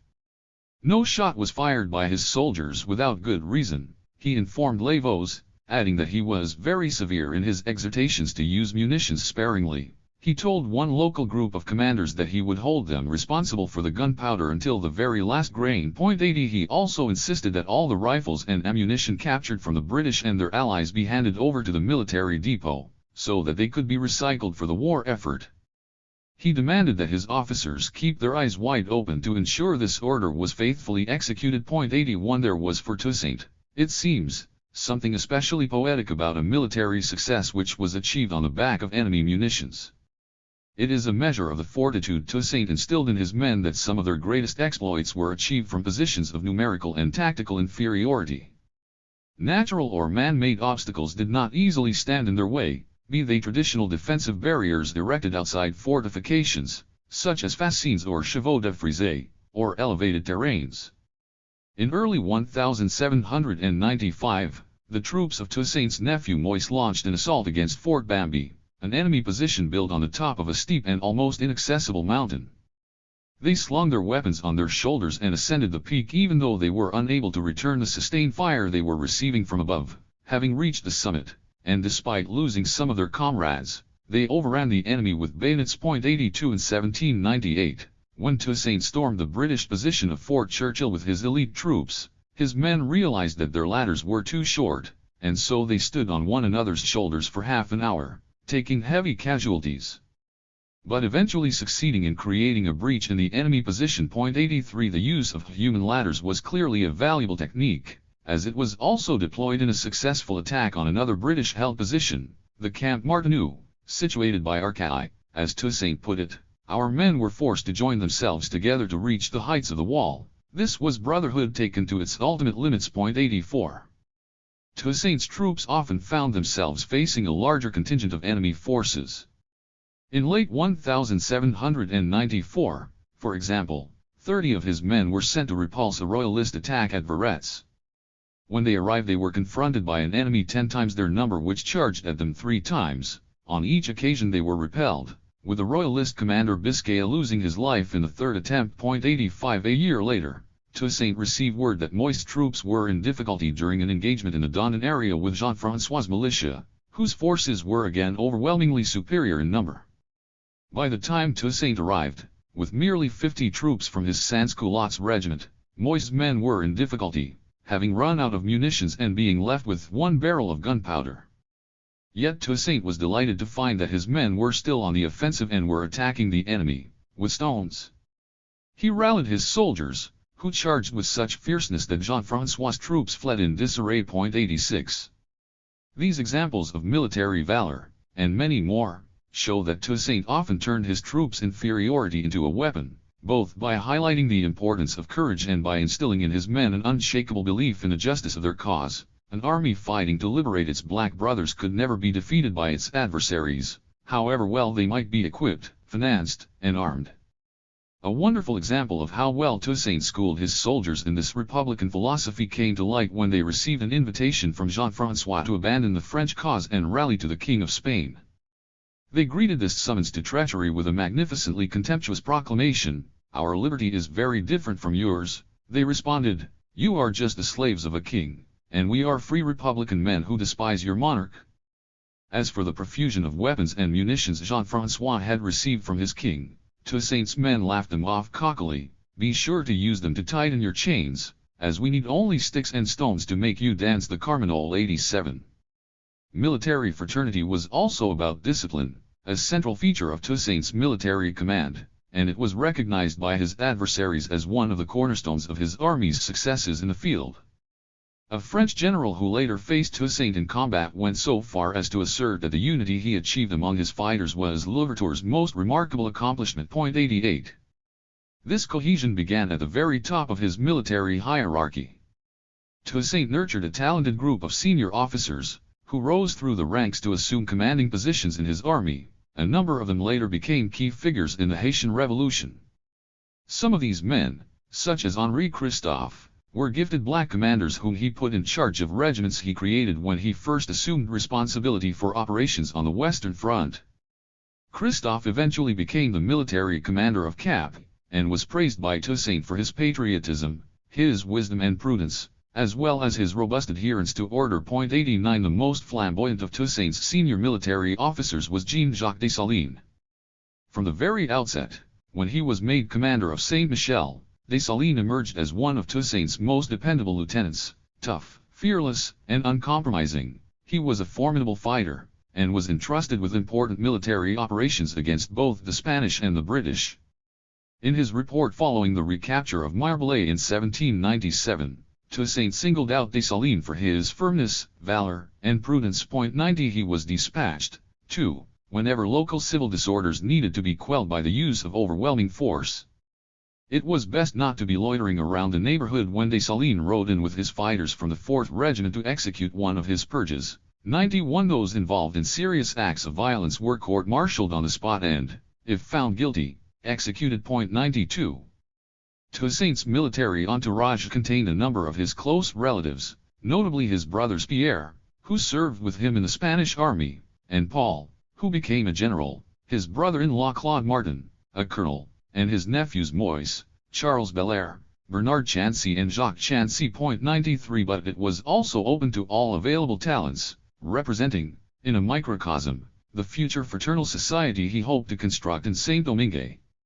Among his senior officers were gifted mixed-race fighters such as Augustin Clairvaux, Colonels Morisset and Gabart, the heads of his elite cavalry regiments. Gabart later became the commander of the gendarmerie, and a colonel also called Dessalines, who bore no relation to his black namesake. There were, too, a number of white Europeans in Toussaint's inner military circle, notably General H., his chief of staff, whom we have seen in action, and several of his aides-de-camp, such as Dubuisson, Bariti, and his most trusted subordinate, Augustin de Hebecourt. 94. And, contrary to the widespread belief that his officer corps was dominated by black Creole natives of Saint-Domingue, many of his military cadres were African-born Bosales. Drawn from the dominant African ethnic group in Saint-Domingue, the Congos, these fighters, many of whom were former Maroon slaves, were recruited as Toussaint unified the different black rebel forces under his command. They included his old acquaintance from the Breda days, Sans Souci, who rose to the rank of colonel and remained fiercely loyal to him until the very end, Among other notable Beausail commanders were Jasmin, Noël Prieur, La Blanée, Mademoiselle, Scylla, and La Plume. 95 The brave La Plume, as Toussaint called him, was a mild-mannered officer who entered the limelight when he arrested his boss, the militia leader Pierre Dieudonné, and brought his comrades into the Republican camp. He was immediately promoted to colonel, and eventually became a general in Toussaint's army. 96 Mademoiselle was given the rank of colonel in the 12th Regiment, which was composed entirely of former Marrons from another African ethnic group, the Dokos. Toussaint had a particular fondness for these sturdy fighters, whom he called his indomitable Montagnards. 97. In order to inspire a fraternal esprit de corps among these different elements, Toussaint constantly preached the virtues of republican unity. Whenever tensions flared up, as they invariably did in the early years, whether between whites and non-whites, black and mixed-race people or Creoles and Beausails, the commander gathered his troops and subjected them to a lengthy lecture in which he did not mince his words. After one such occasion, he informed Lavaux that he had given a vehement dressing down to his officers and soldiers during a troop review, and that a sense of unity was now beginning to emerge among them. 98 On another occasion, some of his black soldiers complained about his appointment of a white colonel as the military commander of St. Louis. Toussaint dismissed these grumblings, telling them that the man had saved his life during one of the battles around St. Mark and that he regarded him as his eldest son. 99 The positive effects of these harangues can be seen in the petitions addressed to Toussaint by white members of his army, assuring their commander-in-chief that they had no problems whatsoever with their black and mixed-race comrades, and that their relationship with him was based on friendship and fraternity, assurances which demonstrated that the racial and ethnic integration of his army was one of Toussaint's consistent concerns. 100. Toussaint also reminded his commanders of the absolute necessity of subordination and discipline. These, he told them, are the two military virtues which once upon a time made the Romans the most warlike of peoples, and which today have enabled our republican armies in Europe to triumph over their enemies. 101 He issued precise and detailed instructions to his senior officers before each military engagement, and expected them to report back to him regularly, and in detail, during their operations. For example, when he dispatched his men to engage with the British in early 1798, his marching orders to Dessalines specified the maneuvers to be carried out by individual columns, the locations where ambushes should be laid, the strategic positions to be held, the routes to be taken by the guides, the type of men to be employed for individual operations, the secret signals to be used to initiate coordinated actions, right down to the incentives which could be offered to soldiers carrying out especially dangerous missions. 102. Toussaint kept his senior commanders on a very tight leash. When, in the final stages of the campaign against the British, he learned that Christophe had left his post without his permission and returned to Cap, he rebuked him sharply for allowing local intrigues to get in the way of his military duty. 103 He reminded them all of the key virtues of coordination and communication. He told Dessalines that the timing of his specific maneuver was crucial, and that the slightest negligence on his part could cause the whole operation to fail. 104 He could at times needle and even taunt his commanders. Instructing Dessalines to capture a British-held fort, he not only gave him details as to how he should execute the operation, but also urged him to pick reliable, brave, and experienced soldiers who would lead the assault decisively and not just go through the motions of firing at the enemy. 105 One can imagine that Dessalines, who rarely gave anything less than full-throttled commitment, would have bridled at receiving such an order. Yet Toussaint was also humane, and mindful of the dangers to which he exposed his soldiers. If an enemy fortification could be taken only with considerable troop losses, he would normally instruct his commanders to surround the position and pin the enemy in rather than risk throwing away the precious lives of his fighters. He defended his officers, too, if he thought their actions were unfairly represented. He stood up for one of his captains when he was accused of treacherous conduct during an engagement in Dondon in 1797.106. Toussaint's expectations of his officers were always high, and he would rebuke any commander who failed to abide by his specific injunctions, especially if, as was frequently the case, he had made a personal trip to the field to demonstrate what exactly needed to be done. When in January 1795 the military chiefs of Petite Rivière did not properly execute his plan to cross the river Artibonite to retake British-held positions on the opposite bank, Toussaint exploded with fury, I ordered you to carry out this maneuver 3 times, and you blatantly ignored my instructions. I told you to use 18 and 12 pounders, and even visited the site and showed you exactly where these artillery pieces should be placed. Your attitude has been negligent and careless. 107 The commander-in-chief did not always abide by his own injunction to be cold from the outside. Toussaint insisted just as much on discipline when it came to his soldiers. Indeed, it was key to his conception of virtuous military behavior. The first rule here, which he repeated before every single operation, was the duty to follow orders. Its absolute necessity featured prominently in all his harangues. In his stirring appeal before the final campaign against the British in 1798, he held up the discipline of French revolutionary armies, the most important weapon they used to defeat the tyrants of Europe. He urged his men to follow their example, unconditionally obey the orders of your superiors, follow the strictest of disciplines, and observe the greatest subordination to your commanders. Only then will we be certain of defeating the enemies of the Republic. 108. Toussaint was constantly on the watch for British attempts to corrupt his soldiers. Early on in the campaign, the British sent 2 men of color to Toussaint in an attempt to buy him off. He sent them on to Lavaux, who had them tried and executed for treason. 109 The Royalists understood that Toussaint was beyond their reach, but this only encouraged them even further in their efforts to bribe his soldiers, forcing him to develop extremely strict rules to discourage any potential defections. During one attack on a British fort in early 1798, the enemy invited 8 of Toussaint's soldiers into their compound and, after pulling them up with ropes, offered them food, drink, and money if they agreed to try and win over their comrades when they returned to camp.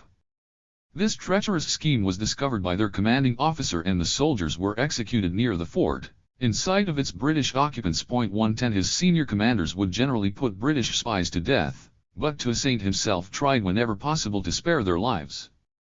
On one occasion, upon hearing that General Laplume had found 2 spies and executed one of them, he rushed to the scene and not only prevented the killing of the other, but convinced the spy of the justice of Republican ideals and sent him back to Port-au-Prince to preach the cause to his black comrades who were fighting on the British side. 111. The prohibition of pillage was Toussaint's cardinal principle of military virtue. His rules were equally draconian in this respect. His army's code of military practice stipulated that any officer or soldier who was caught pillaging would be court-martialed, and if found guilty would be sentenced to death. As with cases of treason, execution was to take place immediately and on sight. 112 Furthermore, every member of the army was asked to exercise supreme vigilance, and report any act of pillage he might have witnessed, whether by a fellow soldier or a commanding officer. Directly to Toussaint. Pillage was defined broadly, to include the appropriation for personal purposes of guns, sabers, munitions, and any military equipment from a camp, fort, or town. The penalty here too was death. 113. But Toussaint did not rely on the threat of punishment alone. The discipline he cultivated among his soldiers was also based on an education in the republican virtues.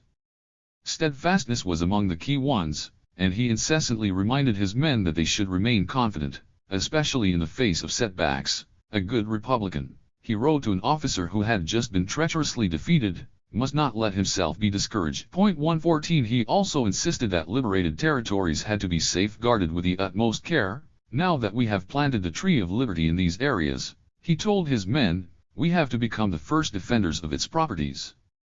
He repeatedly admonished his officers and soldiers that no homes or plantations should be set on fire. 115 More fundamentally, he emphasized that they were fighting a just war in which the lure of material rewards was irrelevant. Indeed, he turned the prohibition of pillage into a lesson in morality. We fight not for our fortunes. We will have ample time to think about such matters once we have chased our enemies from our lands, from our homes. We fight for our freedom, which is the greatest of riches we can aspire to, and we have to preserve it for ourselves and for our children, for our brothers and our citizens. 116. This appeal to an elevated morality was a striking success, as is shown by the generally scrupulous treatment of civilians by Toussaint's soldiers in combat zones, especially whites. When they overran a Spanish-controlled camp, they discovered a group of starving European women and took them under their protection. They fed and clothed them, even though they themselves had barely eaten for days. 117 In the aftermath of one of the many battles around Marblehead, Toussaint's troops captured a convoy of 20 colons who were fleeing from the Republican-controlled territory with all their worldly possessions. These included 200 horses laden with jewelry and precious objects of various kinds, as well as their slaves. Toussaint ordered that the colons be brought to him, and began by asking them if any of their belongings had been taken by his soldiers. When they confirmed that not a single piece of gold had been touched, he said they were free to continue with their journey and take all their possessions with them, except for their slaves, who were immediately released. 118. This kind of behavior, combining Republican emancipatory practices with strict discipline and humanity towards civilians in combat areas, became the hallmark of Toussaint's soldiers. The rigorous sense of self-possession of his almost naked men was noted when they entered Cap in late March 1796 to put an end to the mixed-race revolt against Les Veaux. 119. The same virtuous conduct was demonstrated by Toussaint's troops, carefully chosen by the commander-in-chief from among his elite forces. 120, when they re-entered the British-held towns of Port-au-Prince and Saint-Marc in 1798. Toussaint credited his envoy Huon with preventing a mass exodus from Port-au-Prince thanks to his words of reassurance to local inhabitants, especially as those who had chosen to remain behind had been warned by the departing royalists that they would be massacred. 121. Local municipal officials went out of their way to commend Toussaint for the discipline and good order observed by his men. 122. Noting that the liberating army which entered Port-au-Prince committed no acts of pillage, even though it went without rations for the first 2 days, a local inhabitant mused, what European troops would have maintained such tight discipline under the same conditions? 123. The contrast with the British takeover of Port-au-Prince in 1794, when dozens of Republicans were massacred, was striking. 124. More challenging was the issue of the treatment of enemy combatants.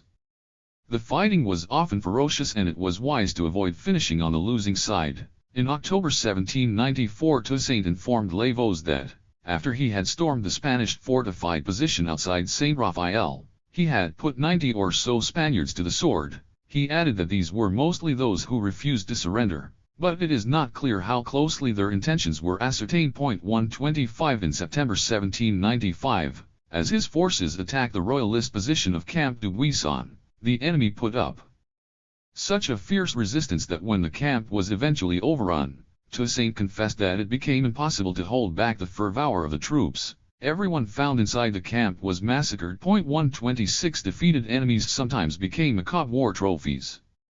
When Jean Jeanton, a fanatical royalist commander, was ambushed and killed in the mountains of Saint-Marc on the anniversary day of the French Revolution, his head and epaulets were paraded in the neighborhood by the victors, and Toussaint gleefully reported the news to his superior. 127. Sometimes these enemy remains were sent to their chief by his lieutenants as evidence of their revolutionary zeal. One local commander informed Toussaint that his soldiers had cut off the heads of 13 royalists and were sending them to him. 128. During the occupation of the Spanish-controlled town of Banaka by Toussaint's troops in 1796, it was alleged that some of his black forces carried out acts of reprisal. 129.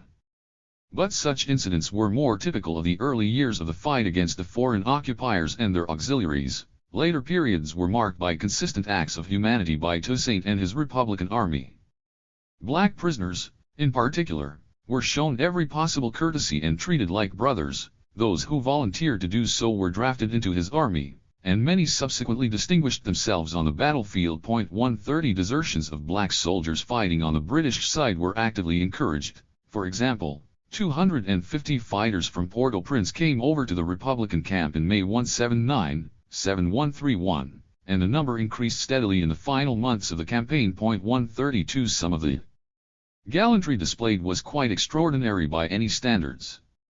After the 1797 encounter in which his troops were crushed, the royalist officer Desources fell into Republican hands, but Toussaint's local commander had him escorted by 10 of his men to the gates of Saint-Marc, where he was freed and allowed to return to his base. 133. The commander-in-chief himself regularly instructed his army that all prisoners of war should be treated humanely and according to the laws of war. His own behavior was typically meticulous in this regard.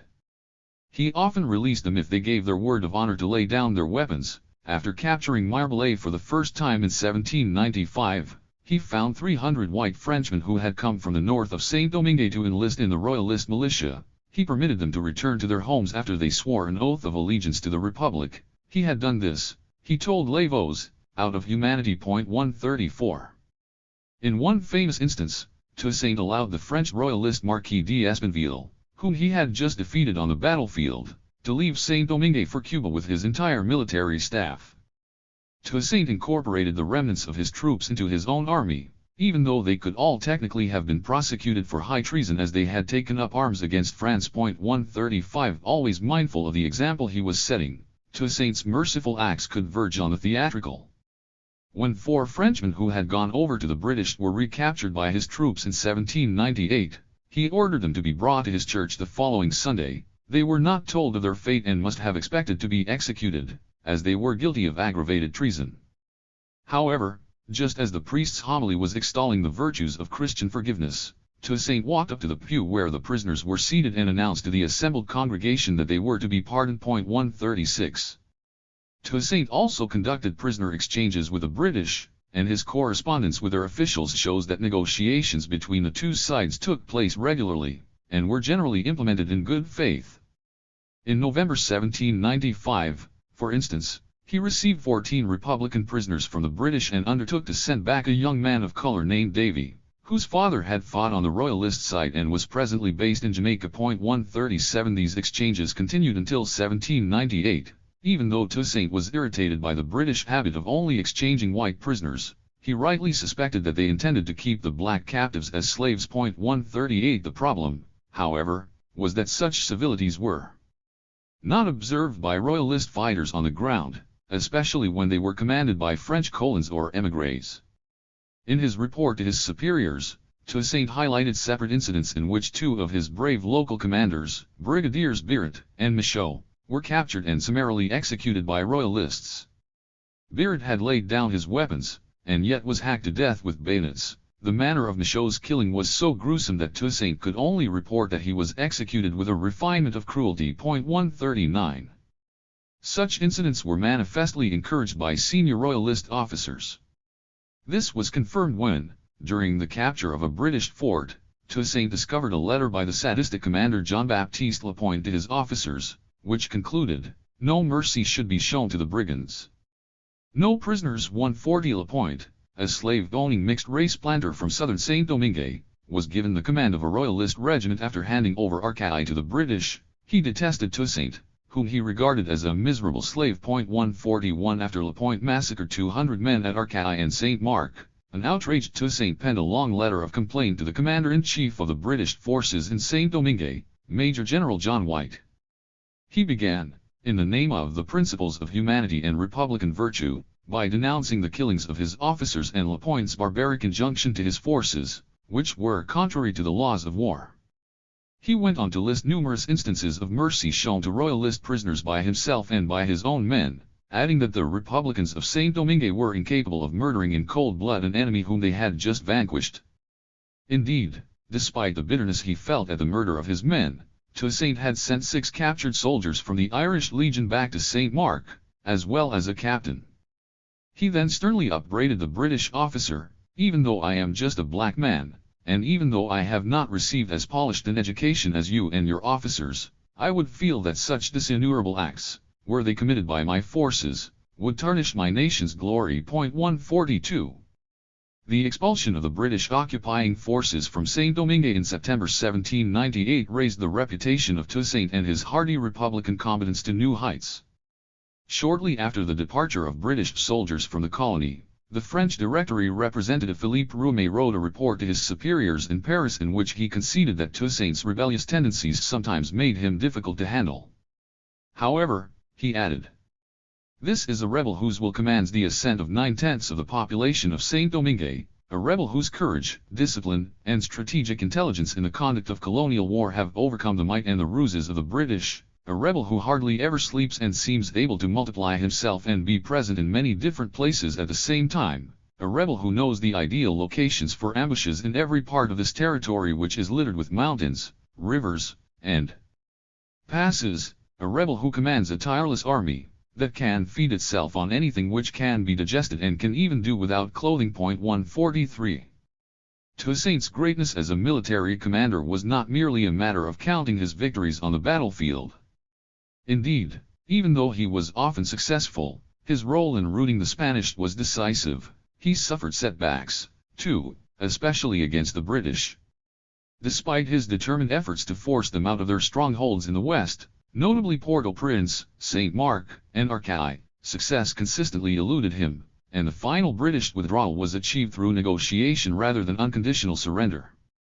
That said, Toussaint's massive troop buildup was one of the main reasons which forced the British to negotiate, and his strategy of pinning down and harassing his enemy undeniably achieved its primary psychological objective. By 1798 British forces were thoroughly demoralized. 144 Writing about the 5-year campaign against the British, in which he participated from beginning to end, a European officer in Toussaint's army was categorical: the defeat of the occupying forces had been achieved by the force of our bayonets, and the courage, intelligence, and wisdom of our commander-in-chief. 145 Disease also played a role, of course, as yellow fever took a major toll on British troops. But Saint-Domingue's Republican troops did not succumb to infection and disease to anything like the same degree. The reason for this lay partly in the natural immunity developed by his local-born soldiers, but also in their commander-in-chief's better preparation, notably his ability to maintain a network of military hospitals where his soldiers could receive effective treatment. 146. It is also clear that Toussaint had ample reserves of what Napoleon defined as one of the great qualities of a general on the battlefield: la chance. He survived countless encounters with death, including a number of assassination attempts. Yet, unlike Napoleon, Toussaint was not a man of martial disposition, even though he readily confessed to having a great passion for military music, especially pieces for trumpets and percussion instruments. His Christian faith taught him the virtue of compassion. He described himself as someone with an open heart, always ready to forgive. 147 He was especially horrified, as he put it, by warriors with a fondness for spilling blood. 148 If he could find a non-violent way of achieving his objectives, he preferred to take it. He always delivered ultimatums to his adversaries before attacking them, inviting them to surrender and promising to show clemency if they laid down their weapons. Addressing the French royalists of Arcueil in March 1798, he urged them in the name of the Republic to rally to our army in order to avoid any inconveniences which might follow in the wake of the conflict. By this means, you will preserve yourselves and protect your properties. He swore that there would be no acts of reprisal, on his honor as an honest man. 149. In this sense, the true measure of Toussaint's military success lay in his broader political objectives, notably the sense of fraternity he achieved among his Republican troops, which had grown into an imposing force of nearly 20,000 men by 1798. He forged a group of commanders who were able and determined, and who faithfully executed his instructions, although, like every grand capitaine, he believed that his presence was the only effective guarantee of victory on the battlefield. As he once told Lavaux, after one of his subordinates suffered a military setback, when the principal chief is absent, things never go well. 150 As for the junior officers and rank-and-file troops, they idolized their commander-in-chief and chanted his name after every victorious military operation. They followed him wherever he led them, across plains, mountains and rivers, through scorching heat and driving rain, typically surviving on the most meager of rations. And despite being a strict disciplinarian, he joked with them too, often regaling them with anecdotes from his days on the Breda plantation and reminding them that his nickname was Fatras Baton, which always provoked ripples of laughter. 151 Toussaint loved these men like a father, as he said, "They are my children." 152 In return, they repeated his favorite expressions, playfully imitated his nasal voice, and called him Papa Toussaint or Vi Old Man Toussaint. 153 The paternal analogy was appropriate, because Toussaint did in a very real sense nurture these men, molding them into a fighting force which exhibited all the military qualities he came to expect of them, such as discipline, bravery, resilience and collective pride. He did so against the odds, and against the expectations of his own friends and allies. Even Toussaint's great admirer Lavaux reckoned that it would take a long time, and perhaps a generation, to turn Africans into good soldiers. 154 In the meantime, he thought Republican rule in Saint-Domingue would need to be preserved by an imposing European force. 155 One of the most remarkable testimonies of his Black Army's sense of self-esteem was a proclamation signed by its senior officers in late 1795, at a time when Toussaint was still only in charge of the Western Cordon, addressed to the French Convention. It expressed their implacable resolve to fight the enemies of the Republic and show by their victories on the battlefield that the French soldiers of the Antilles, like their European brothers, know how to bear arms and use them effectively. This text is one of the earliest documents to carry the signatures of the gallant men who would go on to become Toussaint's leading military commanders: Vernet, Maurepas, Noël Prieur, Moyse, Christophe, and Dessalines. 156. By the late 1790s, this sense of black military superiority had become so entrenched that it was expressed in a popular Creole saying in Saint-Domingue, directed at whites: "Z'autres pas capable battre la guerre contre négres." 157. Just as importantly, Toussaint's troops were educated in the military virtues, which they absorbed with gusto. He frequently affirmed that honor was the first. 158, and his soldiers and officers sought to emulate him in this respect. Their sense of solidarity was exemplary, too. They supported each other, fought for each other, and the loss of their comrades only fortified their resolve. As their commanding officer, Laplume, attested, one of the factors which motivated the soldiers who successfully stormed the Camp Martineau was their rage at the death of their fallen hero, Brigadier Biret. As they huddled together before launching their attack, they swore to avenge his cowardly murder. What would have especially delighted Toussaint in Laplume's report was that all the different segments of his army were working in complete harmony, as true Republicans, European soldiers, regular troops, as well militias made up of local Beausale combatants, a fact all the more significant as Laplume himself, as we noted earlier, was a Congo. 159. Laplume added, and this too is worthy of note, that his men were fighting as good Frenchmen. At one level, this illustrated the universality of the Republican principles of fraternity and good citizenship, and demonstrated how they had been embraced by Saint-Domingue's revolutionaries. But Frenchness here came with a significant local twist, which was the key to Toussaint's success in mobilizing his men in the war against the Spanish and British forces. For they understood that this was not just a struggle against foreign occupiers, it was a fight to eradicate slavery from the colony. This Republican spirit galvanized Toussaint's troops, as was symbolized by another telling moment during the Camp Martineau battle. At the height of the operation, a sergeant named Gabriel, despite coming under intense fire, scaled the pole on which the British flag was flying and tore down this infamous banner of tyranny. 160. For him and for his fellow fighters, Frenchness reflected the determination of Saint-Domingue's black people to retain their freedom and to resist any attempt to enslave them again.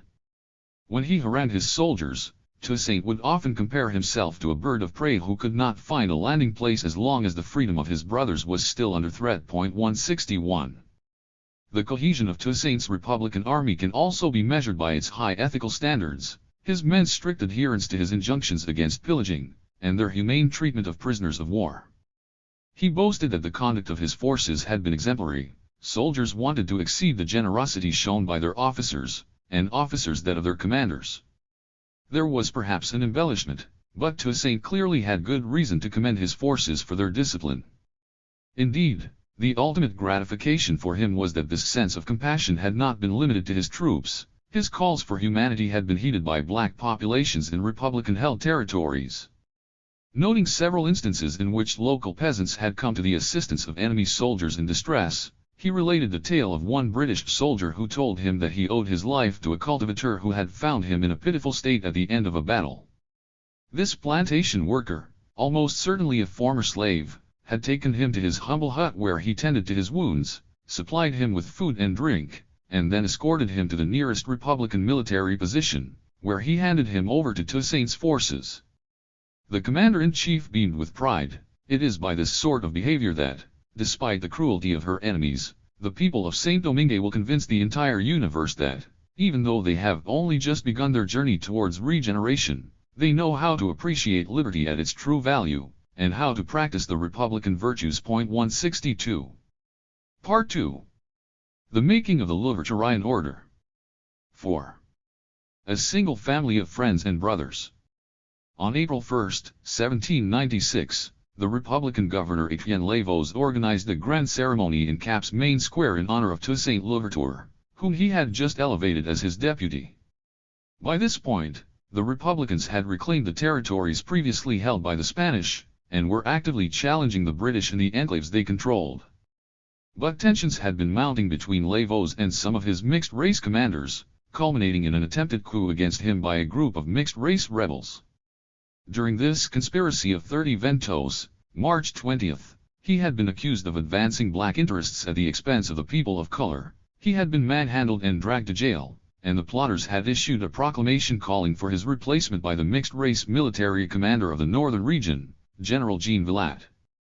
The coup had been foiled thanks to Villatte's equivocation, but also the providential intervention of black troops, commanded by Toussaint, who had arrived to confront the rebels and force Lavaux's release. 1 In presence of the senior officers of the French colonial army, and to the sound of cannons blasting from the nearby forts, Lavaux now saluted Toussaint as the savior of legitimate authority, before hailing him as the Black Spartacus, the leader announced by the philosopher Raynal to avenge the crimes perpetrated against his race. 2.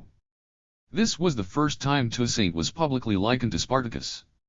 Nothing moves as swiftly as revolutionary time, but even he probably could not have imagined, when he embraced the slave revolt in 1791, that 5 years later the governor of Saint-Domingue would be comparing him to such an illustrious Thracian predecessor. Historians, too, viewed this moment as a turning point, and not just in terms of Toussaint's personal career. Pamphile de Lacroix saw it as a death blow for the authority of metropolitan France. It is from this declaration that the end of white rule and the birth of black power can be dated. 3 Likewise, in the mid-19th century Thomas Matius saw the 30 Ventos episode as one of the most important moments in our history, definitely securing black preponderance in the north and the Artibonite. Henceforth, he added, mixed-race citizens only exercised subordinate functions in these two provinces, while the authority of white French agents became null. 4 For progressive historians such as C.L.R. James, there was an additional dimension. Toussaint's speech confirmed his credentials as Raynal's avenger of the New World, and as a true son of the French Revolution, his political thinking bore all the essential hallmarks of Jacobin republicanism, with its cult of reason, its popular mobilization of the masses and its division of the world into good and evil. 5. Defending the Liberté Générale which the black slaves had won was at the heart of Toussaint's revolutionary politics, as we saw in the previous chapter. And even though Enlightenment thinking was not the decisive influence on him, he readily, and proudly, accepted Lavaux's public presentation of him as a disciple of Raynal. According to a French visitor to Saint-Domingue, a bust of the radical philosopher occupied pride of place in his offices. 6 At the same time, his way of thinking was never merely imitative. In fact, by grappling with the specific circumstances of Saint-Domingue, notably the issue of race, Toussaint's views on citizenship represented a much bolder vision of brotherhood than that of the French Jacobins. After he rallied to the French cause, his ideal of a future Saint-Domingue free of domination impelled him to fight an implacable war against Spanish and British forces and to resist any attempt to restore white supremacy. But it also led him to challenge the more subtle but no less demeaning paternalism of the French, whose administrative overlords at times tried to use him for their own ends. Because Toussaint was all at once a soldier, a statesman, and a man of ideas, his language could vary depending on the context. His ideas about fraternity drew upon Republican as well as Christian, African and indigenous notions, and, especially when he was addressing peasant populations, were expressed in vivid Creole parables and metaphors which spoke to his Beausale brothers. One of his contemporary admirers wrote of Toussaint's African genius. 7 Above all, his ideal of black power was never exclusive, but was balanced by his admiration for Lavaux and his sentiments of esteem and affection for a number of white members of his entourage, such as the civil engineer Charles Vincent, with whom he conversed in Creole and who was greatly loved by Toussaint's family, in particular by his wife Suzanne. In a letter to him Toussaint said that the support of his sincere Republican brothers such as Vincent gave him much solace. 9 Indeed, Toussaint's ambition was to create, from the various white, black and mixed race people of Saint-Domingue, a single family of friends and brothers. 10.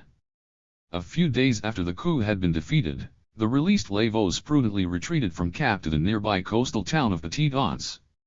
A group of around 100 mixed-race women supporters of Villatte slipped into the neighborhood at nightfall and began to spread rumors that the governor and his white allies had brought containers of slave chains on 2 ships.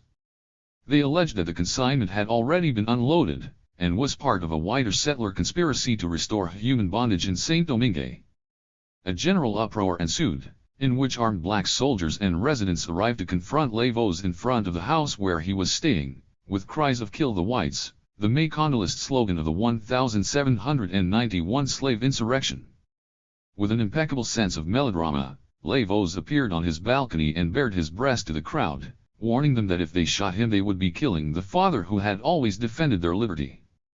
Parricide was fortunately averted when Toussaint again came charging in. He defused the situation in Petitance by vouching for the besieged governor, the friend of the black people, and flinging open the doors of the local warehouse to reveal that it contained no slave chains, only bags of flour and salted meats. The incident showed how fragile and vulnerable black populations felt about the possible return of slavery in Saint-Domingue, but also how easily their fears about their condition could be manipulated by unscrupulous local leaders, whether they were white, black or, in this case, mixed race.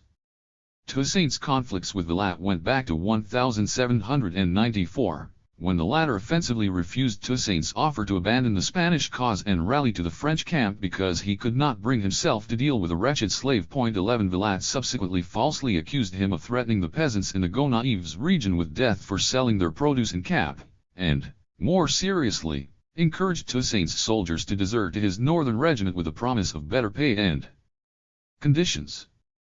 This kind of intrigue was not, Toussaint complained bitterly to Lavaux, the behavior of a true brother. Villatte was also a close ally of the southern mixed-race General André Rigaud. Both men had fought in the Saint-Domingue American Legion in 1779, and Toussaint suspected that Rigaud was involved in the attempt to undermine the French governor. 12 Lavaux had initially turned a deaf ear to Toussaint's warnings about intrigues from mixed-race leaders.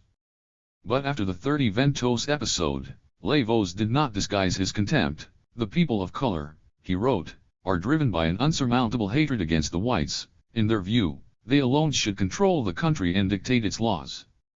But France has not made so many sacrifices for the cause of liberty and equality only to hand over power to a bunch of half-witted administrators." 13. Toussaint could not have agreed more. Villatte, the Fin Merle 14, was just one in a long line of shady mixed-race figures he had encountered since the beginning of the revolution. In his view, Villatte's attempt to usurp power in 1796 was consistent with the misguided strategies pursued by the colony's mixed-race leaders since the early 1790s, when they refused to support slave emancipation and preferred to come to an arrangement with the white colons.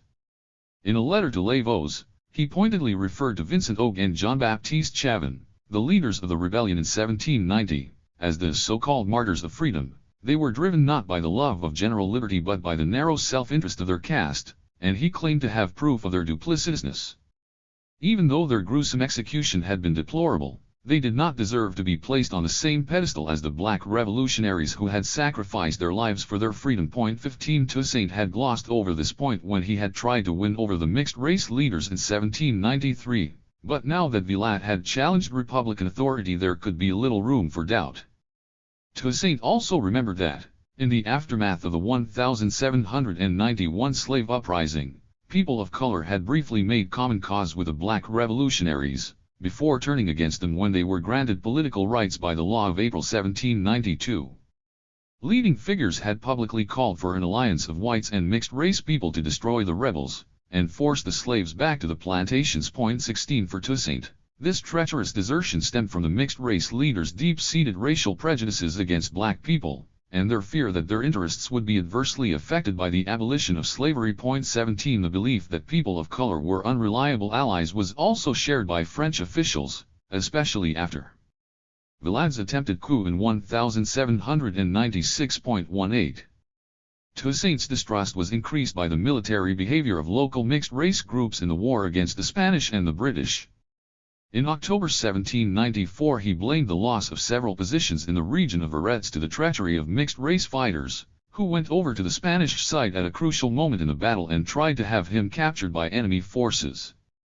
He railed against the perfidiousness of the people of color of this region, who have never behaved with greater deceitfulness, and who have confirmed their ghastly character. 19 In January 1795, a group of local Republicans devised another scheme to capture the British officer Brisbane and hand over the town of St. Mark to the French. The plan was foiled because one of the conspirators, a person of color, betrayed his comrades. 20 The following month, in the mountainous region of the Cahos, Blunt Cazenave, a mixed-race commander, was arrested by Toussaint for executing 40 white prisoners, stealing supplies, encouraging his soldiers to desert, spreading malicious rumors against Levos and Toussaint, and aspiring to create an autonomous fiefdom under his personal control. 21 Cazenave died in his cell, after choking with bilious rage. 22 To cap this catalogue of sedition, Toussaint arrested a number of regional commanders who were implicated in the 30 Ventose conspiracy: Guy, in Petite Rivière,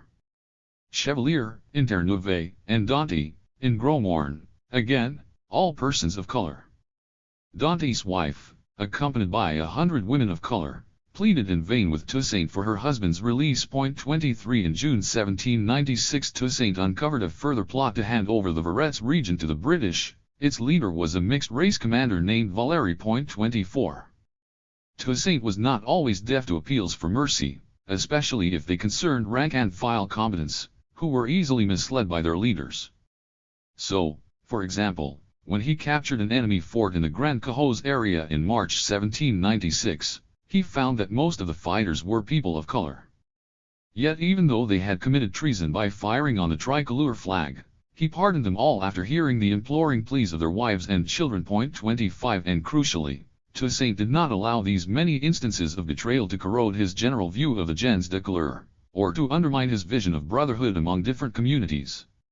He was at pains to emphasize that he regarded the mixed-race community as his brothers, and that despite the events of 30 Ventose he knew that there were a large number of virtuous mixed-race citizens in Saint-Domingue. 26 When Levos visited Toussaint's stronghold in the Gonaives region, he was delighted to find the greatest tranquility and order among all, men, women, children, whites, blacks, people of color, military servicemen, peasants, and proprietaires. 27 He also praised Toussaint's key white allies in Gonaives as patriotic and loyal men, who were devoted to the principle of liberté générale. 28 And when, in the aftermath of the 30 Ventose episode, Toussaint was allowed to create his own 90-man cavalry regiment taken from the most dashing and bravest men in his army, he chose as its head a mixed-race officer, the intrepid Morisset, who would remain by Toussaint's side throughout his career. 29 Forging a sense of unity among Saint-Domingue's black population, a majority of whom were African-born, was Toussaint's major preoccupation in the years after 1794. This was a military imperative, not least because the Spanish and British forces relied heavily on locally recruited mercenaries, most of whom were black. But it was also a political necessity, to ensure that the revolutionary gains achieved by the slaves during the early 1790s were consolidated. Fraternity was a multi-layered concept in his mind. All the black people of Saint-Domingue were potentially his brothers, but this brotherhood was not exclusive to one community, as it also included whites and people of color, Republicans from France and all the men and women across the Atlantic who were engaged in the just war against slavery. Learning that Maroon slaves had launched an insurrection in Jamaica in 1795, he expressed the hope that our brothers in this region will achieve their goal. I wish it with all my heart. 30 My only objective, he told Levos, is the unity and happiness of all my Republican brothers. 31 The challenges, though, were formidable.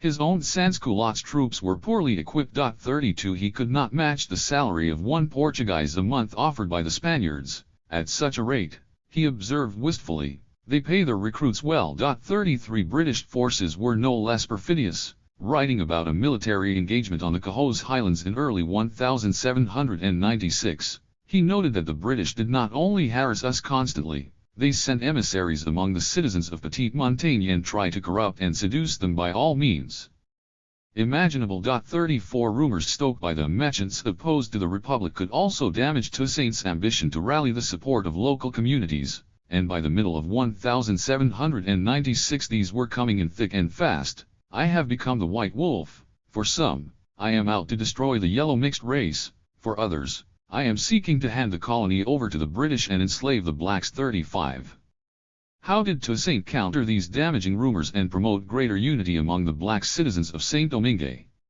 Within his military structure, as we saw in the previous chapter, he relied on his charismatic leadership and a strict disciplinary regime, but also the cultivation of a sense of Republican comradeship among his soldiers.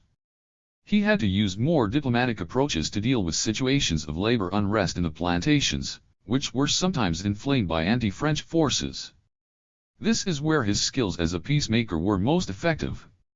Advising Lavaux in early 1796 about how to handle a group of unfortunate brothers who had launched an insurrection in the Port-au-Paix region after suffering from abusive treatment by local whites and people of color, Toussaint urged him to tread lightly. It was only by acting with the greatest prudence that they would be able to bring them back to the path of righteousness. 36 In a lengthy report, Toussaint explained how he regained the trust of local cultivators by holding a series of meetings with them, promising that any arrears owed to them would be paid, and asking them to come to him if they needed protection from unscrupulous plantation managers. He urged them to forget past conflicts and live like brothers and true French citizens. 37 Julien Raymond, a mixed-race leader who became a very close ally of Toussaint and observed many of his interventions in such situations, marveled at his remarkable rhetorical talents when addressing ordinary men and women, combining paternalism with just the right touch of sternness. 38 On these occasions his repertoire of homespun Creole sayings came in very handy,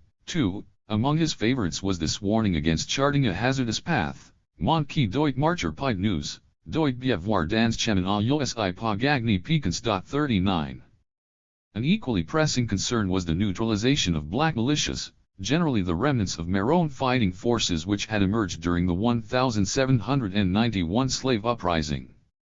These militias could be venal, such as those led by Toussaint's old companion in arms Jean-François, who issued a series of proclamations inviting his black brothers to abandon the French cause in 1795.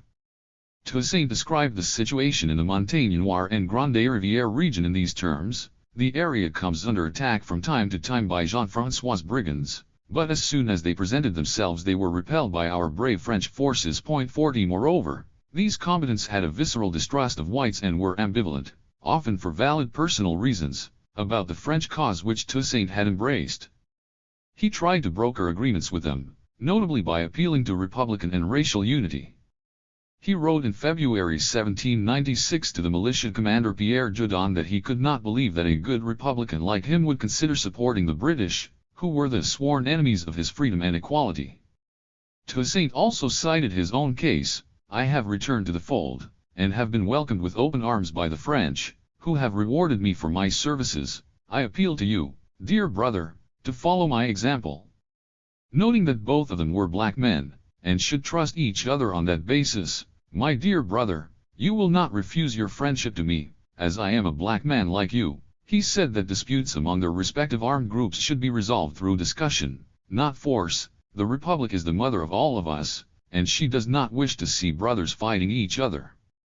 He concluded with a characteristic motto, that when brothers fight among themselves, it is always the poor people who suffer as a consequence. 41 Toussaint went to extraordinary lengths to convince such people of the sincerity of the French Republican cause.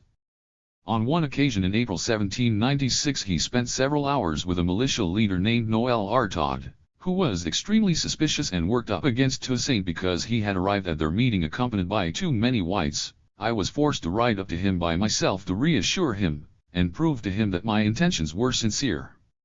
The two men then settled by a riverbank and had an extensive conversation, in which Toussaint used similar arguments to those he deployed with Joudon about republican and racial unity. He added that infighting among black people could only serve the interests of their common enemies.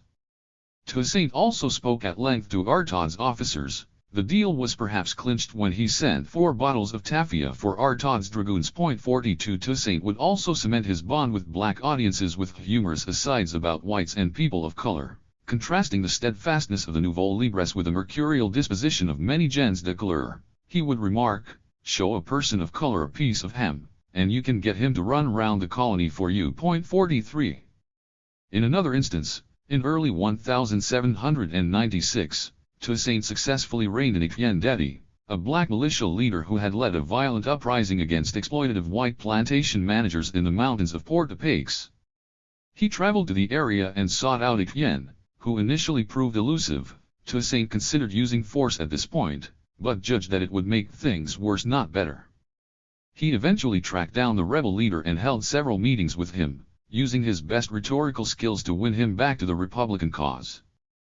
He began by warning him to be wary of the sophistries of the enemies of freedom, such as the British and their slave-owning supporters, who slandered the Republican cause by misrepresenting its aims and values, making good seem like evil, and evil like good, that which is bitter, sweet, and that which is sweet, bitter, and that which is light appear shrouded in darkness, and that which is in darkness seem light.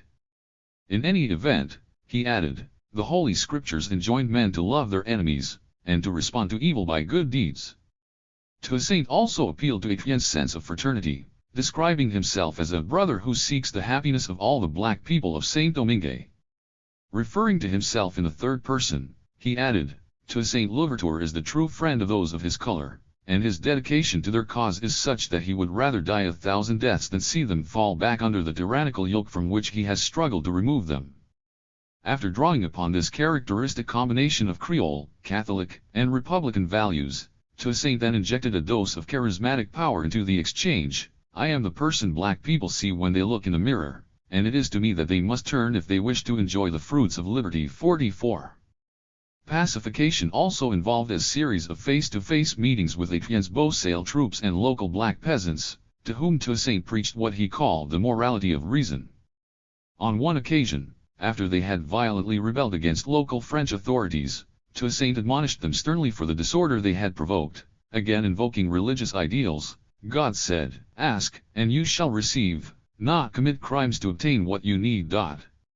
Even if their grievances were justified, he told them, their resort to violence had brought shame upon them and upon him, and would only prove to the enemies of Saint-Domingue that black people are not fit for liberty. The rebels asked for forgiveness and recognized Toussaint as their father. They were particularly struck by the sense of harmony which reigned among the black, white, and mixed-race members of his army. As one peasant put it, they all seemed to be brothers from the same mother. 45. In his speeches to the wider black population, Toussaint also dwelled on the abolition of slavery in Saint-Domingue, contrasted with its continuation in areas controlled by the Spaniards and its restoration by the British upon their arrival in the colony in 1793. In a letter to Les Vosges he noted that a large population of citizens, both men and women, have left Saint-Marc, Montreuil, Verrettes and other areas under enemy control, abandoning everything they possessed in order to come and live under the humane laws of the Republic. A few months later he observed that these raw events were occurring on a daily basis. 46. He made such speeches frequently. He apologized for the brevity of another of his letters to Les Vosges, as he was busy rounding up the peasants and the conductors to instill in them the love of hard work which is inseparable from freedom. 47. These homilies were sometimes delivered by trusted religious emissaries, educated persons dispatched to rural areas to instruct black citizens so that they might better appreciate who are their true friends and enemies. 48. Although he remarked that his own presence was much more helpful than that of any of these surrogates. 49. Such speeches were mostly successful, but not always. In one incident in June 1795, Toussaint traveled to a mountainous community after hearing that local peasants had revolted against French officials. No sooner had he started his sermon than the cultivators picked up their weapons and took aim at him. The reward I received for all my efforts was a bullet in my leg, which still causes me a great deal of pain. 50. The greatest quandary Toussaint faced in rallying the support of the Nouveaux Libres was that the majority of them were not born in Saint-Domingue. In the turbulent and fragmented post-revolutionary landscape, the primary allegiance of many of these African Beausales was ethnic and tribal. They saw themselves not as citizens of France, whose language very few of them even spoke, but as Congos, Aladas, Igbos, Dahomey, Senegalese, or Mozambiques. Militias were often formed along these national lines, and their leaders were charismatic local figures whom Toussaint and the Republican authorities sought to placate. One of the most majestic was Halulu, the dashing leader of the cul-de-sac rebels, a man of immense physical stature and Herculean strength who always carried a big white cock which, he claimed, directly transmitted the wishes of the heavens. In February 1794 Commissioner Sonthonax invited him to a parley in Port Republicain and he arrived with 12,000 warriors, who were able to see their sorcerer king, almost naked, and decked with talismans, treated to a lavish feast in the official palace, his trusted white cock seated next to him. 51. This kind of mystical universe, with its voodoo occultism, secret societies, and pagan chants seems far removed from Republican philosophical rationalism, and historians have often contrasted the instinctive, mystical Africanism of the Bosales with Toussaint's European military and political culture. 52 His language sometimes reflected this tension. One of his common expressions was the need to make black people entendre raison. 53 He was undoubtedly appalled by the violence used by some of these African militias, and opposed their strategy of eliminating Saint-Domingue's white settlers. He also occasionally voiced his frustration at our unfortunate African brothers, who are too weak and too easily seduced. 54 But Toussaint was nonetheless able to build bridges towards these African fighters.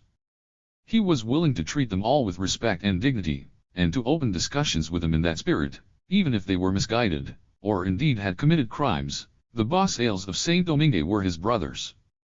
He sought to protect them from verbal insult, issuing an edict forbidding laborers to be called brigands or rebels. 55 One of the significant successes of this strategy was his alliance with his old Breda acquaintance Sans-Souci, one of the chiefs in the Petite Rivière area. In a letter to Lavaux he expressed his satisfaction at winning him over to the Republican cause. Sans-Souci would remain a devoted Toussaint ally until the outbreak of the Haitian War of Independence in 1802. 56 Toussaint also used the tribal and religious affiliations of his own soldiers and officers to his advantage, notably to open lines of communication with African militia leaders, or to encourage Bosale recruits in the Spanish or British camp to defect. In July 1795 he explained to Lavaux that he had brought some African-born soldiers based in Saint Mark over to his side by means of intelligences and relations. The implication was that voodoo connections, most probably the exchange of amulets and the performance of specific chants, were deployed, as no doubt in many other instances. 57 During a meeting in the Marbleay region with the Maroon chief Mademoiselle and his band of hardy fighters, the Docos, Toussaint was pleased to find a number of Africans from his own Aladan nation, to whom he delivered one of his vigorous harangues in the UFON language. We can imagine that this linguistic versatility played a significant role in winning Mademoiselle over to the Republican cause. 58 The complexity of the connections between Toussaint and these African militia leaders can be seen in his volatile relationship with the Congolese-born Makaya. In the Akol region, his base of operations in the early 1790s, Makaya proudly celebrated his monarchism, describing himself as a subject of three kings, France, Spain, and Congo. Toussaint arrested and imprisoned him in Gonaives a few years later, but he escaped and headed back to the Akol. There, as Toussaint grumbled to Lavaux, every day he holds dances and assemblies with the Africans of his nation and gives them bad advice. 59 In early 1796 Makaya seems to have put himself under the protection of Elat, no doubt because of their shared hatred of Europeans. 60 Yet the royalist ideology of Makaya and his followers contained much that Toussaint could identify with. Notably its devout Christianity, its resolute anti-individualism and opposition to material greed, its belief in universal principles of justice and its commitment to cross-national harmony among black communities. With minimal adjustments, these ideals could just as readily be expressed in terms of Republican fraternity. This was the common ground which Toussaint sought in his dealings with black militia leaders, rather than Makaya's recommendation to carry out a general massacre of whites. 61 Toussaint's rhetoric of Republican brotherhood was thus an effective instrument in rallying black populations to his cause. Nowhere was this more powerfully displayed than in the proclamation he addressed to his African brothers of St. Louis du Nord in April 1796, after they had violently rebelled against Republican authorities by refusing to be enrolled in the National Guard. The blood they had spilled, Toussaint lamented, was that of a people who had sacrificed a great deal for general liberty, the rights of man and happiness and felicity of mankind.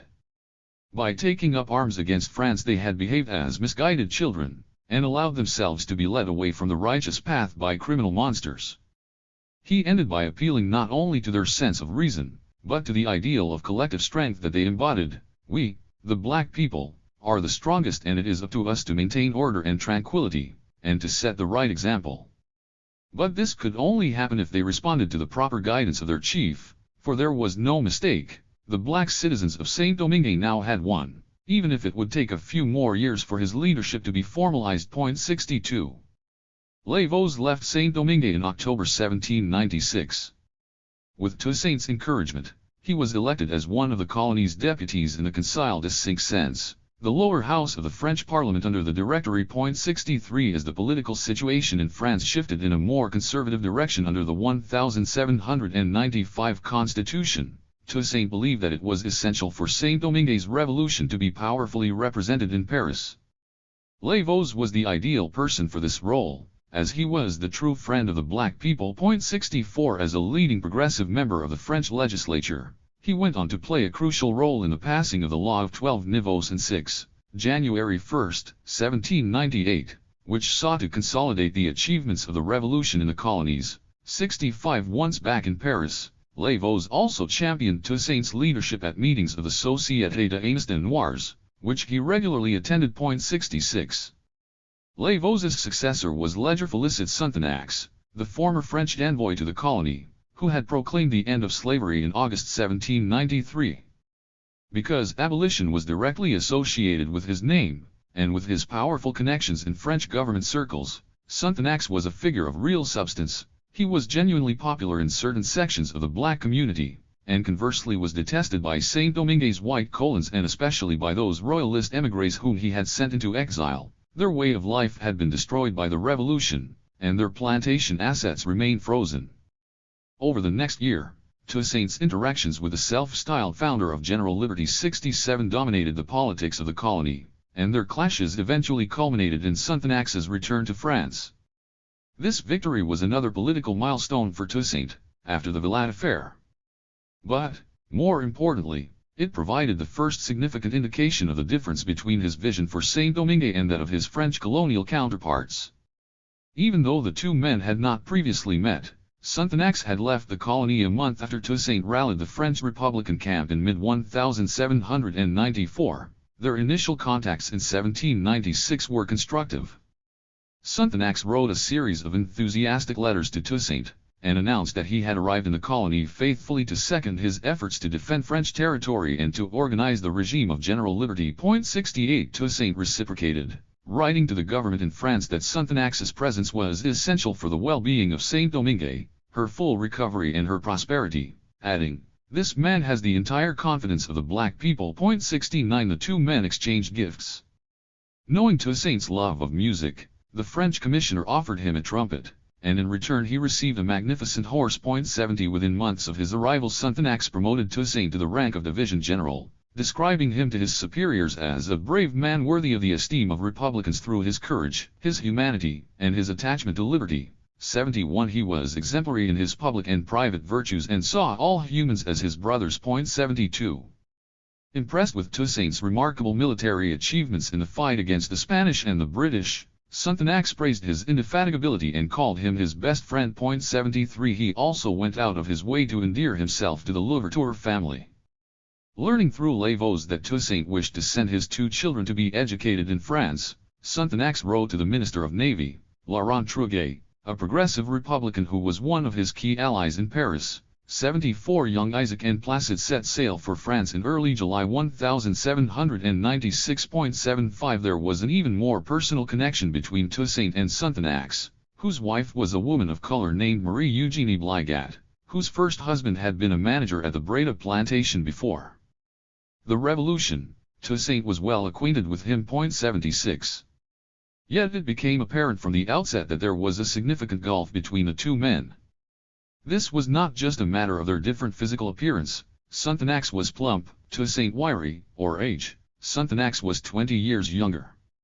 Toussaint presented himself, as he wrote to Lévos in 1798, as a straight military man. 77 With an attachment to simplicity and order. Sonthonax was much more of a politician, a Jacobin who revelled in intrigue and ambiguity. They also had sharply contrasting temperaments. Toussaint was reserved by nature and careful with his words. Sonthonax, a lawyer by profession, was irrepressibly, and at times imprudently, garrulous, or as the Creole expression had it, there were no Sundays for his tongue. 78 Sonthonax was also effusive and tactile. Toussaint later pointedly noted that the French commissioner had taken his hand during their first encounter, and this overt show of intimacy did not go down well. His suspicion of Sonthonax was deepened by his recollection that during his first spell in Saint-Domingue in the early 1790s he had vigorously defended slavery and the exclusive rights of the white settlers, which was why Toussaint was initially so suspicious of France's conversion to abolitionism, which he believed was little more than a stratagem. 79 In short, while it was easy for Toussaint to trust Papa Levos, whose sincerity towards him and towards the cause of black emancipation was incontrovertible, he felt on much less certain ground with Sonthonax. There was the additional difficulty that, from the outset, Sonthonax's conduct towards Toussaint was highly patronizing. Like most of his French metropolitan colleagues, his egalitarianism was no doubt sincere on an abstract level, but he could not actually bring himself to treat someone like Toussaint as an equal, especially since he regarded himself as the savior of the black people by abolishing slavery in the colony in 1793. After the rupture, Sonthonax revealed his real views in a report to the French government, in which he described Toussaint as a thick-headed man, as lowly as his first occupation as a slave herdsman. He normally speaks Creole and barely understands the French language. In the same report, Sonthonax was also contemptuous of Toussaint's faith, which he took as evidence of moral weakness. His profound ignorance has left him completely beholden to the priests, who, in Saint-Domingue as in France, are seizing every possible means to destroy our liberties. 80 Behind the facade of Republican egalitarianism, he was full of disdain for black people. He once told a fellow white French officer that blacks chase after military positions so that they can procure more liquor, money, and women for themselves. 81. While Sonthonax did not reveal such thoughts openly, he certainly voiced his contemptuous feelings about Toussaint in his casual conversations with others.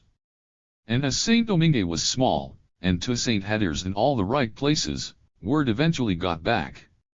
In any case, this looseness was not limited to his tongue. Sonthonax's condescending attitude came across in his letters.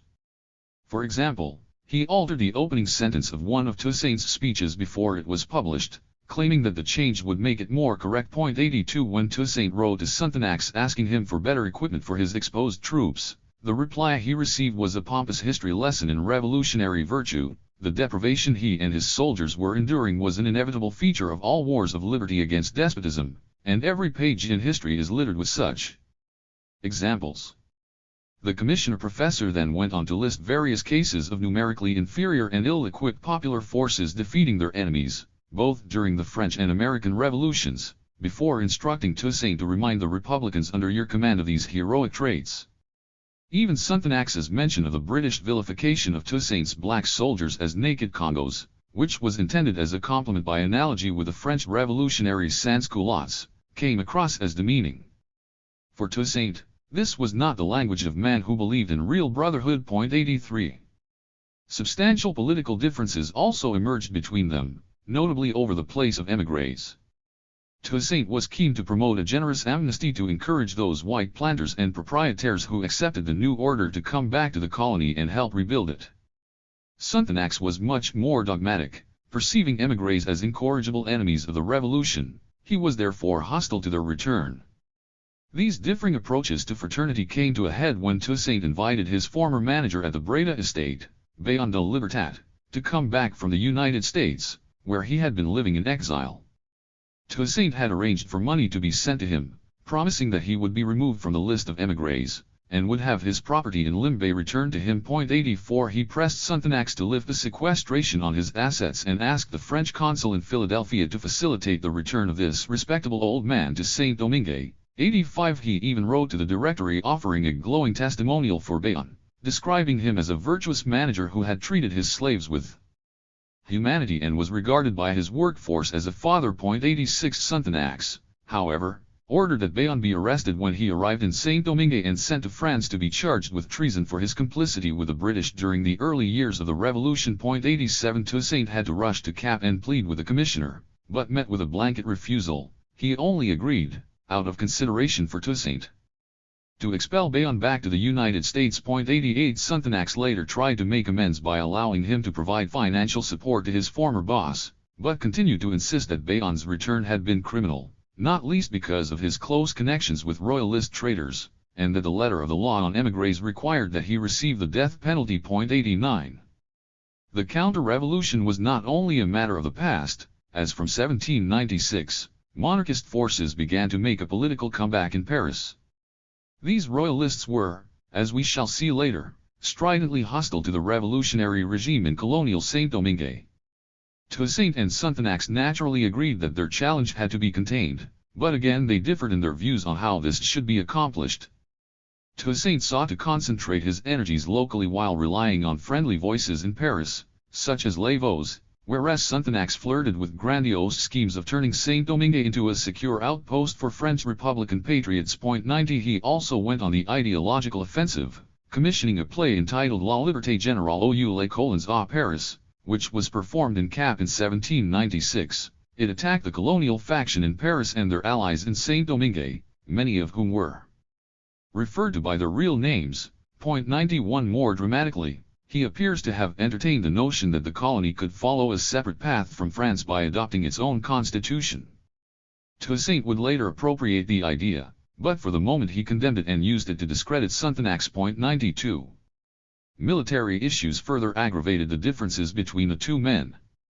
Within a month of his arrival, Sonthonax was placed in charge of the overall war effort, and the bulk of his correspondence was concerned with military matters. In these, however, he proved to be highly incompetent, notably alienating the authorities from the southern province under Rigaud's control. Even worse, he meddled in Toussaint's responsibilities, to the latter's irritation. 93 He questioned his decision to grant an amnesty to the brigand Noël Artaud, and claimed that one of the neighborhoods controlled by Toussaint's men was in the greatest shambles. 94 His revolutionary fetish for seeing conspiracies everywhere led him to take decisions which seemed erratic and arbitrary, such as the arrests of Generals Desfourneaux and Pierre Michel, both popular officers whom he accused of conspiring against his authority without clear evidence. 95 The case of Michel was especially controversial. He was a black officer who led a group of insurgent slaves in 1792 and then fought gallantly against the British, earning a commendation from the national authorities. 96 He had just been promoted to the rank of brigadier general because of his vigorous role in defeating the 30 Ventose conspiracy. Even though Sonthonax appointed Toussaint commander-in-chief of the Saint-Domingue army in May 1797, his clumsy and chaotic interventions left a bitter aftertaste and did little to inspire Toussaint's confidence. Toussaint's patience with Sonthonax eventually ran out, and after a meeting with him in May 1797 he got him to agree that he would leave Saint-Domingue and return to Paris to take up a seat in the Conseil des Cinq Cents, alongside Lavaux. But the unpredictable Sonthonax had a change of heart. He mobilized his supporters, both civilian and military, in Cap. Taking to the streets, they cheered his name. Petitions and addresses signed by soldiers and officers from the Northern Division, including Toussaint's nephew Moise, with whom Sonthonax had forged a close relationship, demanded that he remain in the colony. 97 To Toussaint's dismay, it was clear that the founder of liberty still enjoyed considerable support among black citizens because of his abolitionist past. Even the municipality of Toussaint's own fief and Gonaives called for Sonthonax to stay in Saint-Domingue. 98 Charles César Télémaque, Justice of Peace, and future mayor of Cap, wrote expressing his enormous regret at the news of his departure, observing that no one could guarantee order like him. 99 There were even stories that families prayed for his well-being. 100 But bringing the contest into the open was a mistake, given Toussaint's superior resources. He sent a sharp letter to Sonthonax, asserting that the people and the troops have confidence in me and warning that he, Sonthonax, would bear the responsibility for any ensuing conflict if he reneged on their agreement. 101 He also issued a stern proclamation to the municipality of Cap, which had also publicly called for Sonthonax to remain. 102 Warning that cabals were creating disorder and that it was their responsibility to prevent any further public demonstrations of support for the commissioner. Failure to do so, he hinted ominously, would have consequences. 103 As Sonthonax still wavered, Toussaint dispatched his chief of staff, General Lage, to the French commissioner's mixed-race colleague Julien Raymond, informing him that if he did not persuade Sonthonax to leave willingly he had orders from Toussaint to march on Cap with 20,000 troops and forcibly expel him from the colony. 104 The message was driven home by a proclamation signed by Toussaint and his leading military commanders. 105 Even after Sonthonax had embarked, Toussaint was concerned that he might try to land in nearby Port-au-Paix and attempt to rally troops against him. He ordered the local commander to oppose him by force. 106 He urged the citizens of Cap and the plantation workers of the northern plain to bury all their divisions and come together as a people of brothers. 107 At its core, The clash between Toussaint and Sonthonax was about the leadership of the Black Revolution in Saint-Domingue, and the scope of its ideal of fraternity which both men, in contrasting ways, aspired to embody. In a later letter to Lavaux, in which he listed Sonthonax's crimes in exhaustive detail, Toussaint was at pains to reject the idea that Sonthonax was more of a friend of the black people than I am. 108 This was not because of the difference in their skin color, but rather because his own idea of brotherhood was much more comprehensive. Sonthonax was basically an enlightened white paternalist, who sincerely abhorred slavery but at the same time did not recognize black people as his true equals. Indeed, he believed that Saint-Domingue could not survive without the wise guidance of its European elites. He made this clear in his overbearing behavior towards Toussaint and in his frequently expressed reservations about the fighting capacity of black soldiers, whom he believed were inferior to Europeans. He was even more emphatic about white supremacy in his private correspondence with his superiors in Paris, to organize general liberty with profit and to avoid making the inhabitants of this land a horde of savages without laws or manners. The European must command in Saint-Domingue. 109 A later letter asserted the incapacity of the savages to exercise political sovereignty. If power was handed over fully to black people, he predicted, the colony would be forever lost to the arts, civilization and agriculture, and she will become another Guinea where the only commercial activity will be the slave trade. 110. Toussaint's view, naturally, was very different. He set it out in a lengthy report he addressed to the Directory in the aftermath of Sonthonax's departure, in which he provided salacious details of secret conversations he claimed to have had with a French agent over several months. The 44-page document was a magnificent piece of creative fiction, including dialogues between Toussaint and Sonthonax written almost for a dramatic performance. Theater was a thriving form of public entertainment in late colonial Saint-Domingue.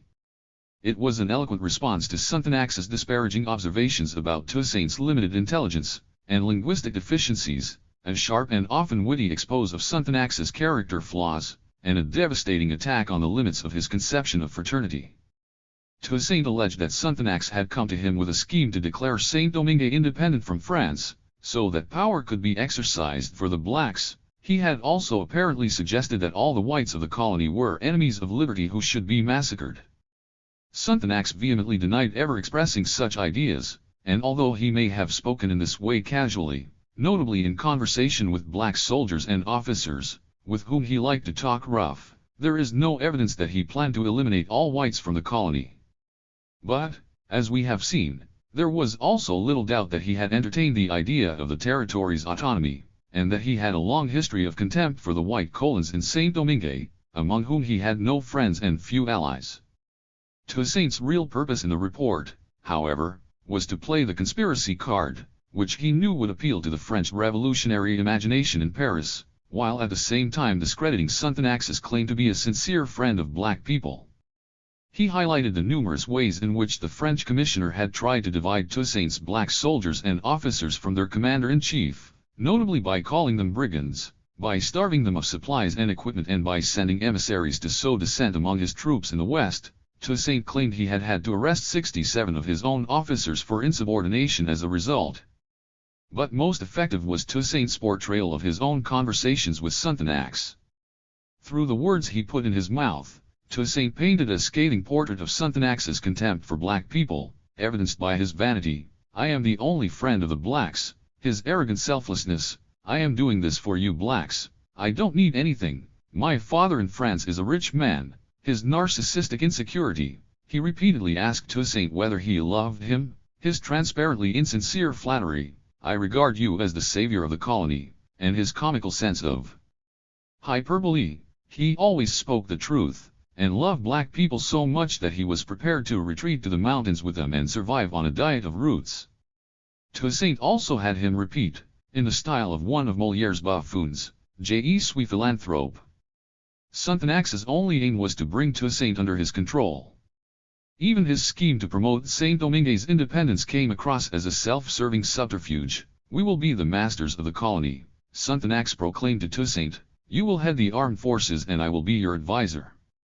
But this was no equal partnership, for the commissioner then added, "I will direct you."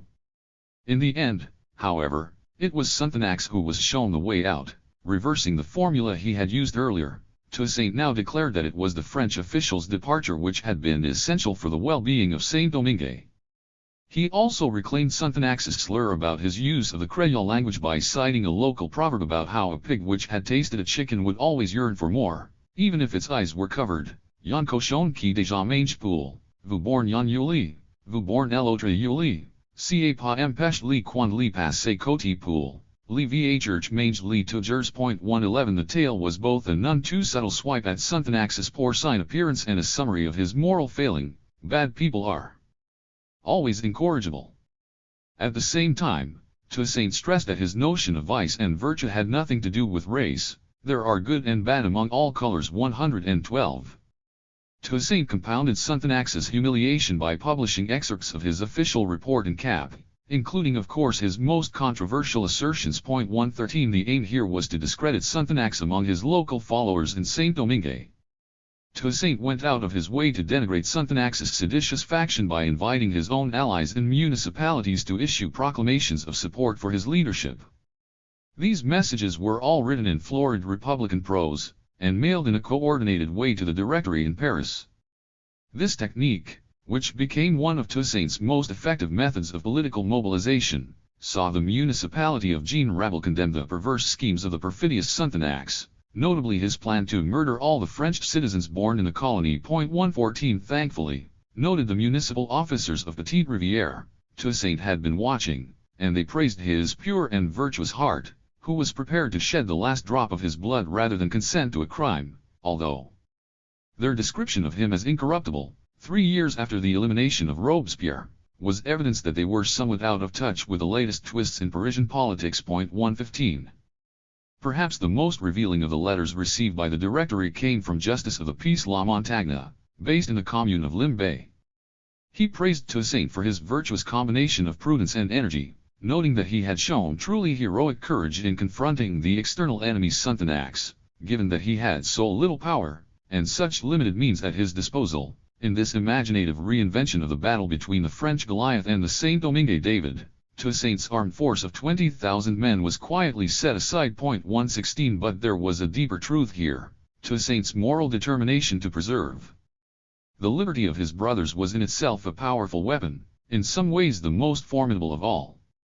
Mixed-race rogues, dastardly Spanish and British imperialists, mercenary or misguided black people, arrogant Republican administrators, Toussaint's battle to forge a new sense of fraternity among Saint-Domingue's different communities had to be waged on several local fronts.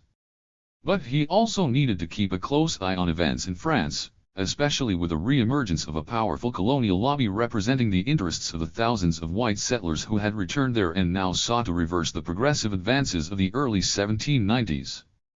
Toussaint was able closely to monitor this counter-revolutionary trend by reading the French Republican press, which he received regularly from mid-1796. 117. The most vocal advocates of the conservative cause were associated with the Royalist movement, and Toussaint was particularly alarmed when they won a majority in the legislative elections of April 1797. Their representatives in the Conseil des Cinq Cents lined up to denounce the Directory's colonial policy, especially the granting of civil and political rights to the black citizens of Saint-Domingue. One of them asserted that the colony's slaves under the Ancien regime were well treated and enjoyed abundant food, clean lodgings, access to medical treatment, adding that they were overall much happier than French peasants. He concluded that the only way to restore order was through a military expedition to pacify the colony, as had been successfully done in the Vendée. 118. In the ongoing discussions about the future of French colonies, a number of pamphlets defended the restoration of slavery. One writer, who had been a captive of the black rebels after the 1791 insurrection, summed it up simply: without slavery, there can be no colonies. 119. The speech which caused the greatest stir was delivered by Vincent Marie Vienot, Count of Vaudblanc, on May 29, 1797. Vienot, a fiery orator and polemicist, was one of the leading reactionary intellectuals of the Royalist movement. He hailed from a slave-owning family which had lost its fortune in Saint-Domingue. He was a significant figure in expatriate circles, not just in France but also among the large community of French exiles in the United States, notably in Philadelphia, where the exiled colonial lawyer Moreau de Saint Mary had a bookshop which served as a rallying point for counter-revolutionary resentments. It was from the Pennsylvanian capital that Toussaint received a copy of Viennot's speech. 120 What gave the speech even stronger resonance was that its denunciation of the alleged failings of the colonial administration in Saint-Domingue drew upon reports leaked to Viennot from official French sources, notably from General Donatien de Rochambeau. Viennot made a series of damaging allegations about the incompetent and tyrannical rule of successive French agents, notably Lavaux and Sonthonax, and lambasted the anarchy which had developed in Saint-Domingue under the administration of these hotheads, têtes sulfureuses. He lamented the extreme precariousness and pain endured by the white population, claiming that Europeans had now become pariahs in Saint-Domingue. They were excluded from the colonial administration, hounded as counter-revolutionaries by French agents, marginalized in the army hierarchy, massacred by people of color in the south and by black insurgents in the north, and abused and exploited in their fundamental property rights. They were even openly mocked and reviled in revolutionary plays in Cap's theater, and accused of planning to murder the entire black population. The full measure of the horror, Viennot announced dramatically, was that these performances were attended by Negroes. The French nobleman's world had clearly turned upside down. But there was even worse. In the name of that most monstrous doctrine of revolutionary equality, French officials such as Lavaux and then Sonthonax had gone out of their way to make the Negroes happy, as a result of which Saint-Domingue effectively passed under the control of its black military commanders. And what a military government, railed Viennot.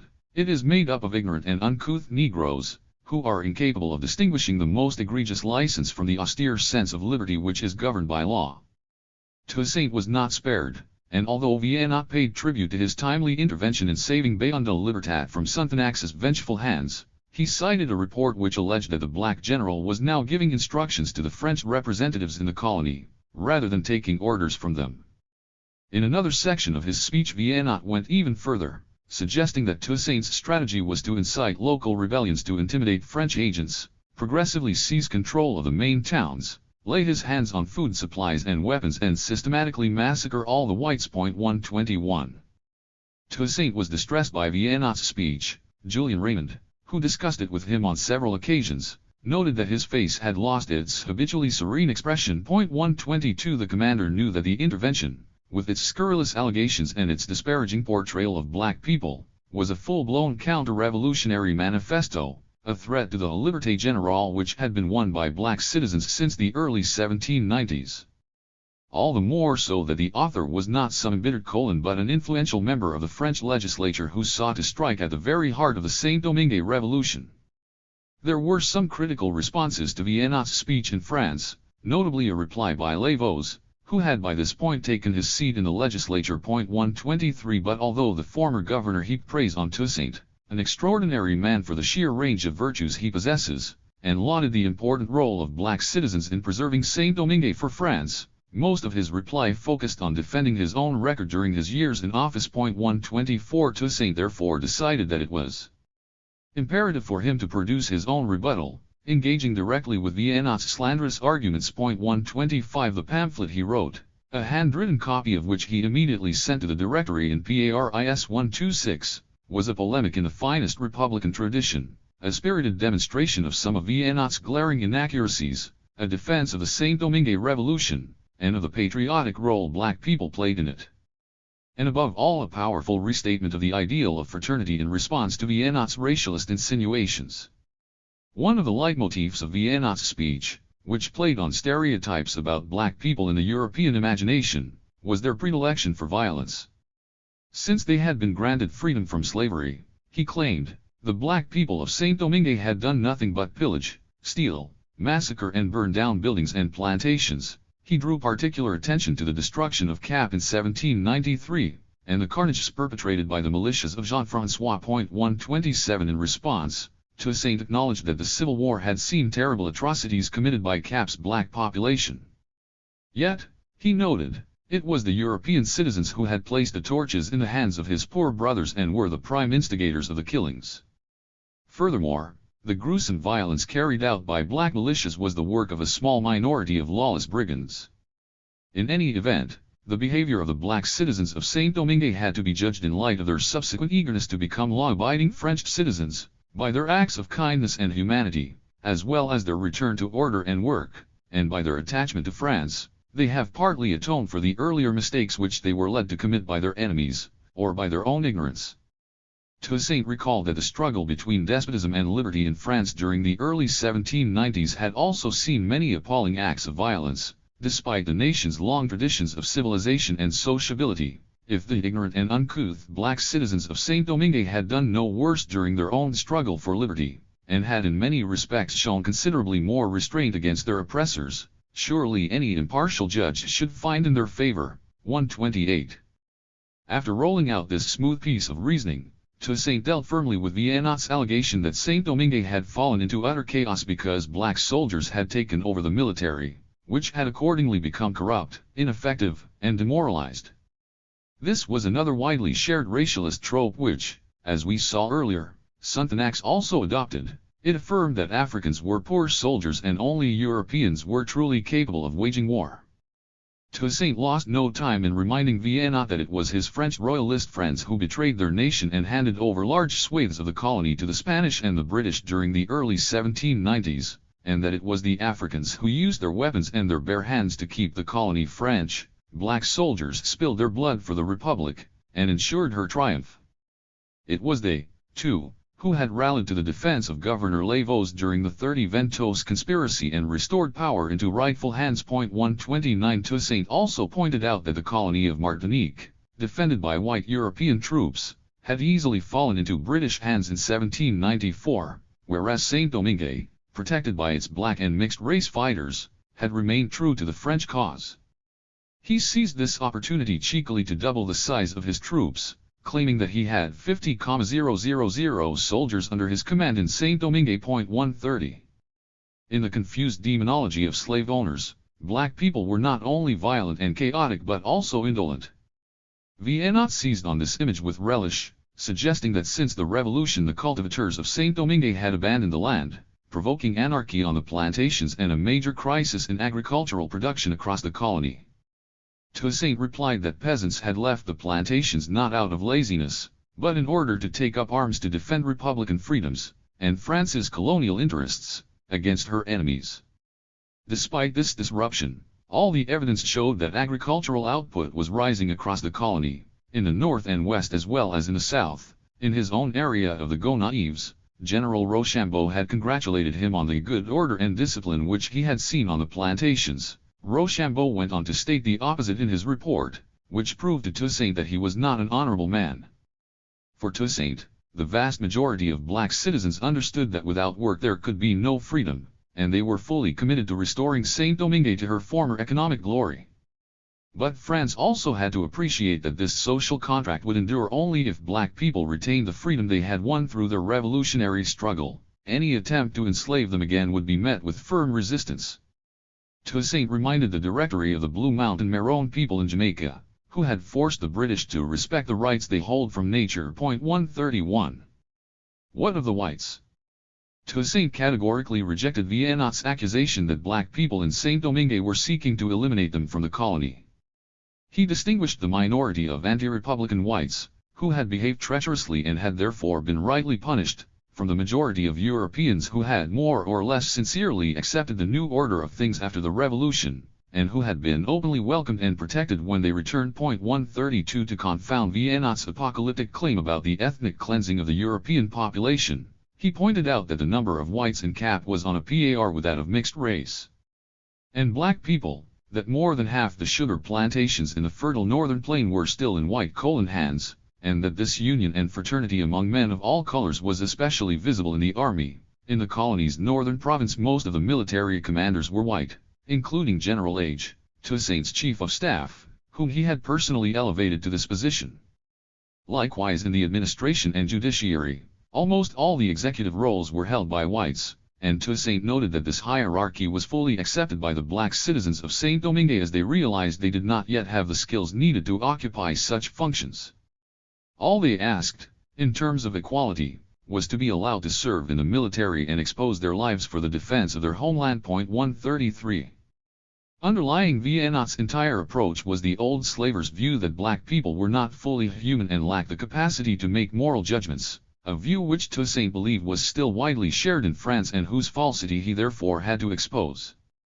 He first drew on Rousseau. While it was true that the black people of Saint-Domingue lacked formal education, they had nonetheless remained close to nature and were inspired by its teachings. This proximity to the elements gave them powerful intuitions about justice and goodness. 134 Such was the humanity of the black people of Saint-Domingue, Toussaint added, that they still showed a great deal of warmth and affection for their former white masters and were willing to regard them as their brothers, despite the terrible heritage of slavery. 135. Vienna also claimed that black people lacked any notion of metaphysics and could not understand the concept of law. They only made sense of authority in individual terms, as embodied in the person of their master. This too, of course, came straight out of the slave owner's manual, as did the perverse proposition that the victims only had themselves to blame for their bondage. In Vienna's mind, conclusive evidence of black people's depravity was their willingness to sell their own children into slavery, as had happened in the mountain peasant communities of Grande Rivière. Yet if such abhorrent practices had survived in British-controlled territories in Saint-Domingue, Toussaint responded, they did not occur in any Republican parts of the colony. Furthermore, responsibility for such actions surely lay not with those who had been forced into them through poverty and ignorance, but rather with those Europeans who had established, managed, and profited from the system of slavery. The real monsters, Toussaint concluded, were not the dehumanized black community of Grande Rivière, but men like Vienna, who claimed to be civilized but who in their barbaric cupidity had sent ships to the African coasts to enslave the local populations and now wanted to bring this odious system back to Saint-Domingue. 136. The claim that black people were not fully human also served a political purpose in Vienna's racialist scheme, namely to deny their Frenchness. Not only do they claim that the territory belongs to them, and that they do not wish to see a single white man there, they also express an abiding hatred towards the whites, that is to say towards the real Frenchmen. 137 This was an eerie echo of the language of the early French Revolutionary era, which had denied black slaves equal citizenship on the grounds that they were foreigners. 138 Toussaint offered Vienna a lesson in civic republicanism. Patriotism was a matter neither of race nor of color, but a quality which was expressed by the political will of men bound by their heart and their spirit to the French Constitution and its treasured laws. This was how the black citizens of Saint-Domingue felt, and they would always cherish their Frenchness because it was synonymous with their freedom. 139.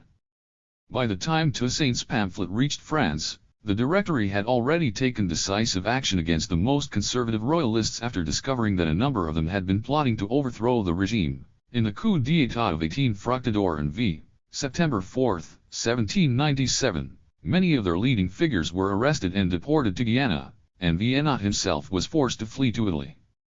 Toussaint welcomed the news, and wrote to the Directory that the conspiracy was part of a wider counter-revolutionary movement to bring back slavery in Saint-Domingue, with the support of exiled colons in France and the United States. 140 Toussaint sent copies of his pamphlet to Charles Vincent and Sanon des Fontaines, whom he had dispatched across the Atlantic to justify his actions against Sonthonax. He asked them to have further copies printed if necessary, so as fully to inform the French executive and legislature of the purity of his intentions. 141 Toussaint also sent a copy of his response to Vaudlantes State Councillor Daniel Lescollier, a member of the revived Société des Anistes Noirs and one of his staunch allies in the colonial administration in Paris, noting that he had taken up the pen to defend the honor of his black brothers. 142.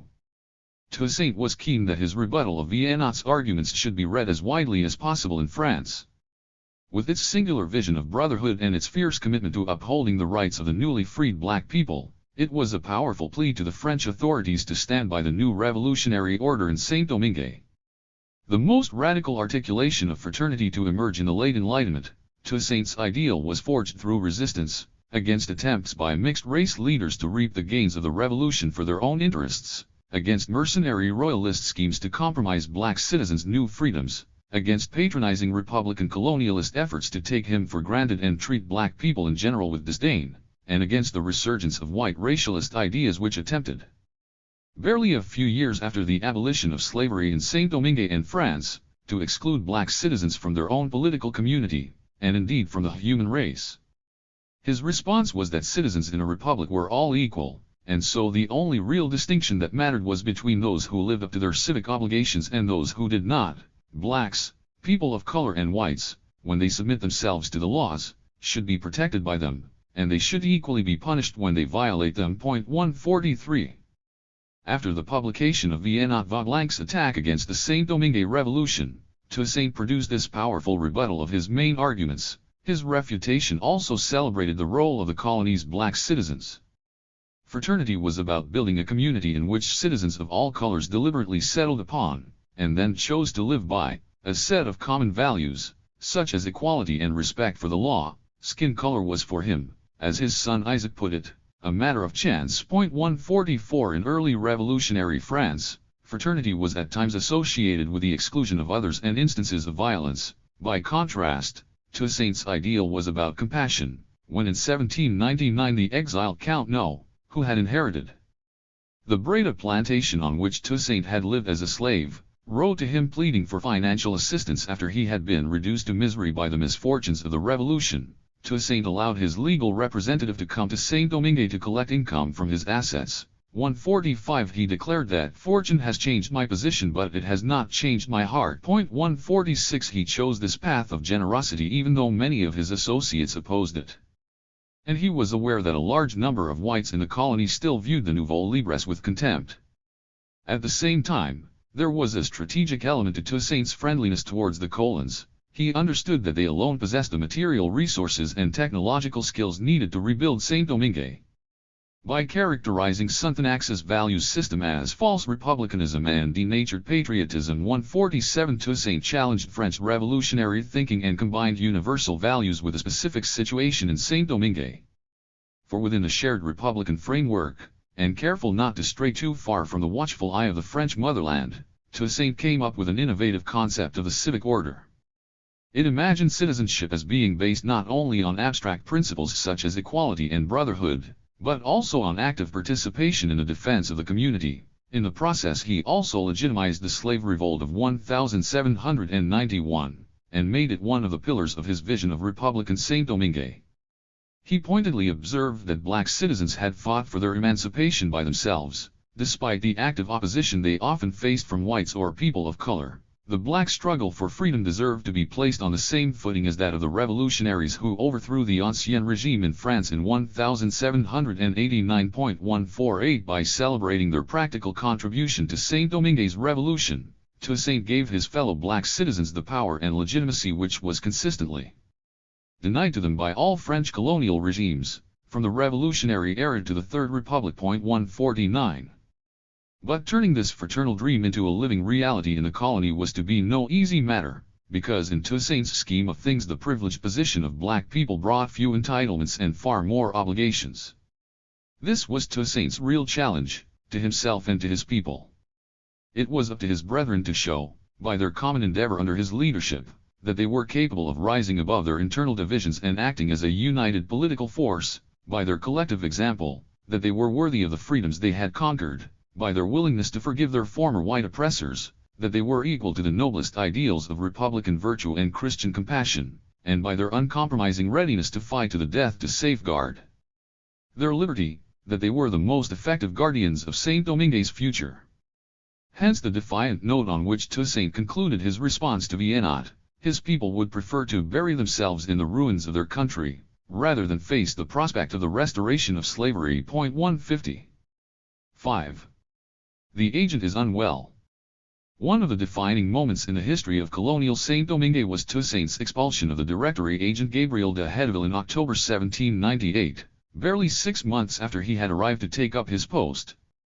This episode confirmed the steady consolidation of Toussaint's power in the wake of the departure of Lavaux in 1796 and the elimination of Sonthonax a year later. From then on, he seemed more able, and willing, openly to challenge the authority of France.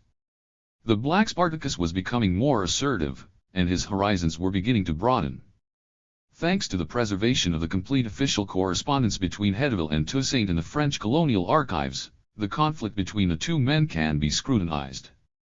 It allows us to observe Toussaint closely and to understand how he wielded his influence over his subordinates and allies, and how he actively defended his cherished principle of fraternity, through championing the interests of his Republican army, promoting the ideal of national reconciliation, and saving his people from the prospect of British enslavement.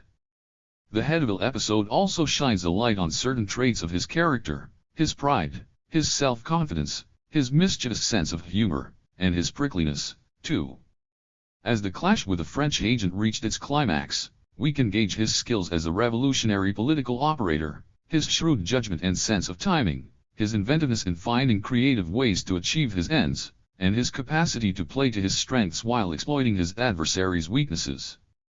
The clash with Hauteville is also significant because it coincided with Toussaint's first major foray into the diplomatic arena.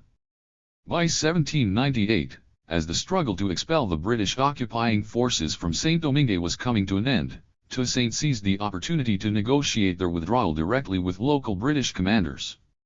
Toussaint's status as an autonomous leader was reinforced by these exchanges, thus adding to the anxiety the Black Revolution in Saint-Domingue was provoking among colonial rulers and slave-owning planters across the Caribbean.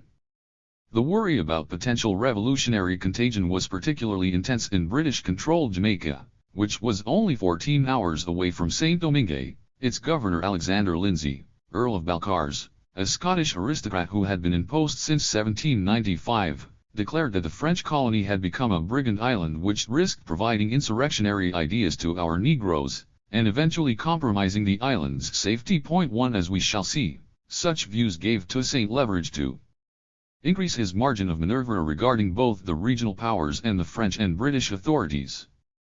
Toussaint also used his conflict with Hauteville to advance his domestic position, openly mobilizing his supporters for the first time. In this respect, the events of 1798 offer further insights into his political education of the colony's nouveaux libres, discussed in the previous chapter, again highlighting the eclectic nature of his values system with its blend of Creole, European and African notions. This was especially important in Toussaint's dealings with his most loyal supporters, the Bosales, who made up the majority of the population. The conflict with Hauteville revealed graphically the political culture of revolutionary Saint-Domingue and the exuberant attachment of its black men and women to their new status as free citizens. Their bond with Toussaint took the form of a tacit social contract whereby he symbolized the promise of a better future for themselves and their children, the protection of their new rights, a guarantee of civil order and stability, the paternal authority to which they could appeal if necessary, and a bulwark against any possible return to slavery. In local terms, Toussaint combined the boundless possibilities of Papa Legba with the warrior spirit of Agaunfer. Together these black citizens and their leader represented a formidable force capable of striking at the foundations of French power in Saint-Domingue. Toussaint was under no illusions about Hauteville. Well informed about the latest political developments in Paris, he knew that the new agent was seen favorably by conservatives who believed the French Revolution had been too harsh towards white planters too, and that the Directory had explicitly instructed him to clip the commander-in-chief's wings, pitting black citizens against people of color. 3 Hauteville's appointment was noisily welcomed, too, by the royalist and counter-revolutionary French émigré settlers in Philadelphia, who saluted him as a friend of the colons who would put the blacks in their place. 4 Hauteville was a 42-year-old impoverished nobleman from Lorraine who had rallied to the French revolutionary cause. He had acquired a military reputation as the chief of staff of the French army in western France, in which role he had actively fought the anti-republican Juins in the Vendée. He arrived in Saint-Domingue with a retinue of several hundred civil servants, signaling that one of his main tasks would be to reassert control over the colony's administrative affairs. 5. At the same time, given the powerful position Toussaint had established and the esteem in which he was held in the colony by all communities, including the whites, Hauteville knew that he had to tread cautiously. Before he traveled to Saint-Domingue, Hauteville wrote to a colon of his acquaintance asking for confidential information about the principal administrative and military officials he would be working with. The summary he received about Toussaint noted that he was an excellent man who was infinitely reserved but capable of getting the full measure of those with whom he has dealings. 6 Toussaint, too, began cordially enough, congratulating the French government on its appointment. 7 And promising his French ally Lescalier that General Hauteville would always find in him an obedient and faithful servant of the law. 8 In this spirit he wrote to Hauteville stressing his willingness to assist him in whatever ways possible, even though his resources were weak and limited, not being on the same level as those who have received a brilliant education, but only on those provided by the Supreme Being. 9 No doubt to lull the French envoy into a false sense of security, this show of modesty even extended as far as inviting Hauteville to act as his mentor, lacking the wisdom of a cultivated man, I can sometimes make mistakes. And that is why I would be delighted to find in you a man who could alert me to the errors I might commit. Point 10. But Toussaint could not resist a touch of insolence too, as when he told Hedeville, in one of his very first letters, "I will treat you with the respect I always show to the representative of the French Republic." 11, a sharp reminder of the fate of his predecessor, Sonthonax. In fact, even before their first face-to-face meeting in June 1798, the emboldened Toussaint had sent the French official a brisk warning: "You should not listen to those who are driven by their personal interests, rather than those of the Republic, which represents the general interest, nor should you be taken in by those who are motivated by personal ambition, rather than by a love for the common good. There are people who superficially claim to be committed to liberté générale but in their heart of hearts are its sworn enemies." Point 12. This was an important letter, so much so that, when his relationship with Hedeville later soured, Toussaint referred to it again. Whatever doubts Hedeville harbored about the difficulties he faced in gaining Toussaint's confidence would have been reinforced by the commander-in-chief's physical elusiveness upon his arrival in Saint-Domingue. Although he wrote saying that he was longing to meet his new boss, and he was close by in his Inouï residence, Toussaint steered well clear. Days became weeks, and there was still no sign of him. Toussaint claimed that his urgent presence on the military front prevented him from making the journey, and that Hedeville would have to arm himself with patience. Point 13. As yet more weeks passed, Hedeville insisted, somewhat lamely, "Come to me as promptly as possible. The efficiency of our operations demands it, and nothing can equal my impatience to make your acquaintance." Point 14. Toussaint responded that he would arrive within a week.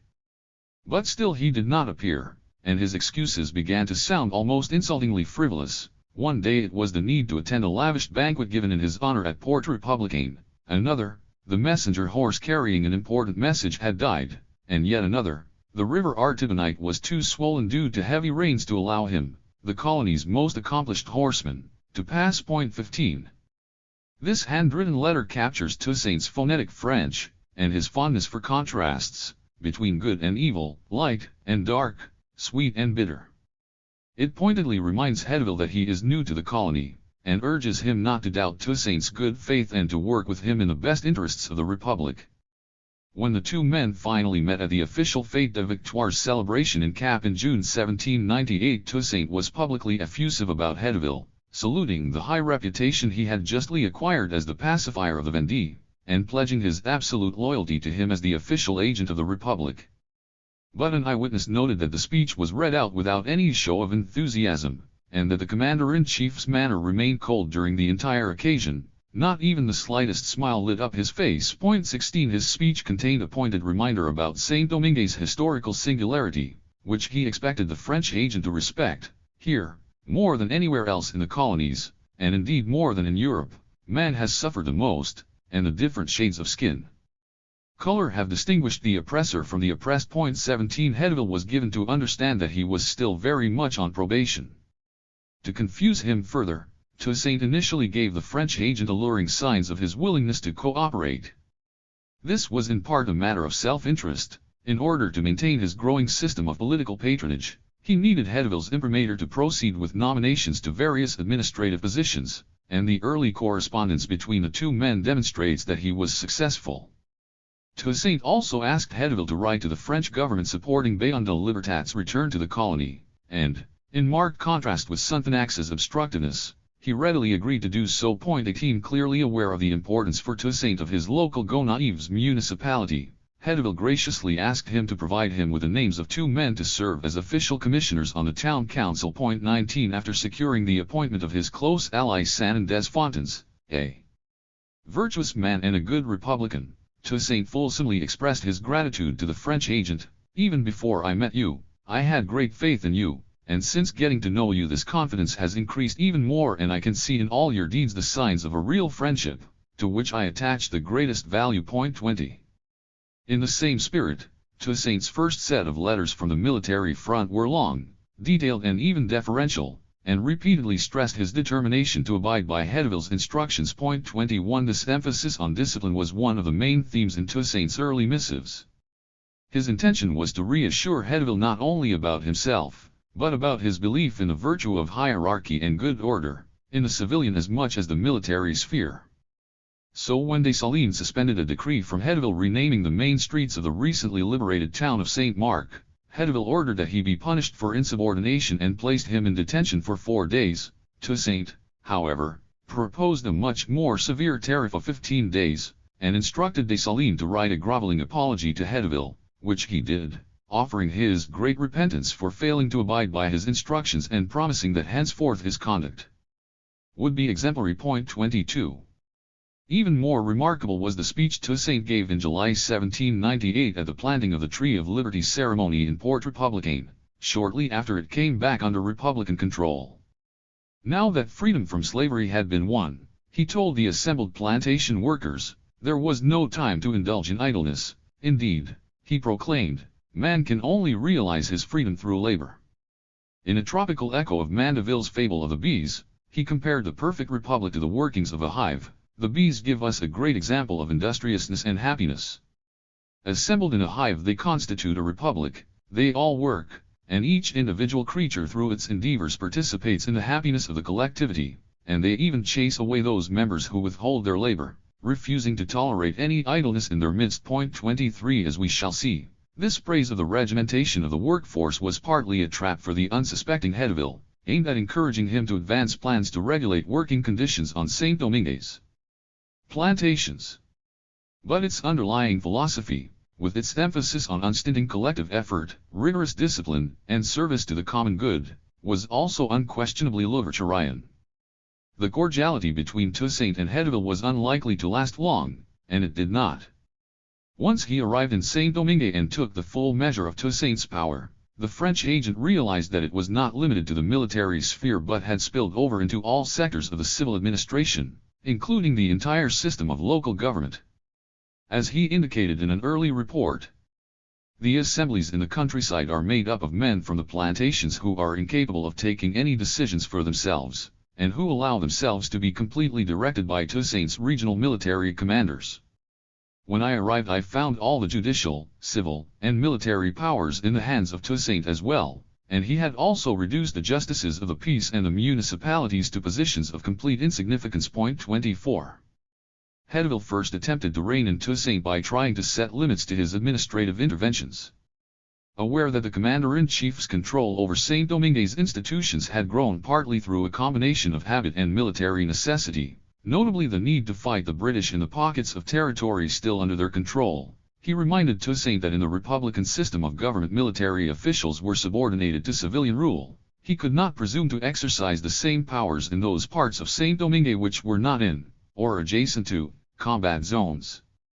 There is a great difference between the powers of a commander-in-chief operating on enemy soil and one whose army is on the territory of the Republic. 25. The allocation of financial resources to different districts immediately became a contentious issue between the two men.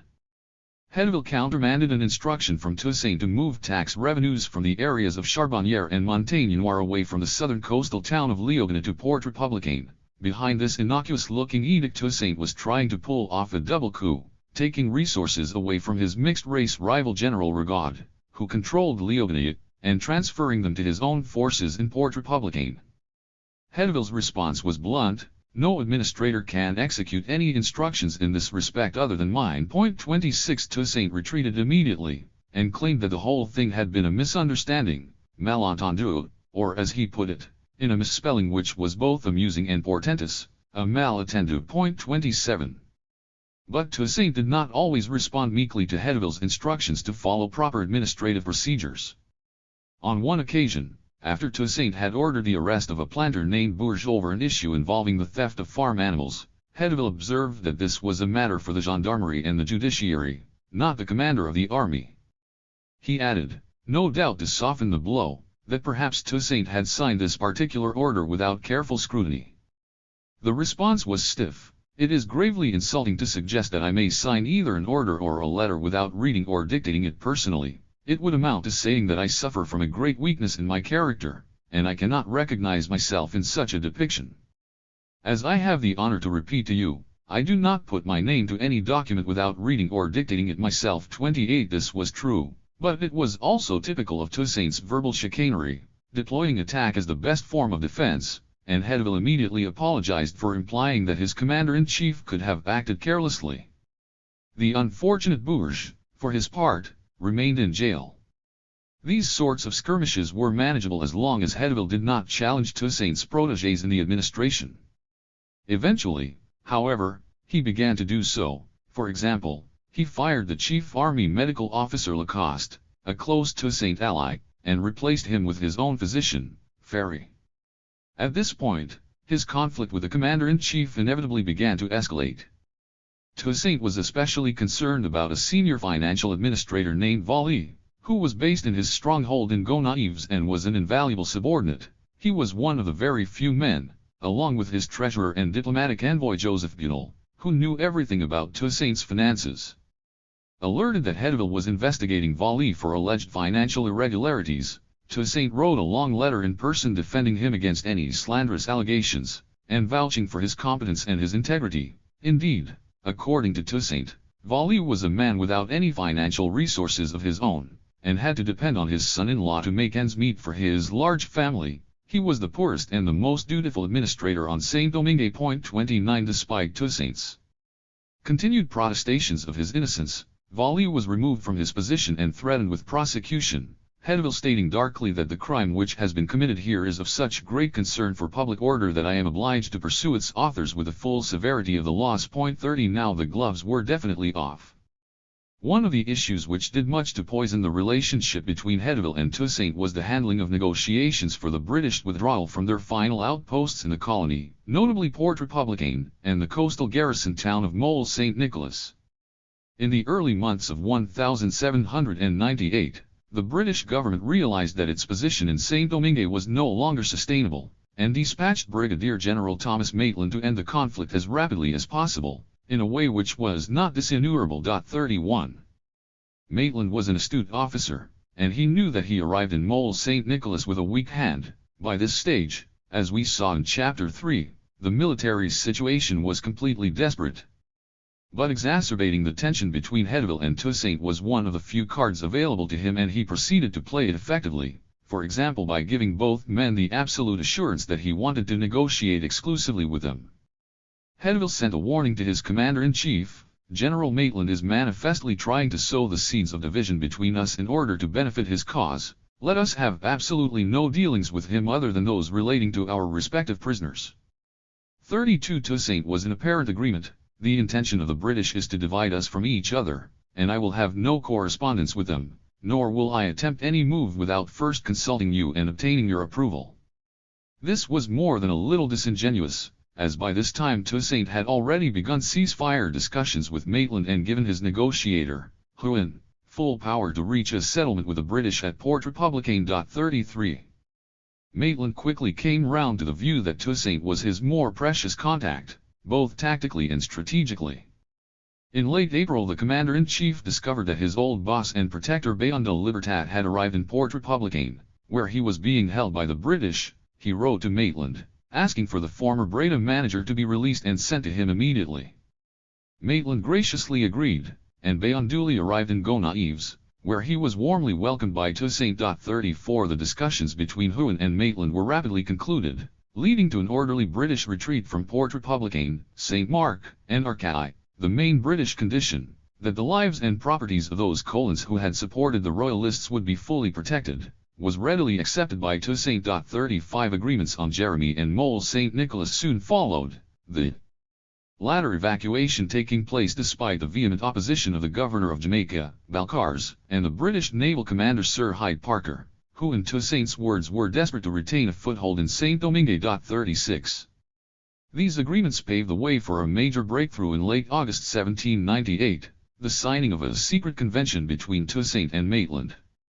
This was much more than a cessation of hostilities, seeking to establish a framework for peaceful coexistence between the British government and the revolutionary authorities in Saint-Domingue. Maitland pledged that the British would not interfere either militarily or politically in the internal affairs of the French colony, while Toussaint undertook not to export his revolution to neighboring Jamaica. Toussaint also secured a British commitment to allow some provisions to reach the ports of Saint-Domingue without interference from British cruisers. 37 Explaining the agreement to Balcarres, Maitland observed that it was strongly in British interests, and urged him to begin friendly negotiations with Toussaint about reopening commercial links with the French colony. 38 Toussaint also made sure that word got out that the British regarded him as their privileged contact, and that Port Republicain, Mole, and St. Mark had been handed over to his forces, not to Hauteville. 39 Toussaint rubbed salt into the wound by telling Hauteville that the British had given him a house in Mole, the building formerly occupied by Maitland, and sending him a glowing report of the magnificent reception he had received from Maitland a few days later, just before the British commander sailed away from the colony. The British forces greeted me most majestically, and with full military honors. As a mark of his esteem, in consideration of my humane treatment of the prisoners of his nation, and of my generosity both during the war and in the course of the negotiations, General Maitland invited me to accept a bronze handgun and 2 exquisitely designed double-barreled shotguns. Aware of his coup, Toussaint feigned surprise at the way he had been treated. I did not expect such deference. 40 The date of this report was just as significant as its contents. Toussaint rode to Hauteville a full 4 months after receiving the shotguns from Maitland, a measure of his growing self-confidence. 41. The conclusion of the negotiations with the British was not just a personal diplomatic success for Toussaint. It showed that he was beginning to pursue a distinct strategy, based on a delicate balancing act. He remained true to his fundamental republican principles of eliminating the British presence from his native land and vigorously defending the interests of black citizens. In the name of his hallowed principle of fraternity, he demanded from Maitland that all black soldiers and slaves who had been enlisted on the British side should be allowed to remain on Saint-Domingue, rather than follow their masters in their retreat to Jamaica. Once released into Toussaint's hands, these 6,000 men were for the most part sent to work as paid laborers on the plantations. 42 The agreement with Maitland showed that Toussaint was looking not just to execute French policy, but to do so in a way which would secure the future political and economic interests of Saint-Domingue. And were the two objectives to come in conflict, it was plainly the good of the colony that took precedence for him. A similar priority drove Toussaint's approach towards an even more contentious subject: the terms of the amnesty policy to be applied to the newly liberated territories. Right from the start, as Toussaint was negotiating the British exit from Port Republicain, Hauteville informed him that, as Commander-in-Chief, he had a duty to uphold Article 373 of the 1795 French Constitution, which prohibited an amnesty to any person who had taken up arms against the Republic or actively supported its enemies. 43 As we saw with his dealings with Sonthonax, Toussaint's approach towards these émigrés was much more flexible and arguably more far-sighted, as he was eager to extend forgiveness to them in the name of social peace and reconciliation.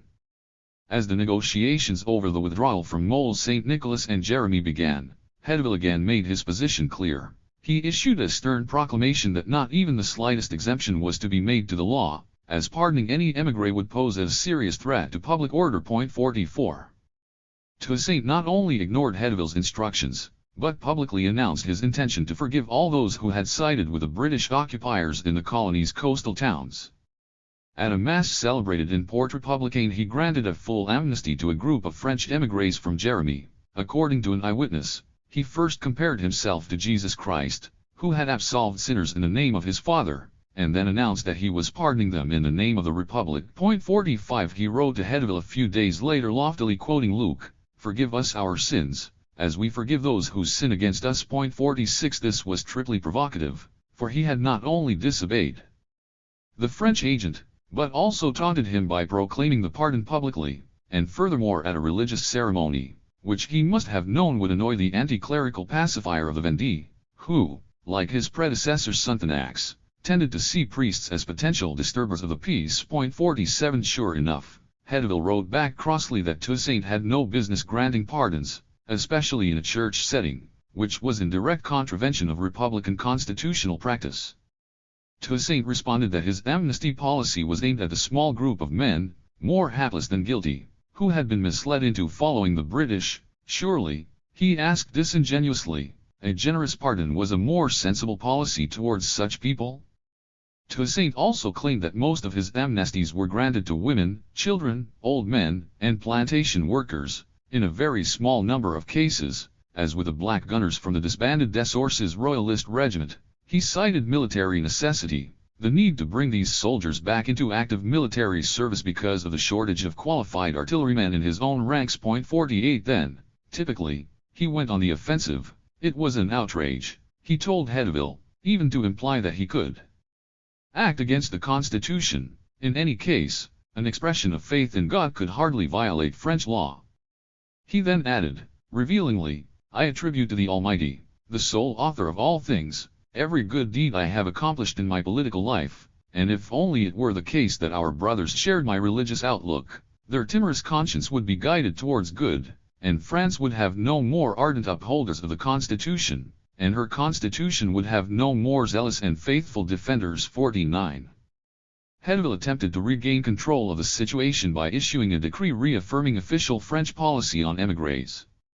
As he explained to Toussaint, it would be particularly dangerous to pardon enemies of the Republic, such as the military officers who had collaborated with British forces, as they might seize the opportunity to sow the seeds of discord in Saint-Domingue. His decree cast a net very wide. He sought to exclude from any amnesty émigrés and those who had willingly served in the British forces, as well as all those who had never lived before in Saint-Domingue before the Troubles, but had come to support the British occupation. 50. It was actively sabotaged, as he later recognized, by elements of the Saint-Domingue colonial administration, with Toussaint's gleeful encouragement. 51. By the end of September 1798, Toussaint was not only granting pardons to local émigrés, but also inviting anti-republican exiles who were based outside Saint-Domingue to return. 52. And publishing his proclamations in local newspapers. Le Citoyen Véridique, Au Gazette du Port Républicain carried the text of an edict granting amnesties to a group of French émigrés in the United States. In a resounding slap to Hauteville, he loftily declared that the best interests of the Republic would be served by reuniting hitherto divided families and reintegrating former enemies into the community, like the return of prodigal sons. He added, in a characteristic expression of his Catholic and Republican values, that his policy of amnesty was also consistent with the sublime sentiment of fraternity. 53. The confrontation over the granting of amnesties therefore ended as a major, and public, humiliation for Hauteville. It also laid bare the limits of the control he could exercise over his own administration, as Toussaint was able not only to pardon a large number of émigrés, in direct contravention of his decree, but to issue the very people Hauteville had labeled as renegades with official passports, allow them to return to a number of ports, including Cap, and parade them across Saint-Domingue as living proof of his commitment to reconciliation. Equally damagingly, the clash allowed Toussaint to start spreading negative rumors about Hauteville. Stories, which could only have come from Toussaint and his entourage, began to circulate that Hauteville was still full of aristocratic prejudices, that he and his commander-in-chief were not in agreement, and that these conflicts were damaging the integrity of the administration. Naturally, the blame was pinned on Hauteville's rigidity and arrogance. 54. Hauteville himself later admitted that his reputation was scarred by these rumors. In one of them it was claimed that, disguised as a woman, he was seen surreptitiously visiting the commander of Cap Harbor in order to plan the surrender of the city to the British. 55. Another tale which began its life among the robustly Republican plantation workers of St. Louis du Nord, before doing the rounds across the northern and western parts of the colony, claimed that Hauteville had tried to leave Saint-Domingue with 2 trunks full of money, supplied by the perfidious British, of course, but had been stopped by the virtuous and vigilant citizens of Cap. Then, the tale continued, he had tried to have Toussaint arrested by the British. General Maitland had not only refused, but had shown the treacherous letter to the commander-in-chief. 56. In the popular imagination, Hauteville was beginning to be cast as a corrupt, devious, and ultimately impotent figure, while Toussaint was cunning, steadfast, and victorious. These disagreements all contributed to the breakdown of the two men's relationship. But they could arguably have been overcome if Hauteville had not also chosen to wrangle with Toussaint in his primary sphere of responsibility, the military. Hauteville had arrived with instructions to reduce the size of Saint-Domingue's Republican army, to put an end to the widespread abuses which, he was told, were being committed by its black officers and soldiers, and ultimately to challenge Toussaint's authority as the head of the armed forces. 57. This confrontational agenda was bound to provoke a fierce reaction from Toussaint, all the more so because his long battle against foreign imperial occupying forces was reaching its climax during the first half of 1798. Toussaint rightly viewed the British exit from Saint-Domingue as a personal military triumph, and felt that his brave fighters were entitled to be treated with respect and honor by the official representative of France. Instead, Hazareesingh issued a decree on 9 Messenger, June 27, removing food rations from various public officials, including Toussaint's soldiers. This measure was not based on necessity, but on Hazareesing's belief that the rations were superfluous, and were not available to public servants in France. 58 The decree was, predictably, greeted with consternation in the army, especially as it was accompanied by strict instructions to the military administration to cease providing rations of flour and dried meats to Toussaint's senior officers. Toussaint, who had not been consulted, rapidly interceded with Hazareesingh, pointing out that those of his men who were posted in recently liberated territories were facing extreme hardship because food supplies there were scarce and prohibitively expensive. 59 In St. Mark, when the Republican army arrived after the departure of the British, soldiers and officers had been forced to pool their meager resources to pay for their food. 60 In the end, Hazareesingh grudgingly allowed Toussaint to treat senior officers such as Laplume, who at the time had 8 children, as special cases, but instructed that any such exemptions be made sparingly. He refused to rescind his decree, claiming that most soldiers sold on the bread they received, which was highly unlikely given that their daily ration was a mere 8 ounces. 61 He showed remarkably poor judgment in forcing black Republican war heroes like Laplume, who had known the harshest extremities of slavery and had risked their lives on countless occasions on the battlefield to preserve the French position in the colony, to plead for food rations for their families. With this petty episode, Hazareesing's relationship with Toussaint's Black Army got off to an unpromising start. Far from regarding Toussaint's men with consideration, Hazareesingh seemed to go out of his way to treat them disparagingly. In his early letters to the commander-in-chief he complained of numerous, ongoing, and daily abuses which were being committed by military officers and soldiers, including the theft of farm animals and the raiding of local plantations for food. Dessalines regiment in St. Mark was explicitly accused of committing acts of brigandry. 62 Toussaint responded indignantly, pointing out that the disciplinary regime to which members of his army were subjected was draconian, and that any soldier who transgressed these regulations was severely punished. He had issued strict orders that any soldier should be placed in detention if caught merely asking for food from a member of the public when stationed in a town or on a plantation. 63 Dessalines was so infuriated by the allegation against his regiment that he obtained sworn testimony from 3 neighboring plantation supervisors, who confirmed that they had not been victims of any significant marauding. 64 It seems highly unlikely that there was any truth to these stories of mass indiscipline, given everything we know about Toussaint's insistence that his soldiers should set an example of virtue, especially as Hazareesingh also complained, with scant regard for consistency, that Dessalines had ordered the execution of one of his soldiers for thieving. 65 Hazareesingh also refused to promote Christophe Mornat and Paul Louverture, Toussaint's brother, both of whom were strongly recommended by the commander-in-chief in light of their gallant services in the campaign against the British. Hazareesingh claimed that he was not allowed to elevate officers to the position of brigadier general, which sounded like the flimsiest of excuses. Toussaint responded with displeasure, saying that he was very cross. 66 Likewise, in the run-up to the liberation of St. Mark and Port Republicain, Toussaint had promised his victorious army that a quarter of revenues collected there, mostly through the sale of sugar, would be given to them as a war indemnity. As he explained to Hazareesingh, his soldiers fully deserved these spoils given all the deprivations they had endured during the campaign. 67 Hazareesingh vetoed the request, arguing that any monies found in liberated territories should be transferred into the public coffers and used to pay the salaries of all soldiers, a good Republican response, perhaps, but hardly one which would have pleased Toussaint's men, especially as their pay and material conditions remained an extremely sore issue. 68 In Toussaint's correspondence with Hazareesingh, the soldiers' remuneration and equipment was a recurrent, almost obsessive theme. Not much seemed to have changed since his earlier pleas to Lavaux. Toussaint complained regularly that his brave warriors were not paid, and lacked even the most basic equipment such as clothing. He threw Hazareesing's argument about equal treatment back at him. If all soldiers were meant to enjoy the same conditions, how come Rigaud's army in the south was paid on time, and smartly fitted out, while his own men were left in a state of destitution? 69 After receiving a series of vague reassurances, Toussaint wrote again, with mounting exasperation. The material situation of his troops was a source of extreme concern to him. The sad position in which they find themselves can only touch a heart which is as sensitive as mine.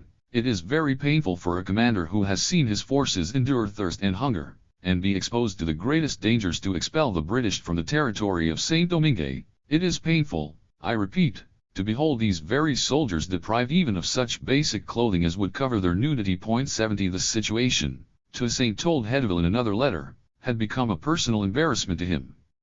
He had promised his soldiers that they would be able to go into town fully dressed, and yet they were still naked and their arrears were unpaid. He who receives the blow, Toussaint concluded, feels the pain, before passing on this ominous warning from his soldiers: when the devil drinks too much of his own poison, he dies. 71. On October 17, 1798, Toussaint sent Hedeville a triumphant report announcing the liberation of the territory. I have finally succeeded. I have reached the goal I had set myself, namely to chase the English out of Saint-Domingue and to replace the banners of despotism with the flag of liberty and the standard of the French nation. I have nothing else to desire. 72. This expression of patriotic pride was no doubt heartfelt, but Toussaint was not being entirely candid about his aspirations. By the time he sent this report, he had also clearly resolved to orchestrate Hedeville's removal from the colony. When exactly Toussaint reached the conclusion that his relationship with Hedeville was fractured beyond repair can only be guessed at. His critics suggest that he intended to bring down Hedeville from the very outset, but there is no evidence to suggest this, and indeed their early exchanges imply the opposite. The ever-cautious Toussaint would not have wanted another major incident with the Directory so quickly after the departure of Sonthonax the previous year, not least because he did not want to give any more ammunition to his royalist and conservative enemies in Paris. He therefore tried to establish a working relationship with Hedeville, but as time passed it became plain that their views diverged on too many issues. He also realized that the French envoy had been officially instructed to challenge him systematically, so as to reduce his political influence. As he put it in one frustrated letter, "You have been countering everything I do, slandering my every move, and casting doubt on all my proposals." 73. Toussaint became convinced that these clashes were not just down to Hedeville. A number of his senior administrators, who had come with him from Paris, were out to undermine their relationship. Toussaint had ears everywhere, and Hedeville later realized that one of his mixed-race aides-de-camp was an informer. 74. One of the French agent's associates, for example, told Toussaint that he would be happy to have him transported to France, where he could take all the rest he needed. Toussaint replied tartly, "Bâtiment à vous Pauli Gagny grandeur c'est pour Porter and France." General Toussaint. 75. These enemies of the public realm, of order and tranquility, he informed Hedeville, were trying to make evil pass for good, and good for evil, darkness for light, and light for darkness. What is sweet to be bitter, and what is bitter sweet? He observed that it was painful for men of honor to be treated in this way. 76. By September 1798, Toussaint was openly complaining about the evil role of this cabal, which contained men who were sworn enemies of the blacks. The French agent, he claimed, was being consistently misled by insidious reports of men who aspire only to a general commotion.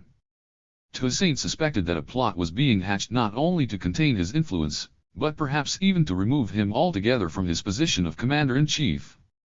In an official speech celebrating the foundation of the Republic, Hedeville pointedly stated that if the armed forces were not fully obedient, public order is threatened, and soon replaced by anarchy. 77. This was a thinly veiled attack on Toussaint, who also complained, correctly, it turned out, that Hedeville was seeking to weaken his military power by encouraging the southern mixed-race General Rigaud to challenge his authority. 78. Toussaint probably started his campaign to confront Hedeville publicly sometime in July 1798, for this is when he decided to ensnare him in a trap. He encouraged him to move forward with his plans to reform the system of agricultural labor, discussing them extensively with the French agent and privately describing them as very advantageous and useful to agriculture. 79, so much so that Hedeville thanked him profusely for his help, and celebrated the fact that the principal provisions of the new regulations had been jointly agreed by the two of them. 80. Toussaint did not, however, associate his name publicly with a new decree. And for good reason. Announced in late July 1798, Hedeville's arrêt concernant la police de habitations provoked widespread discontent among plantation workers, as it forced them into binding contractual agreements with their employers. The new system was designed to favor the plantation owners. The minimum length of these engagements was 3 years, and laborers were required to give a year's notice if they wished to take up employment elsewhere. The penalty for any cultivator who left his plantation without prior agreement was drastic: a month's prison for the first offense, 6 months for the second and a year for the third. 81. The new measures were widely perceived by the plantation workers as a threat to their freedom of labor, largely unrestricted since the abolition of slavery. Toussaint initially did little to alter this perception, while quietly stoking the cultivators' resentment against the decree in all areas under his influence. Exploiting the fact that Hauteville's officials made no effort to explain the new regulations to the workforce, the decree was sent to local municipalities in French, with no Creole translation available. He played up fears that the measures were aimed at undermining both their freedom and their material interests. Spread through Toussaint's extensive political and military networks, darker rumors also began to circulate. The decree was portrayed as a menace to the liberté générale which the black citizens of Saint-Domingue had gained since the Revolution. There were even suggestions that the only way black freedom could be safeguarded was by a massacre of all whites. Alarmed by the Macondalist undertones of such stories, Hauteville asked Toussaint to send a circular letter to his military commanders, asking them to quash these ridiculous rumors. 82. He duly complied, and even reassured the French agent that whenever he saw his black brothers straying from the righteous path, he would set them straight. 83. But in fact he did exactly the opposite, actively, but still furtively, encouraging the growing unease against Hauteville's measures.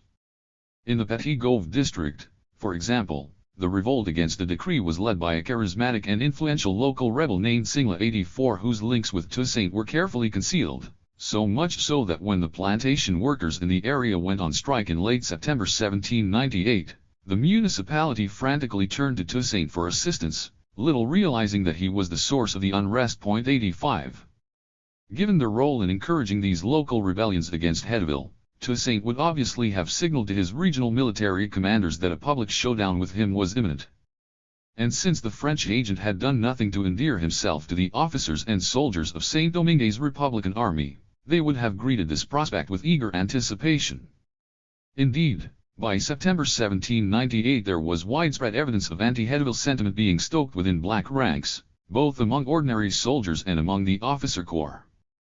One report from St. Mark claimed that Dessalines' 4th Regiment was very unsettled and that the existence of white officers is hanging by a thread. 86. Hauteville had a series of sharp exchanges with Toussaint's nephew Moise, whom he confronted over alleged abuses. Again, over food supplies, the confrontation ended with this brutal rebuke from Hauteville: "He who wishes to be a commander of Republican troops should also know how to obey." 87. Toussaint waited for Hauteville to make a serious tactical mistake before escalating the conflict. The French agent presented him with a golden opportunity in October 1798 by ordering the disarmament of the 700-strong northern military garrison of Fort Liberté, where Moise's 5th Regiment was stationed.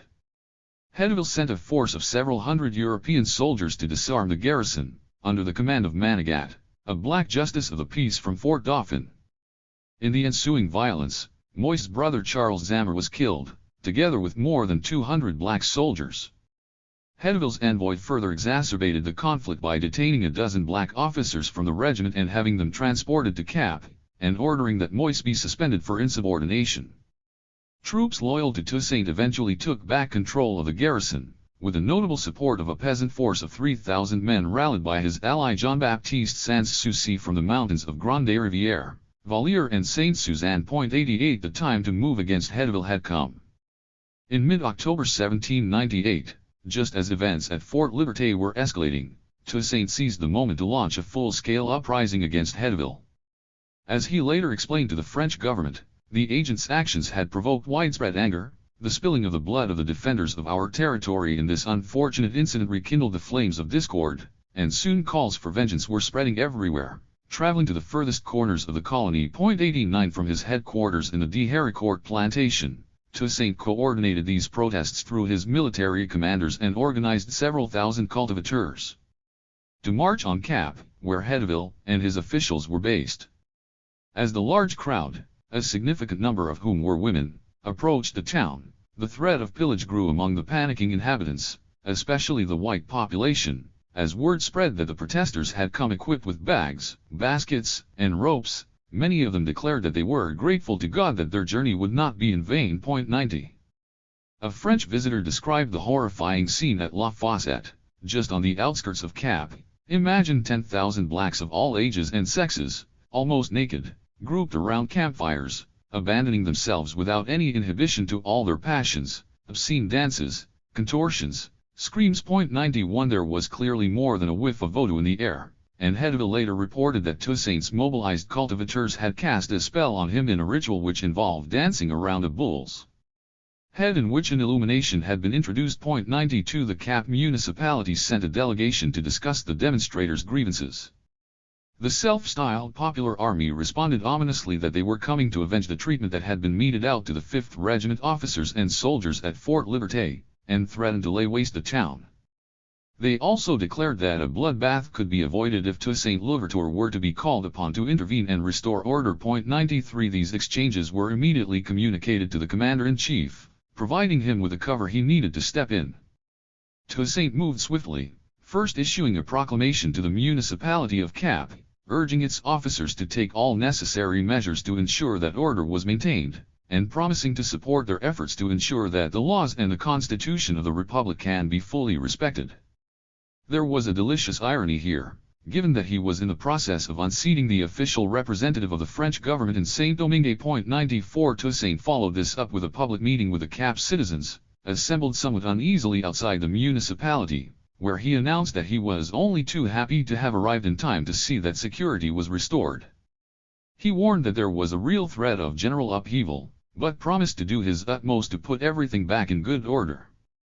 The first step he took was to instruct his officers to take control of the military outposts around the town, and for good measure he also dispatched the army into his old neighborhood of Haut-du-Cap to guarantee the security of all inhabitants and properties. 95 But even this gesture of reassurance was cloaked in menace, as the officer who rode at the head of his 4th Regiment was none other than the formidable Dessalines. The real purpose of this move was to pin Hedeville down and prevent his escape from Cap, in particular to stop him from leaving the colony with official French agency documents. 96. In parallel with the tumultuous events in Cap, focused around the crisis at Fort Liberté, Toussaint took steps to undermine Hedeville's authority in the plantations. In a series of coordinated actions across the north and west of the colony in October 1798, Toussaint mobilized thousands of laborers to down tools and begin a wave of protests in their localities. This strike movement was a direct snub to Hedeville's writ of 6th Thermidor, which stipulated penalties of up to 2 years' imprisonment for any cultivator who fomented trouble and undermined order and discipline in the workshops. But on this occasion the chief agent of sedition was none other than Toussaint himself, and so the plantation workers had little to fear. Indeed, he threw his full weight behind the movement, traveling to all the sites of protest. He harangued the striking workers and pressed them to convey their grievances to their municipalities, so that they could be noted and shared more widely. With Toussaint's blessing, these encounters between the plantation workers and their municipal officials helped to inject a dose of popular revolutionary energy into Saint-Domingue's system of local government. For example, the protests prompted new forms of dialogue between municipal representatives and their local constituents. In some neighborhoods the protesters came en masse to the municipality, whereas in others they nominated delegates who were sent to meet the municipal officers. At Gonaives, as the municipal clerk scrupulously noted, there were 22 citizen protesters. 97 These meetings in turn radicalized the municipality's representation of their own role. They now typically described themselves in revolutionary terms, as organs of the people. Faced with a prodigious crowd of citizen plantation workers, both men and women, the municipal officers of Petite Rivière announced that they were the sentinels of the people. 98 And that they had a sacred duty to hear and then transmit their voices. As instructed by Toussaint, the plantation workers' petitions were transcribed by local municipalities and forwarded to Hedeville's office in Cap.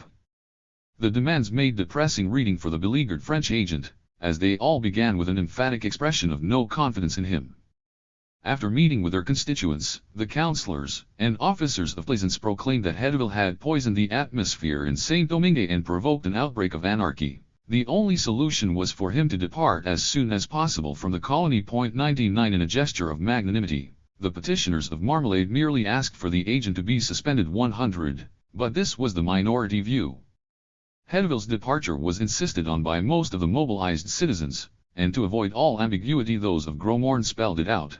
Hedeville's presence here is the cause of the movement which has provoked the agitation of the plantation workers. 101. In contrast with the protests in Cap, it was Hedeville's agricultural reforms which were the primary issue for the provincial demonstrators, who denounced his in all their proclamations. The protesters from Gonaives observed that the engagement system was nothing less than an attempt to infringe upon our freedoms, and they demanded that the contracts which they had been forced to sign be immediately torn up. 102 But this was no ordinary labor dispute, for its ultimate aim was to effect political change. The laborers of Port-au-Piment and Terre-Neuve solemnly declared, "Until Hedeville leaves the colony, we will not resume work." 103 The plantation workers of Toussaint Louverture. By this point there was a town named after the hero of the revolution, stated in even more dramatic terms, "We would rather live in the woods for the rest of our lives than work under these conditions." 104. At the same time, Toussaint saw to it that the dramatic scenes at Fort Liberté were not ignored by the provincial protesters. Indeed, as the news of Moïse's arrest and the disarmament of the black troops spread across the plantations, events were further distorted by the rumor mill, and protesters' demands for the reinstatement of Moïse were mingled with more alarming stories, for instance that the entire 5th Regiment had been massacred, or that all troops loyal to Toussaint might be disbanded. There may have been an element of deliberate misinformation here, as Toussaint sought to fire up local indignation against Hedeville. But such fears were not misplaced. As we noted earlier, there had been a considerable loss of black lives at Fort Liberté, and the French agent had effectively arrived in Saint-Domingue with the explicit aim of reducing the size of Toussaint's army. This was the heart of the issue, and explained how Toussaint could be so successful in mobilizing thousands of plantation workers over the bloody skirmish at Fort Liberté. In the minds of many cultivators the Black Army was the principal defender of their interests, and any attempt to undermine it was the prelude to an attack on their basic rights. This link was made explicit in one of the municipal proclamations: "We demand that General Moïse be given back his command, so that he can defend us against those who would attempt to enslave us." 105 Toussaint's nephew was beginning to emerge as one of the most powerful and popular figures in the northern department. Toussaint's provincial supporters were remarkable for their energy, their determination, and their discipline, which was noted admiringly by the military commander of Port-au-Piment and Terre-Neuve as he found a large number of them lined up outside his house. 106 But these men and women also bore witness to the range of Toussaint's appeal among the black citizens. He could mobilize the mountain peasants of Sans-Souci as well as ordinary agricultural workers, no doubt well reinforced by a sizable cohort of conducteurs, who were Toussaint's key agents on the plantations. Their cohesion was visible both in their obedience of Toussaint's orders and the spirit of exuberant self-control they displayed. They combined the classic qualities of revolutionary crowds, namely festive celebration, derisive humor, and thundering menace. Indeed, what was most striking about these men and women was their self-confidence and their powerful assimilation of republican ideas. In their declarations and petitions to their municipal officers, they framed their grievances about Hedeville not in terms of their own self-interest or in racial categories, but in the revolutionary language of freedom, justice, and equality, and in an appeal to the principle of the public good, in whose name they claimed to be acting, referring frequently to the Constitution. At Petite Rivière, for example, they affirmed that the rights of man are inalienable and unalterable, and they are guaranteed to all citizens by the Constitution. 107. The most sacred right which the Constitution had given the people of Saint-Domingue was that of citizenship. Toussaint's supporters showed that this was not just a philosophical abstraction for them, but a living reality. In their encounters with municipal officers they spoke not as humble petitioners but as cultivators and cultivatrices who were bearers of legitimate rights which they had earned through revolutionary struggle. The presence of large numbers of women both at Cap and in the provinces was particularly notable in this respect. They could be cheeky, too, taking advantage of their special patron. The petitioners of the town of Toussaint Louverture seized the opportunity to ask their beloved chief for a promotion for their local military commander. 108. This confidence was further evident in the demand that their names be appended to the municipal proclamations. This was not a desire for individual recognition, rather a celebration of their collective strength, just as Toussaint had highlighted in his response to Vienna Vague. So, for example, alongside those of the municipal officers, the text produced at Marmalade listed the names of over 100 plantation workers. It was no doubt the first time that the likes of Kofi, L'Espérance, Sansfacon, Pompom, Fidel, and Gracia had been recognized in a public document of this kind. Some of their statements were even transcribed in Creole. More than half of the text of the Petite Rivière plantation workers was published in the Saint-Domingue vernacular, including this pithy dismissal of Hedeville: "Nous pas content avec les d'abord les pas capable met l'ordre dans pays ci, les villes met désordre pita. 109. Vilified by the revolutionary citizens of Saint-Domingue and outflanked by their leader Toussaint, whose forces blockaded him in Cap for several days. 110 Hedeville was literally driven out of the colony in late October 1798, along with his retinue of 1,800 civilian and military officials. He spent his final days contemplating his fate on board the Bravour, a French ship anchored in the Bay of Cap. It was a measure of his impotence that he did not feel secure enough even to spend his final moments on land, and rejected an invitation from Toussaint to come ashore for a discussion, fearing that he would be taken prisoner. 111 He ended his short career in Saint-Domingue in mortifying circumstances, treated, as his successor Roume put, as a defeated general forced to abandon a military position. 112. Before leaving the colony, Hedeville issued a dramatic proclamation blaming his departure on émigrés whose return to Saint-Domingue had poisoned the political atmosphere. He accused them of spearheading a campaign of slanderous allegations against him, notably by claiming that he was seeking to undermine the liberté générale of the black population. These rumors had become potent because they were encouraged by those in the administration who had sold themselves to the British.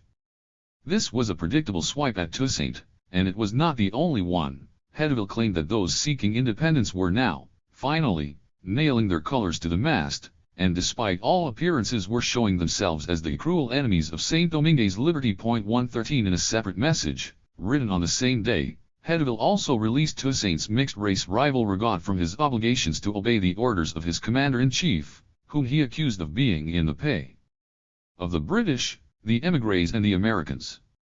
He invited Rigaud to take control of the Department of the South, in so doing directly encouraging the civil strife which would lead to the brutal Guerre de Couteaux, War of Knives, a year later. 114. But, for the moment, Toussaint's triumph was unquestionable. One of his great gifts was his sense of political theater, and forcing the French agent onto a ship in the Bay of Cap at the height of the sweltering Caribbean summer, right above the remains of the thousands of dead slaves thrown overboard before their vessels docked in the harbor, was a characteristic touch. This humiliation of a powerful Grand Blanc would have been greeted by his black soldiers, especially the Bosales, as a fitting symbolic retribution, both for his contemptuous treatment of Toussaint's men during the previous months and for the suffering they and their families had endured on their way to Saint-Domingue from Africa. Toussaint emphasized this connection with his soldiers in a stirring speech he gave after taking back control of Fort Liberté, in which he vowed to defend the achievements of the Saint-Domingue Revolution, most notably emancipation from servitude. He mocked his adversary with a vivid contrast: "Who is the greater defender of your freedom, General Hedeville, the former Marquis and Knight of St. Louis, or Toussaint Louverture, the slave from Breda?" 115. Toussaint's defeat of Hedeville enabled him to take his first strides into the diplomatic arena, with the conclusion of the 1798 convention with Maitland. The agreement elevated Toussaint's status in the region, and was the first step in the formal separation of the colony's interests from those of France. It also initiated a gradual rapprochement between Saint-Domingue and Britain, based not only on mutual interests but also a growing respect for Toussaint, even though he represented the negation of everything the British Empire stood for. Summing up his experiences in the French colony, Maitland savaged Hedeville, a man of reputed talents, although as far as I had any concern with him he did not appear so to me, while recognizing Toussaint's formidable military and political powers. But there was something more fundamental.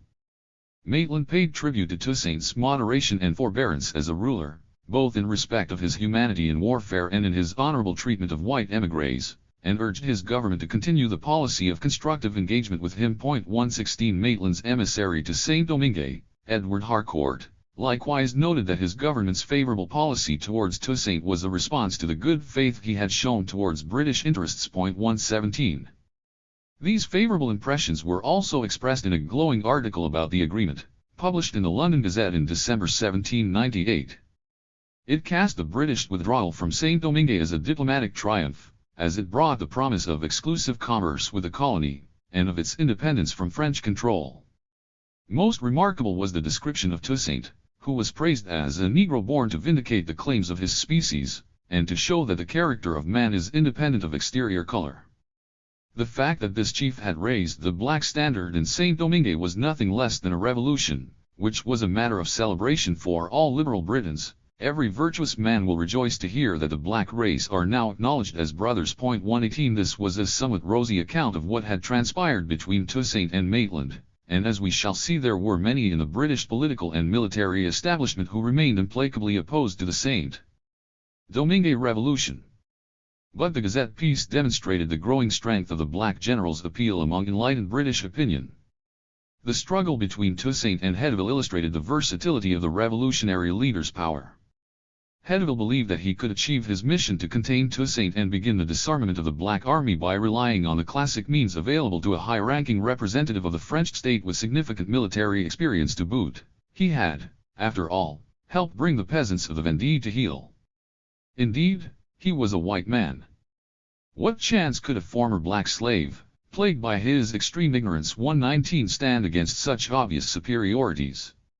Yet Toussaint overpowered his adversary, and did so because he was much more imaginative and resourceful in his use of power. His summary of Hauteville's failure was that he was not doing well, levier pas bien, and would have done better to bend low in order to rise high, rather than rise high but fall flat. 120 This was a typically shrewd observation. It reflected Toussaint's philosophy of moving forward in small steps, as well as his belief that power had to be exercised with finesse, coercive force only being deployed as a last resort. This subtlety shines through the 27-page report Toussaint sent to the Directory shortly after Hauteville's flight from the colony. It was a powerful piece of Louverturian prose, combining fastidious attention to detail, forcefulness and more than a touch of bravado. He strenuously rejected any responsibility for the shambolic events of the previous weeks, and even began by asking for an honorable retirement from his functions.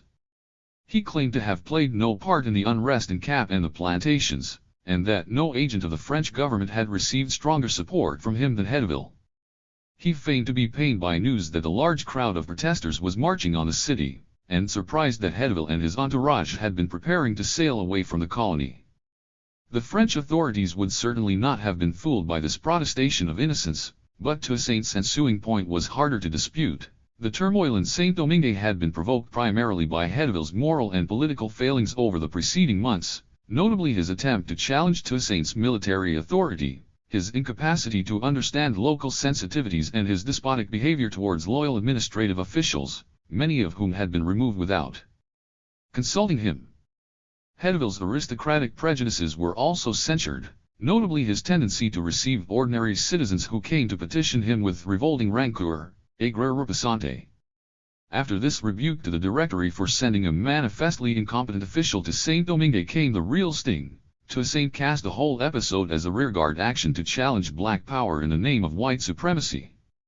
He reminded the French authorities of the widespread alarm provoked in the colony by Vaublanc's liberticidal speech in 1797, and suggested that Hauteville had sought to follow in his tracks, notably by introducing an agricultural reform which was specifically shaped by Vaublanc's racist ideas. Toussaint quoted a passage in Hauteville's speech about the need to make the blacks remain on the plantations, although he did not of course mention that he had quietly encouraged Hauteville in the matter. The labor reform was perceived by black plantation workers as the chains of a new form of slavery. The report also made a number of references to the anti-royalist coup of 18 Fructidor, and portrayed Hauteville as a man who shared the plotters' ambitions. In Saint-Domingue, Hauteville had attempted systematically to sow the seeds of division among black, white, and mixed-race communities, by casting doubt on the patriotism of black officers in his army, by persecuting black officials in the administration, by challenging Toussaint's decision to grant an amnesty to the black gunners from the Desources regiment who had been trained by the British, because he judged they could serve the Republic honorably, at the same time allowing Rigaud to recruit such soldiers for his southern army, by seeking significantly to reduce the number of black soldiers, so that Saint-Domingue's defense would be provided by a purely European army, and by slandering Toussaint as someone who had sold himself to the British, and inventing false stories about his desire for independence, including the claim that in all the territories he controlled it was not the tricolor which flew on official buildings but his own personal standard. a white banner with a Negro head, an insult to Toussaint's honor. 121 Any such action would of course be treasonous, Toussaint added, before pointedly observing that the black people are strong enough to defeat any conspiracy, a coded but clear warning to the Directory that any further attempt to disarm his military force would be met with fierce resistance. Yet the ultimate aim of the report was not to confront his French superiors, but to reassure them. Throughout the crisis he had done his utmost to prevent any serious threat to the security of persons and properties. No civilian blood had been spilled. In fact, Toussaint's report played up the constitutional route taken by the plantation workers as they channeled their grievances through their municipal institutions, a canny way of suggesting that Hauteville was rejected not by Toussaint, but by the people and their elected representatives. The report claimed that both the municipal officers and the protesters had been acting according to Republican principles, within the spirit of the French Constitution. This emphasis on the legitimate functions of municipal government in times of crisis culminated in Toussaint's instruction that the Cap municipality should fully assume civil authority now that Hauteville had departed. 122 This, too, was typical of Toussaint's more general approach, which was to further his revolutionary cause as much as possible from within official institutions. He emphasized this point to his supporters in Paris, notably in the French legislature, and specifically denied harboring any ambitions for independence. 123. Toussaint was walking a tightrope, without doubt, but no one was more skilled at doing so than the virtuous commander-in-chief, as his supporters called him. 124 An anonymous report sent to the French government from Saint-Domingue shortly after Hauteville's departure noted that Toussaint's hold over the population was like a form of magic power. The colony was now clearly under his spell. This force could be used either to contain it, or to push it towards revolution. Yet, it concluded, for all his flaws, Toussaint remained the only man who could guarantee that the colony remains in French hands. 125. 6. Virtuous citizens. The successful mobilization of Toussaint's supporters from the plantations in the final stages of his confrontation with Hauteville was anything but fortuitous. Saint-Domingue's slave revolution brought with it a thriving pattern of popular democratic activity which expressed itself in citizens' assemblies, plantation brotherhoods, and networks of former Maroon slaves, often organized in small militia bands in the inland and more remote mountainous regions of Saint-Domingue. In the later 1790s this grassroots tradition was still alive, and while it remained broadly supportive of Toussaint, especially in his conflicts with the French authorities and his battle against dissident factions, it was an independent social force which was never entirely under his control. Partly for this reason, and also because of the low level of urbanization, Toussaint sought to develop his own networks across the colony. He understood, probably better than anyone else, the natural divisions between the North, the West, and the South, and his compatriots' very particular territorial allegiances, which could at times spark fierce rivalries between neighboring communities. He understood that, in post-revolutionary Saint-Domingue, politics was largely local in character. Seemingly parochial conflicts could very rapidly escalate into larger crises, as had occurred during the clashes at Fort Liberté in 1798. In any event, building a secure base among local populations chimed naturally with his instincts as a leader, his painstaking attention to detail, his remarkable ability to remember individual names and situations, and his spiritual ties with the physical geography of Saint-Domingue. His closeness to the elements was one of the defining features of his character, making him, in the eyes of those who worked closely with him, the extraordinary man of the Caribbean, formed by nature to govern the remarkable people whose leader he has become. 1 His mobility, too, was legendary.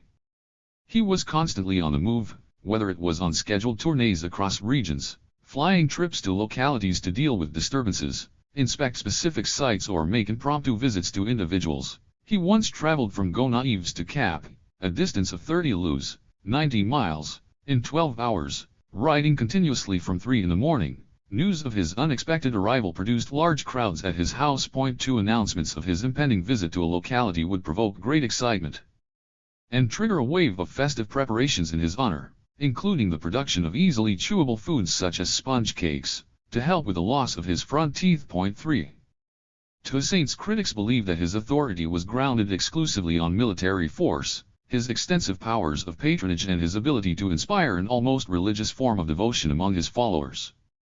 This messianic aura was particularly emphasized by his adversaries. In the words of the French general Pamphile de la Croix, his soldiers viewed him as an extraordinary man, and the plantation workers worshipped him as a divinity. 4 Yet there was much more to Toussaint's appeal than his power to inspire fear or fetishistic loyalty. From the outset his strategy was to co-opt various territorial groups and at the same time draw on existing social and political institutions, from church officials and members of the National Guard to municipal administrators, a very republican enterprise, anchored in his belief in the natural goodness of man and the ideal of fraternity. But it was also a Creole republicanism, a unique combination of European, African, and indigenous elements. This mélange was most lavishly expressed in local festive celebrations in his honor, which were colorful displays of collective enthusiasm, tributes to Toussaint's power, and proof of the new social order, appealing to all the citizens of Saint-Domingue. The ceremonies often brought together civil and religious authorities, as when Toussaint entered the liberated Port Républicain for the first time in 1798, shortly after the departure of the British. He was greeted on the outskirts of town by a huge crowd of finely attired men and women, led by the clergy, carrying crosses, thirstables and banners. He was invited to walk under a canopy carried by 4 of the town's most affluent white planters. He refused, stating that such an honor should be reserved only for a deity. 5 But there was no escaping the tribute these dignitaries had planned for him. After marching through a succession of triumphal arches which had been erected along his path into the town center, Toussaint was met by the municipal authorities, who solemnly welcomed him as the liberator of Saint-Domingue and handed him a medal bearing the inscription "After God, it is Him." 6. It was an exquisite moment. This very slogan used to be chanted in Macondal's honor by his supporters at the height of their votive ceremonies when they planned to eliminate the white planters of Saint-Domingue by poison. Now it had been symbolically appropriated and transferred to their new hero. 7 This reincarnation of Macondal appealed equally to Catholic and Caribbean sensibilities, and at the same time to the more cerebral aspects of republican rationalism. Toussaint's approach to local politics fitted entirely with his style, which was progressively to adapt existing institutions to his own purposes and exploit opportunities to create new political arrangements over time. Hence one of his favorite Creole sayings, "Doucement à l'éloigne." 8. The methods Toussaint used to rally these local communities were varied and imaginative. One such group was the Freemasons. There is no evidence that Toussaint himself was a Mason, but his flamboyant signature included a standard Masonic symbol in the Age of Revolution, 2 slanted bars with 3 dots between them. His former boss Bayon de Libertat was a Masonic dignitary in Cap, whose lodges were particularly active in the decade before the Revolution. 9 And the basic values of Freemasonry, solidarity, discretion, fraternity, and charity, very much overlapped with his own. The membership list of the Port Républicain Lodge La Réunion Désirée à l'Orient reveals that a number of his close associates were active Freemasons. Among them were his brother Paul, who was the lodge's master of ceremonies, as well as Christophe Huon, the military commander of Port Républicain and one of Toussaint's trusted subordinates. Also affiliated to this lodge were many of his supporters among the white administrative, legal, commercial and plantation elites. 10 Toussaint's own entourage contained several officials from Gascony, notably his secretaries Pascal and Dupuis, his interpreter Nathan and Lacoste, the chief medical officer in the colony, whom Hedeville had tried to fire. Many of these men were affiliated to Masonic networks. And one of his most ardent admirers among Saint-Domingue's administrative hierarchy was the engineer Charles Vincent, also a fervent Freemason. 11 So even though he may not himself have been a Freemason, Toussaint was surrounded by men who were, and he found ways of drawing upon their network to support his leadership and promote his goals and values. Toussaint's local political style was most strikingly on display in his stronghold of Gonaives, from which he had expelled the Spaniards. He rebuilt the town completely, paving its principal streets, widening its canal and embellishing its main buildings.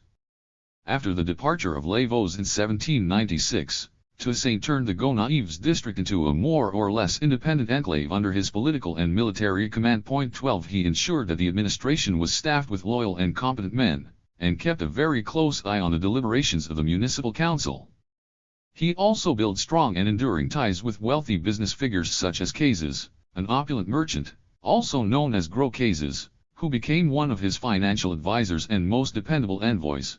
He was the man sent to Paris to deliver Toussaint's 22 Brumaire and 7 report on the Headeville episode. Point 13 Toussaint established his headquarters in an habitation in a nearby commune of Inry, leased to him by Madame d'Escaut, who hailed from one of the most powerful white families of the colony. Point 14 This legendary site, renowned for its long alleys, fragrant rose gardens and the splendor of its principal house, was Toussaint's favorite retreat, a secluded spot where he held secret meetings, both with his own agents and with foreign emissaries, a center of military operations, where officers from across Saint-Domingue came to receive their instructions, and a base from which he managed the restoration of the colony's plantations. 15 It was also a court where he organized cultural evenings and social gatherings.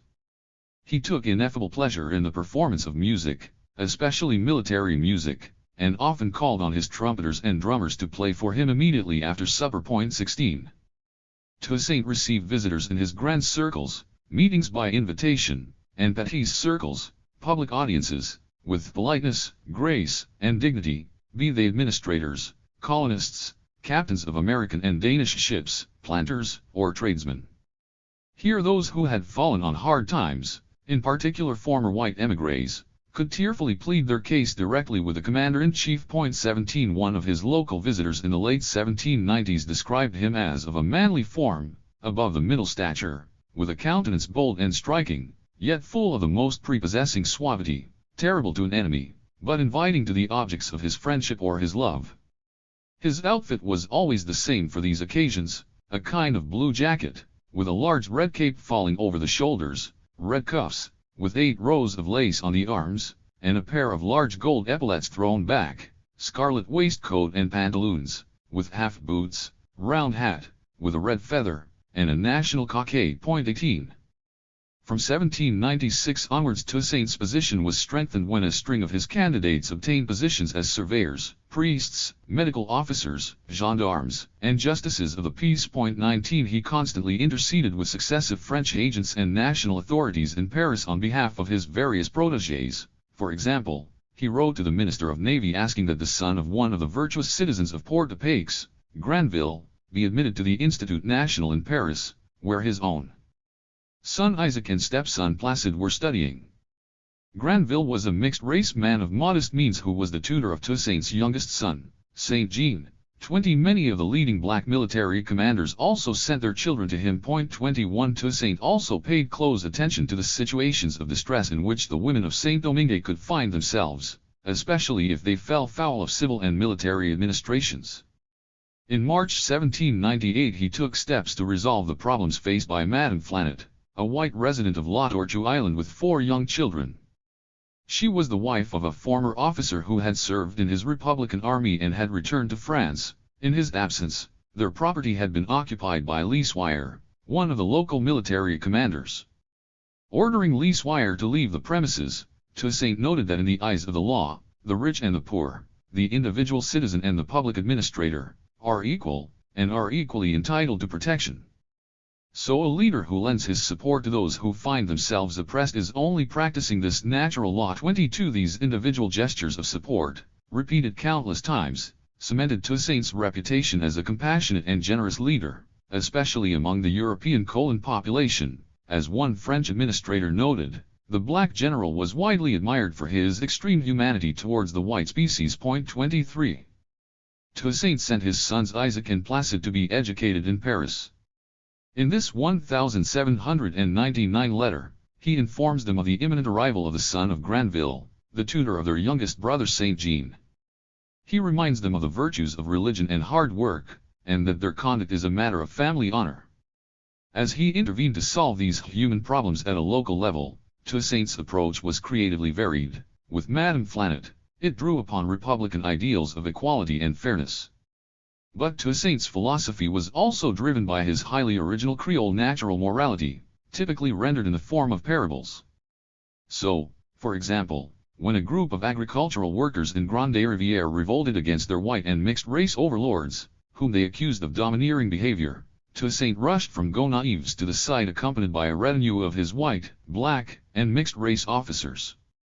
Facing the angry workers, many of whom were bearing clubs, rifles, and lances, Toussaint defused the situation first by pointing to his officers and extolling the brotherly harmony they embodied. He then poured water into a glass of red wine and held up the mixture to the crowd. In all the towns and villages of the colony, he told them, the people of Saint-Domingue were like this compound. They were bound together organically, could not be separated and were destined to love each other. The use of colored substances to convey political messages was a Macondalist art, now fully mastered by Toussaint. 24.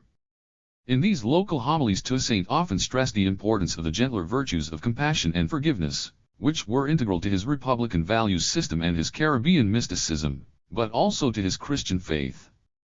Despite the anti-clericalism of the Revolution in France, Catholicism was a powerful inspiration for Toussaint. Both personally, he saw to it that his children were brought up according to Catholic teachings, and in the civic regeneration of Saint-Domingue. Here, too, he carefully developed powerful networks which spread outwards from his Gonaives fief.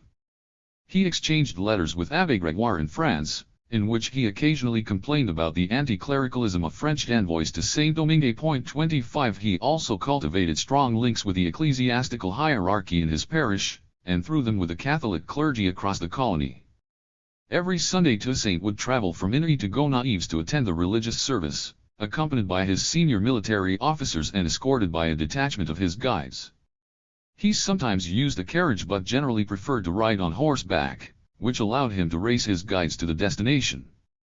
Needless to say, he always arrived before them. 26. Toussaint had a number of chaplains who served on his staff, notably his confessors Anthiame and Molière, who were also his counselors.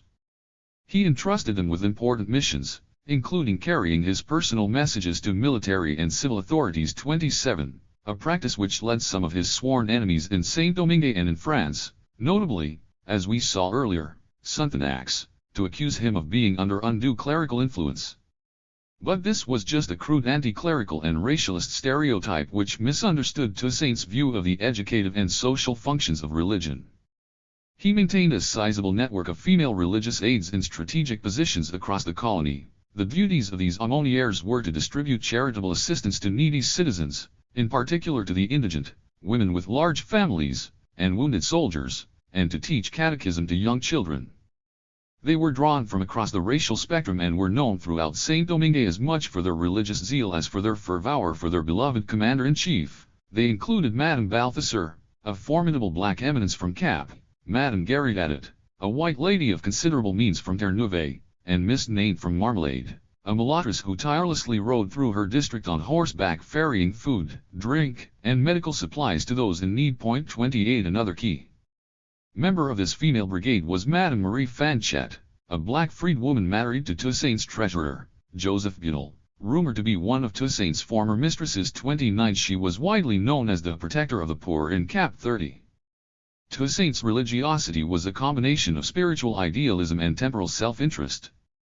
As we saw earlier, he was fully immersed in Vodou culture and mythology and was widely believed to call upon the divination services of its priests, who acted as soothsayers, foretelling his future. His local speeches could deploy Vodou notions whenever necessary, both to make serious points but also, on occasion, in jest. He often used to joke that he had picked up his nasal voice from a Houngan's spell which had prevented him from speaking through his mouth. 31. He truly believed in the Christian virtues, and frequently composed his own prayers, which he declaimed at the altar during Massachusetts. 32. He was sincere when he claimed that his political and military triumphs were guided by the Almighty.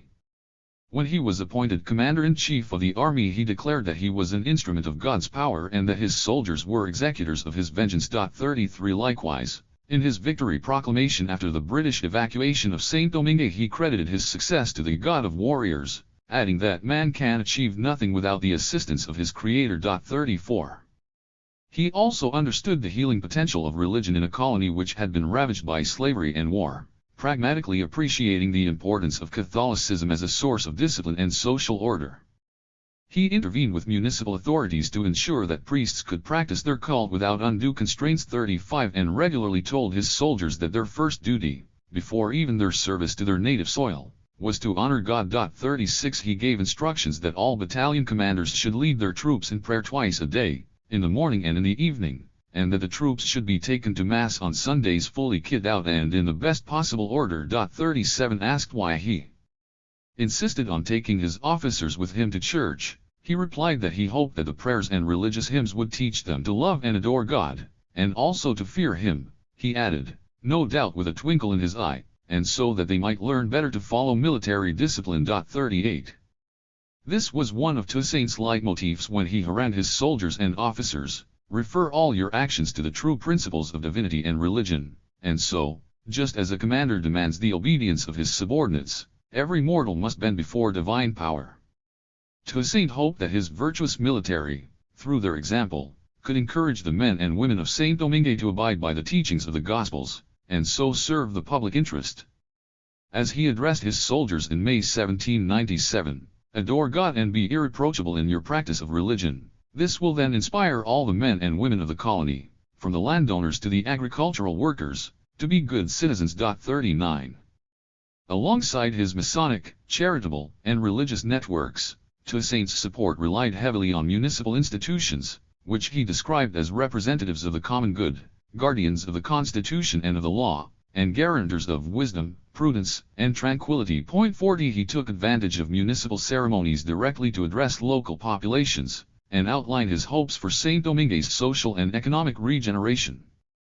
One such gathering took place on the outskirts of the northwestern coastal town of Mole St. Nicholas in October 1798.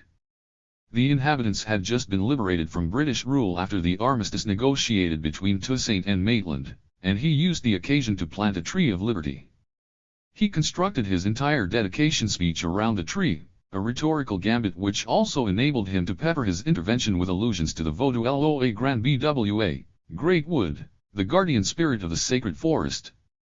For Toussaint, the sacred sapling of Mole St. Nicholas represented the accession of men and women of all ages, occupations, and colors to the beautiful title of citizen. Equating Frenchness with liberty, Toussaint further reminded his audience that liberation from British rule had brought them emancipation from the bonds of slavery.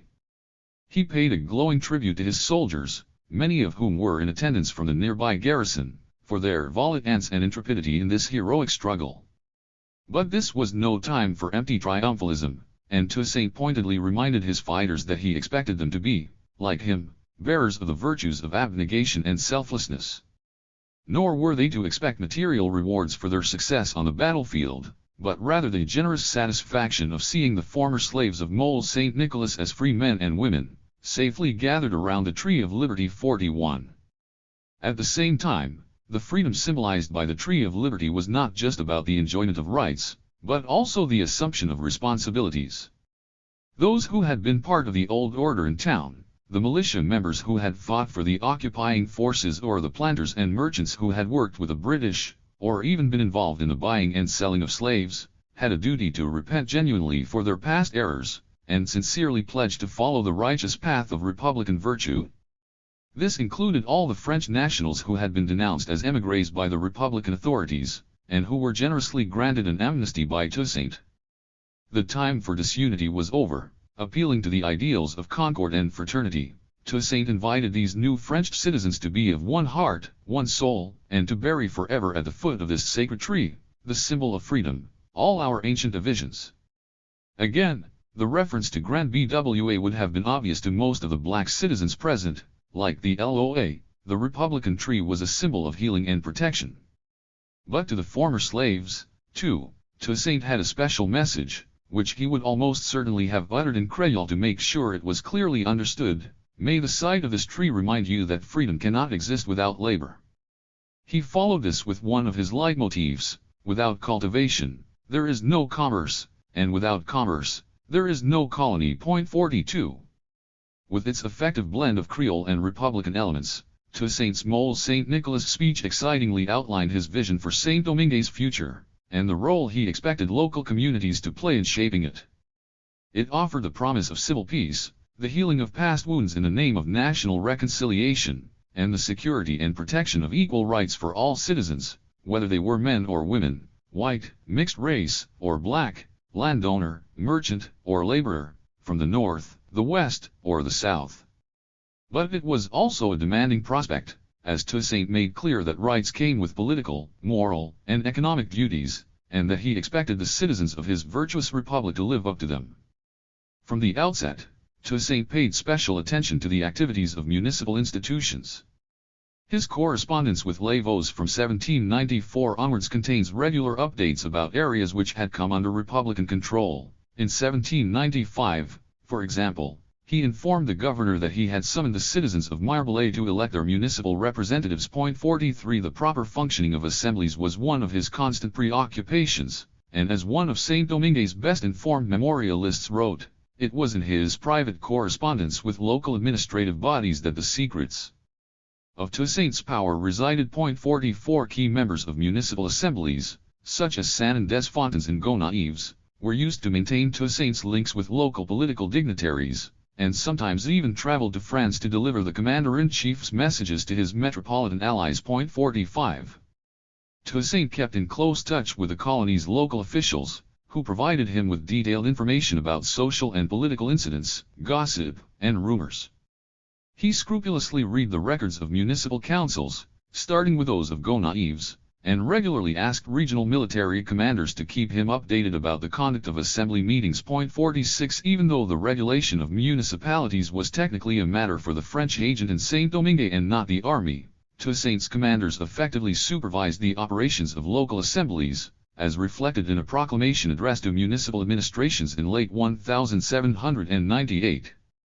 Signed by Toussaint's senior military figures, it urged local officials to throw their full weight behind Toussaint's leadership, reminding them that he had constantly fought for their liberties. 47 Toussaint also often intervened to offer his views on issues ranging from the performance of individual officers and the appointment of clergymen and interpreters to the reconstruction of towns, the clearing of canals and rivers, the mooring of boats, the exact specifications of the redesign of key areas, the layout of streets and the issuing of passports to local inhabitants. In moments of political turbulence, Toussaint also addressed municipal officers directly. During the 1796 attempted coup against Lavaux, for example, he asked the Cap Assembly members to warn the inhabitants not to support the cabal which was attempting to undermine the Republic. 48 When he heard that the municipality of Arets was spreading perfidious information, he denounced them. 49 A few years later he summoned 80 local officials from Cap and the surrounding neighborhoods to his home and upbraided them for not implementing his decrees with sufficient zeal. 50 He also dealt with requests from local assemblies to be exempted from specific administrative regulations. 51 His interventions provide glimpses of some of his major social and economic policies. His ordinance of December 1794, addressed to the commune of Gros Morne, insisted that local agriculture should not be dominated by selfish interests, and invited the military commander of the region to take all necessary measures to hold the laborers on the plantations, so that they may endeavor to restore the colony to prosperity. 52 This was exactly the objective he sought to pursue on a general scale in the later 1790s. Saint-Domingue's local government was a pyramidal system. Municipal officers were appointed for each commune by an assembly of local citizens. These councillors were drawn from among the propertied classes, and Toussaint was always active behind the scenes to ensure that the men chosen were favorable to the post-revolutionary order. Mayors of important localities in the north and west of the colony, such as Bernard Bourgella and Port Républicain, were generally his close allies. Toussaint also understood that it was vital to recruit competent and public-spirited men from local communities. This was no easy matter given the turbulent history of Saint-Domingue since 1791, and especially the political and racial conflicts of the early revolutionary years. He summed up what he saw as the appropriate moral qualities for these officers: wise, honest, and progressive men, whose first passion is a devotion to the Republic, to humanity, and to freedom, citizens without prejudices, commendable as much for their reason as for their sense of virtue, enlightened, but open to receiving constructive ideas from their fellow citizens, and helping to translate them into measures which might be of profit to the common good, impervious to intrigue and corruption, and determined to eschew, at least for the duration of their honorable mandates, the petty passions which dull the collective spirit and debase the community. 53. Signed by Toussaint's senior military figures, this proclamation was addressed to municipal administrations in late 1798. It urged local officials to throw their weight behind Toussaint's leadership, reminding them that he had constantly fought for their liberties. Toussaint did not believe that petty passions could be altogether excised from municipal life, and his expectations of what officials could achieve by their own devices were tempered by realism. One major concern, for example, was the maintenance of public order in Saint-Domingue's more remote towns and villages, especially in light of an alarming growth of low-level crime in the plantations in the later 1790s. Toussaint sought to contain this problem by relying on gendarme companies, which had been created by Sonthonax in 1796. They were attached to each commune and financed through local tax contributions. 54 Happily, one of the officers from the new corps he encountered was Ferret, the young white man with whom he fought under an orange tree on the Linus plantation in 1754, and who had now become a senior commander in the gendarmerie. The two men embraced warmly and joked about their teenage adventures. 55 In 1797, as the commander of the Cap Gendarmerie, Ferret went to Gonaives to purchase horses for his unit, and Toussaint gave him advice. 56. But even though Ferret and his colleagues undoubtedly helped to fight crime, the gendarmes were not numerous enough, and often lacked sufficient familiarity with the local areas where they were posted to maintain security effectively. One of Toussaint's proclamations illustrated both his intimate knowledge of local topography and the creative ways in which he sought to deal with ongoing criminality. Noting that a wave of thefts had been committed in the neighborhoods of Petite Rivière, Saint-Michel, Saint-Raphaël, Hinche and Bannequy, he observed that the thieves were accustomed to taking their booty on a particular road by Petite Rivière. He ordered that all citizens traveling on that particular causeway be required to carry valid passports, and that local farmers be given responsibility for ensuring that these travel documents were inspected by the nearest regional military authorities. Ever a stickler for detail, Toussaint entrusted the owners and managers of one particular plantation, the Habitation Marion, with this duty of public safety. He also specified that the travelers' passports had to include the precise description of all the animals in their possession. 57. Toussaint sought to nurture a sense of public spiritedness among the citizenry through the provision of primary schools, a major feature of his Republican program for the social regeneration of Saint-Domingue. He tried to ensure that each locality had a schoolmaster who could teach children to read and write. 58. He consolidated a network of educational institutions, including a central training school for teachers at Cap, thanks to which thousands of young black children between the ages of 8 and 15 were given a state education. 59. A 1799 report to the French government about the extension of education to black plantation workers was a further indication of how these values were taken up and acted upon locally. It turned out that since the Revolution it had become common for these laborers to pay 3/4 of a gourd from their salaries so that their children could attend school, which they did readily, even though they sometimes had to walk several miles to attend the nearest one. This belief in the absolute value of learning showed how profoundly the former slaves' social attitudes had changed, and how broadly they now embraced Toussaint's ideal of virtuous citizenship. 60.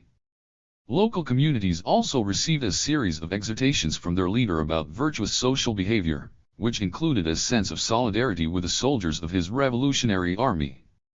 Instances of the advancement of able senior officers were brought to the attention of local communities, as when Colonel Jacques Maurepas was promoted to the rank of Brigadier General, Toussaint dispatched his assistant Augustin de Hebecourt to Mole Saint-Nicolas, where the officer was based, to administer the oath. The ceremony took place in the presence of an enthusiastic local crowd, which heard Maurepas being commended by Toussaint for his zeal, patriotism, and military talent, as well as his outstanding commitment to order, discipline, and subordination. 61. Ongoing military conflicts took a serious toll on Toussaint's Republican Army, and he periodically appealed to local communities to provide charitable assistance to injured soldiers, notably by requesting donations of old garments which could be used as bandages in hospitals. 62b. The inveterate idlers, sluggish assemblymen, insufficiently patriotic citizens, or indeed animals traveling on the road to Petite Rivière without proper documentation, there was no place for them to hide in Toussaint's virtuous republic. It is worth pausing here for a moment to consider how Toussaint's ideas for the regeneration of Saint-Domingue were received by the municipal officials. We are able to do so thanks to the survival of a comprehensive collection of words from the municipality of Mole Saint-Nicolas. Dating from 1798 to early 1802, the final years of Toussaint's rule, These documents provide fascinating glimpses of the ways in which he was perceived and how his social and political philosophy was interpreted by these officials, and also how his injunctions were put into practice. Situated on a beautiful bay, and blessed with an agreeable climate, Mole St. Nicholas was emblematic of the new type of society Toussaint hoped to build in Saint-Domingue. It also illustrates the severe challenges he faced. Mole was a town with few natural resources, whose local economy and urban infrastructure had been seriously damaged by the campaign against the British, with many inhabitants fleeing the town. So much so that when Toussaint required all communes to use their local taxes to pay for the upkeep of their gendarmes, the Mole municipal officials met in an extraordinary session and pleaded for an exemption, arguing that such a charge would be too onerous for its finances, which were in a destitute state. 63 Toussaint also needed to keep the trust of local proprietaires, and prevent them from leaving the colony. Addressing their concerns about their future, he issued a proclamation guaranteeing that they would all be covered by his amnesty, assuring them of the full protection of the Republic for themselves and their possessions. 64. Mole's officials would have been personally vetted by Toussaint prior to their appointment. They were effectively the local relays of his power. Due to the meticulous record-keeping of Mole's municipal clerk, Rochefort, an ardent Republican, we have details not only of the precise composition of the council throughout this period, but also of the wider parts of the community from which they were drawn. This broader group is described in a report entitled List of Persons Most Capable of Managing the Affairs of the Commune of the Mole, produced by Rochefort in November 1800 in response to a formal request from the ever-vigilant Toussaint. The list of 18 names contains details of the occupations of these Mole notables, as well as an evaluation of their moral and political values. Many were men of significant means, such as landowners, merchants, and proprietaires. There were also 2 silversmiths, a builder, and a health officer. The overwhelming majority, 15, were white. Many were typical of the Grands Blancs who had pledged their allegiance to Toussaint across Saint-Domingue. They included the government commissaire Pierre Ramadou, the chief justice of the peace, Pierre Prévost, and the president of the council, Joseph Jujardi, a wealthy planter who had earlier served under the British. 65. Toussaint's fondness for urban design and reconstruction is illustrated in this ambitious plan for the coastal town of Aquin, submitted in accordance with the orders and instructions of the Commander-in-Chief in October 1800. Alongside these pillars of the community were a number of petits blancs, such as Bourgeot Fils, Jacques Rumillet, and Guillaume Conopaz, described by the municipal clerk as men of simple lives, whose limited intelligence is compensated by their zeal. Young Bourgeot appears elsewhere in the Mole archives as a captain in the National Guard. He was obviously a man who enjoyed physical activity. In the same category were Pierre Noël, an administrative employee who was devoted to all good causes, and Barthélemy Boissieu, a proprietaire who conducted himself in a plausible manner. Not exactly a glowing endorsement, Boissieu had probably compromised himself in his dealings with the British. The 2 mixed-race councillors, Nicolas Journet and Charles List, were listed as the only literate persons of color in the town. The same was true of the sole black municipal councillor, Citizen Tony, described as the only black man in the Mole who could sign his name, and indeed his signature, prominently displayed at the end of every municipal writ, was very flamboyant. 66 The presence of these 3 men on a predominantly white council demonstrated that Toussaint was aiming to draw talented citizens from all racial groups into public life, but at a measured pace, in keeping with his Doucement à l'Éloigne motto.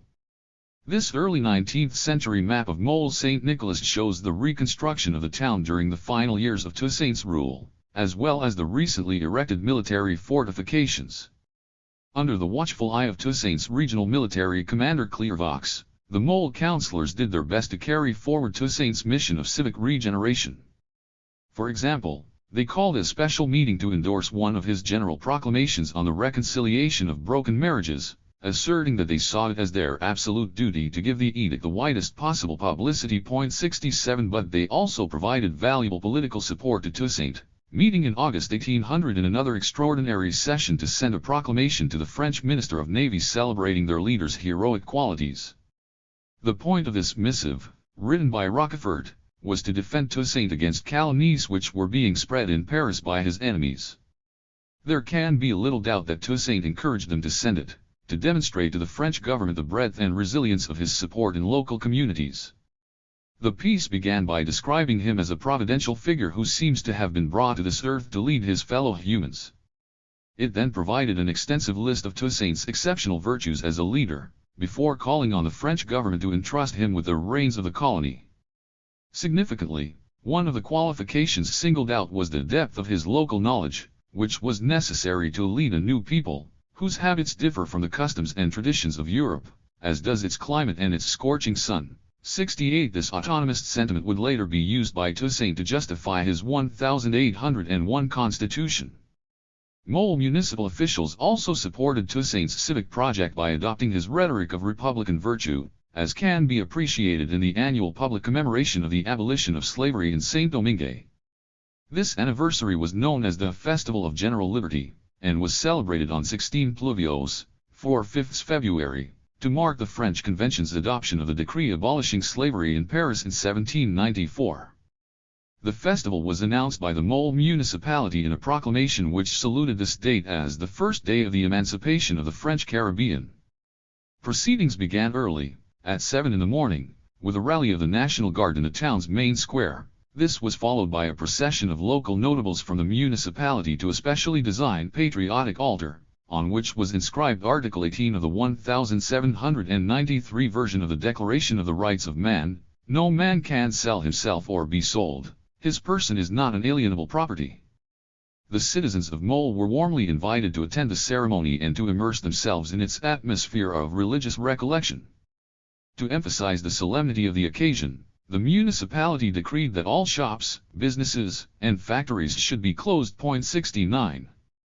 The climax of the ceremony was the speech given by the municipal clerk, Rochefort. The Mole register contains his deliveries on 3 successive years, 1799, 1800, and 1801.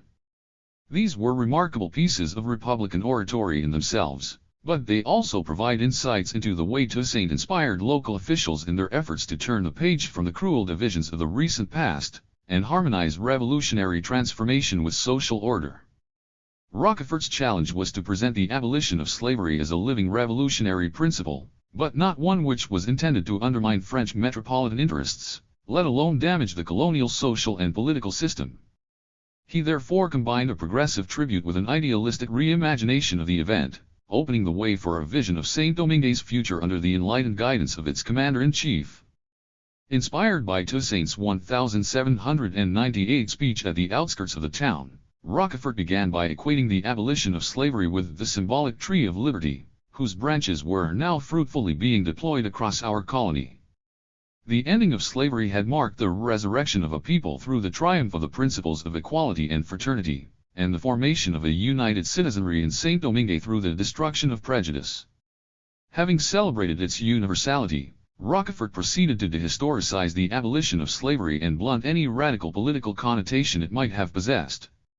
He presented 16 Pluviose not as a process but as a single event, not as the product of the actions of men and women but as a return to a natural state of human perfection, and not as the result of a revolutionary struggle to which the slaves themselves had contributed. The 1791 revolt in Saint-Domingue, which played a decisive role in the abolition of slavery, was completely erased from his narrative. Instead, the act of abolition in 1794 had marked the victory of Enlightenment philosophy, the eloquent and courageous voice of reason. This, the defining feature of the French spirit, announced the real reason why 16 Pluviose deserved to be commemorated. It bore witness to France's universal acclamation by the peoples of the world. Swept away by this tide of patriotism, Rochefort could find no geographical limits to the renown of the Grande Nation. Even the wandering hordes of Arabia speak admiringly of our achievements in their deserts. The revolutionary principles of freedom and equality were the necessary basis for an orderly society.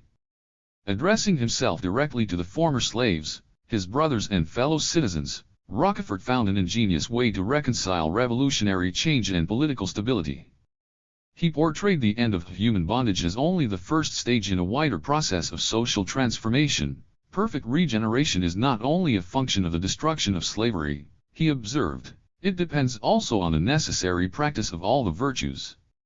From the ancient splendor of the city-states of Greece and Rome all the way down the ages, the republican spirit had flourished through the sacred empire of virtue.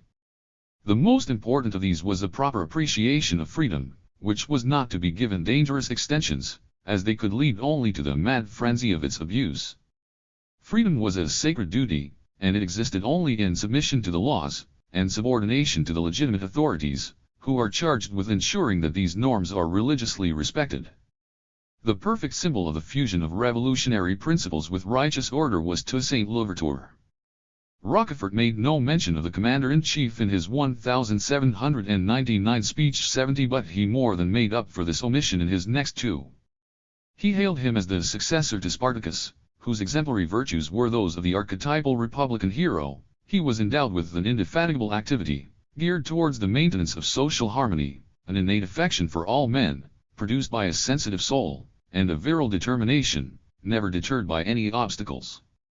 But Toussaint was also the embodiment of the righteous legislator, giving the colonial system a new moral force and providing a firm and zealous movement to our laws, which was why every republican citizen had an absolute duty to abide by them.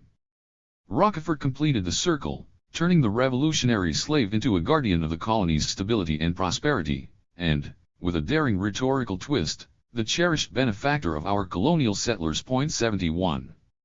Mole's officials backed this civic message up with practical recommendations aimed at promoting a sense of collective social responsibility. Toussaint's beliefs regarding the common good were an inspiration here too. For example, Rollin, the commander of the town's National Guard, observed that, in their capacity as representatives of the general-in-chief in the commune, local officials had a duty to promote a broad understanding of how to lead a good life. This was not just a matter of passive obedience of the law, but also an ardent embrace of private virtues, for no one can be a good citizen, he said, unless he was also, like Toussaint, a good husband, a good father and a good friend. 72.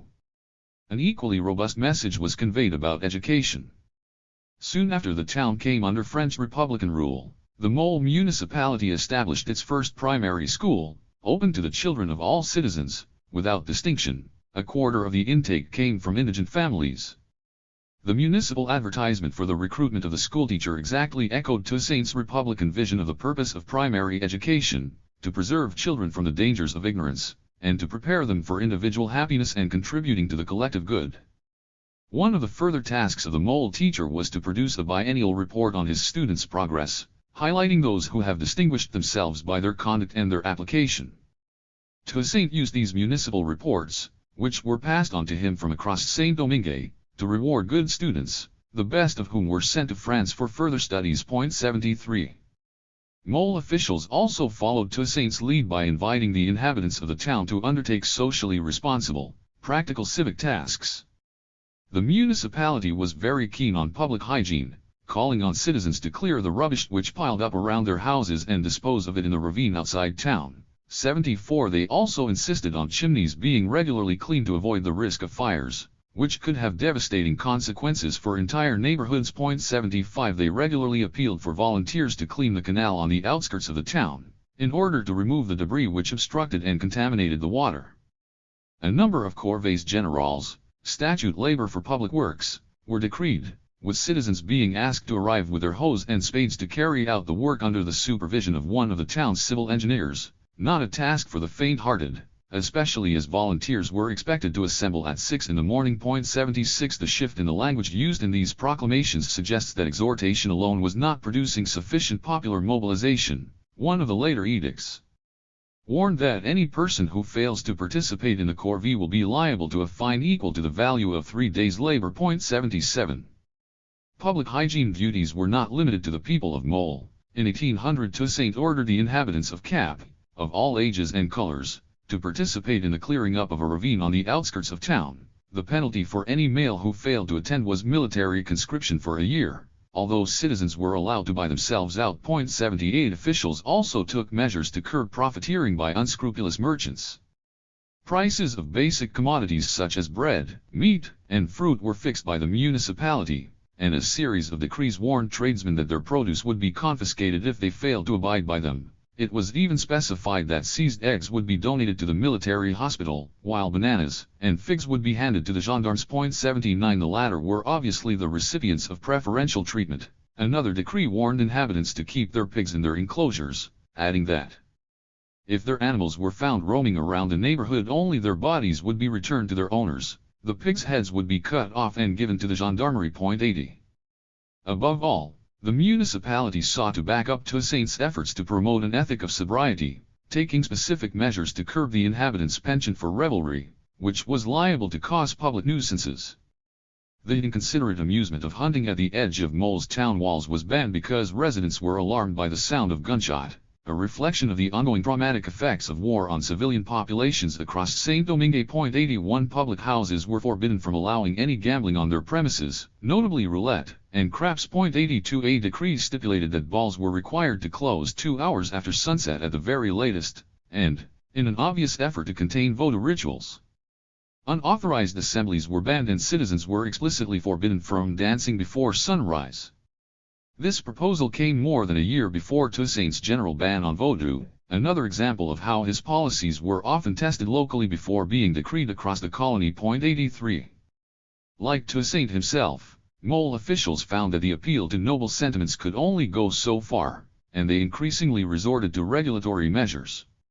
A strict regime of controls was imposed over the movement of people. Citizens were required to notify their municipality of any foreign visitor, defined as a non-resident of the locality. 84 In an effort to contain the problem of vagrancy, all men and women employed as domestic servants were expected to be registered and issued with a card specifying the name and address of their employer. 85 And, to put an end to the widespread practice of military officers taking up lodgings in town rather than in their barracks, described as deeply damaging to order and discipline, Mole's residents were banned from renting private accommodation to military personnel, a decree which suggested that, away from the battlefield, the iron discipline ascribed to Toussaint's valiant army was not always evident. 86.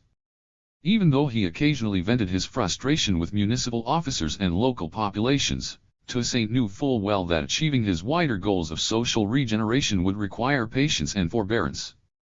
Asked by the French authorities whether he would recommend a public prosecutor named Fouquier to serve as mayor of Saint-Marc, he replied, "I have never thought he was a particularly strong Republican, but I have always believed him to be a perfectly honest man." 87 Fouquier was brought in to serve on Saint-Marc's appeal tribunal, and was later appointed by Toussaint to a leading position in Saint-Domingue's judiciary. His policy was one of national reconciliation. Integrity and competence were more important considerations than ideology or race. Putting it another way, in a letter to Christophe about local assemblies, the key point was that their elected members should be true friends of liberty, men who recognized the scale of the revolutionary change which had taken place in Saint-Domingue since 1791, and had not only accepted it but reflected it to some extent in their public and private lives. 88. His promotion of local black officials remained modest. Although councils elected some members of African descent, and a few leading black mayors came to prominence in late revolutionary Saint-Domingue, notably Charles César Télémaque at Cap, Toussaint made little attempt to institute any form of black power among administrative and municipal elites. The example of Mole Saint Nicholas, with its single black councillor, demonstrated this clearly. Toussaint's approach was to allow leaders of African descent to emerge naturally, while at the same time promoting civil equality and ensuring that surviving racialist mentalities did not go unchallenged. His preferred methods here, as in so many other respects, were persuasion and example. So when he was informed that some colons in Port Républicain were still behaving contemptuously towards black and mixed-race citizens, he organized a musical soiree at which one of his mixed-race aides-de-camp, Captain Coupe, performed alongside Adjutant General Medard, a black officer who was an accomplished harpist. Entirely funded by Toussaint, the evening was a great success and the guests, who included the town's municipal officers and their wives, returned home in a state of enchantment. 89. There were, of course, drawbacks to such an approach, notably the disproportionate influence which it allowed traditional white planters and merchants to retain, and the limited scope it gave to the representation of black citizens' interests. This would become a more serious issue in the later years of Toussaint's rule. But, for the moment, and bearing in mind the modest material means available, his municipal policy was an unquestionable success. As with Mole St. Nicholas's commemoration of the abolition of slavery, it emphasized that the revolution had fundamentally transformed Saint-Domingue and that this change was irreversible. It brought into the public arena a number of competent men, genuinely dedicated to the common good and to improving the moral and material well-being of their communities. Among their notable achievements were the promotion of hygiene, the more effective struggle against petty crime, and the protection of local people from extortionate commercial practices. Perhaps most importantly, Toussaint's municipal institutions gave war-torn and often deeply divided communities their first real glimpse of a peaceful social order. The population of Mole St. Nicholas was sharply reminded of this in mid-1799, when a rebellion in a garrison, fomented by dissident forces, briefly brought the town back under hostile control. Mayor Jujardi subsequently reminded his constituents of what they had achieved since the departure of the British, and urged them not to take their communal harmony for granted. 90. From the perspective of Toussaint's own power, too, this local strategy brought handsome dividends. By 1798, as he expelled the British from the colony, he had built considerable support across all communities, as an observer noted, after following him on one of his galloping tours of the colony. The reception the general met in every town and village through which he passed, and at every port he visited, was such as to have gratified the vanity of the proudest potentate. 91. The Haitian historian Placide David has argued that a key element of Toussaint's appeal to his many mistresses across the colony was the electrifying effect generated by these local appearances, enhanced by his imposing outfits and those of his cavalry guard. 92. Toussaint's trips around Saint-Domingue were such an important feature of his leadership that he even considered purchasing a frigate from the British and using it to speed up his travels still further. 93. The relationship between Toussaint and the local communities of Saint-Domingue demonstrates the originality of the power system he built there in the late 1790s. As we have noted, Toussaint forged social bonds among the men and women of Saint-Domingue by appealing to a combination of Republican and Catholic principles, mingled with his own Creole form of natural morality, and colorfully illustrated with his homespun parables. This improvised blend was nonetheless ideologically coherent, for it was driven by his belief in natural goodness and the common good, and held together by the ideal of fraternity. He systematically drew upon notions of brotherhood to promote the values he deemed essential: friendship, solidarity, and interracial unity, generosity, compassion, and forgiveness, selflessness, discipline, and industriousness. It would be excessive to argue that Toussaint's words and deeds alone brought out these sentiments among Saint-Domingue's citizens. But his rhetoric of republican virtue reinforced them and gave them public legitimacy. It is a further measure of his success that the depth of his local support became a self-fulfilling prophecy. Bombarded with letters and proclamations from municipalities celebrating his appeal, French colonial officials adopted the message and began to convey it to their superiors in Paris. As one administrative report to the Directory put it, the Commander-in-Chief has the confidence, respect, and love of 9/10 of the population. 94. There was also a perceptible shift over time in Toussaint's local image, which followed his evolution in the 1790s from revolutionary hero to founding father. During official festivities organized in Saint-Domingue's towns and villages, he was still frequently cast as a modern Spartacus, the emblem of black emancipation, the liberator of the homeland and the embodiment of the warrior virtues of bravery and indefatigability. 95. In May 1797 the municipal officers of Inri gave a literary twist to their veneration of the virtuous Toussaint, hailing him as the avenger of humankind, exactly as described by Louis Sebastian Mercier in his novel The Year 2440.96. But the locals chose increasingly to dwell on his moral and political leadership, insisting for example on the way he symbolized Christian sainthood. They appreciated the fact that he ordered the celebration of Catholic festivals such as the Feast of Corpus Christi across the colony. 97. Others heaped praise on him as the incarnation of stability and constitutional legality. The local assembly of Arcai saluted him as a chief who enjoyed the full confidence of the colons. 98. While the municipal authorities of Terre-Neuve were in awe of his statesmanlike qualities and waxed lyrical about his fine negotiation skills, 99. In a boldly empiricist twist, they went on to claim that Toussaint's sublime experience gives him the knowledge which even the most ingenious theories cannot provide. 100. In Port Republicain, where he was venerated as a father figure and liberator, the municipality went one step further and offered him a plot of land as a tribute to his peerless leadership. 101. While a poem in his honor in the Gazette du Port Republicain hailed him as the new Alcide, 102. After the departure of Hedeville, they asked the French government to entrust in his firm hands the reins of government. 103.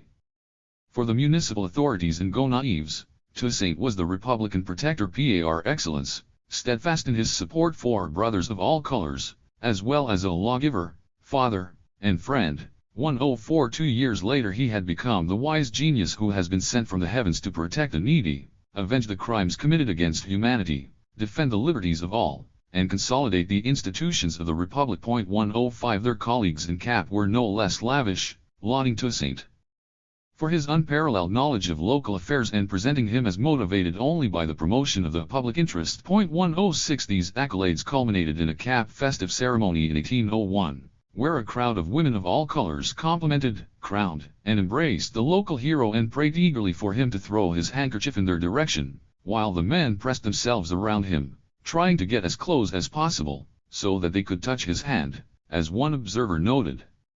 This was a ceremony worthy of a sovereign of the colony. 107. Part 3.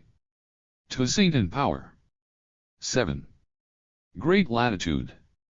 How unfortunate it is for France and for us, wrote Toussaint to the Directory in late September 1798, that Saint-Domingue is so far away from the motherland, that relations between us are so infrequent, and communications sometimes interrupted for years on end. The statement bore witness to the general loosening of the ties between the colony and France since the mid-1790s, but also the commander-in-chief's increasingly frosty relationship with successive French governors. The warm loyalism of his rapport with Lavaux had given way to the mésentente cordial with Sonthonax, and then the dramatic rupture with Hetteville.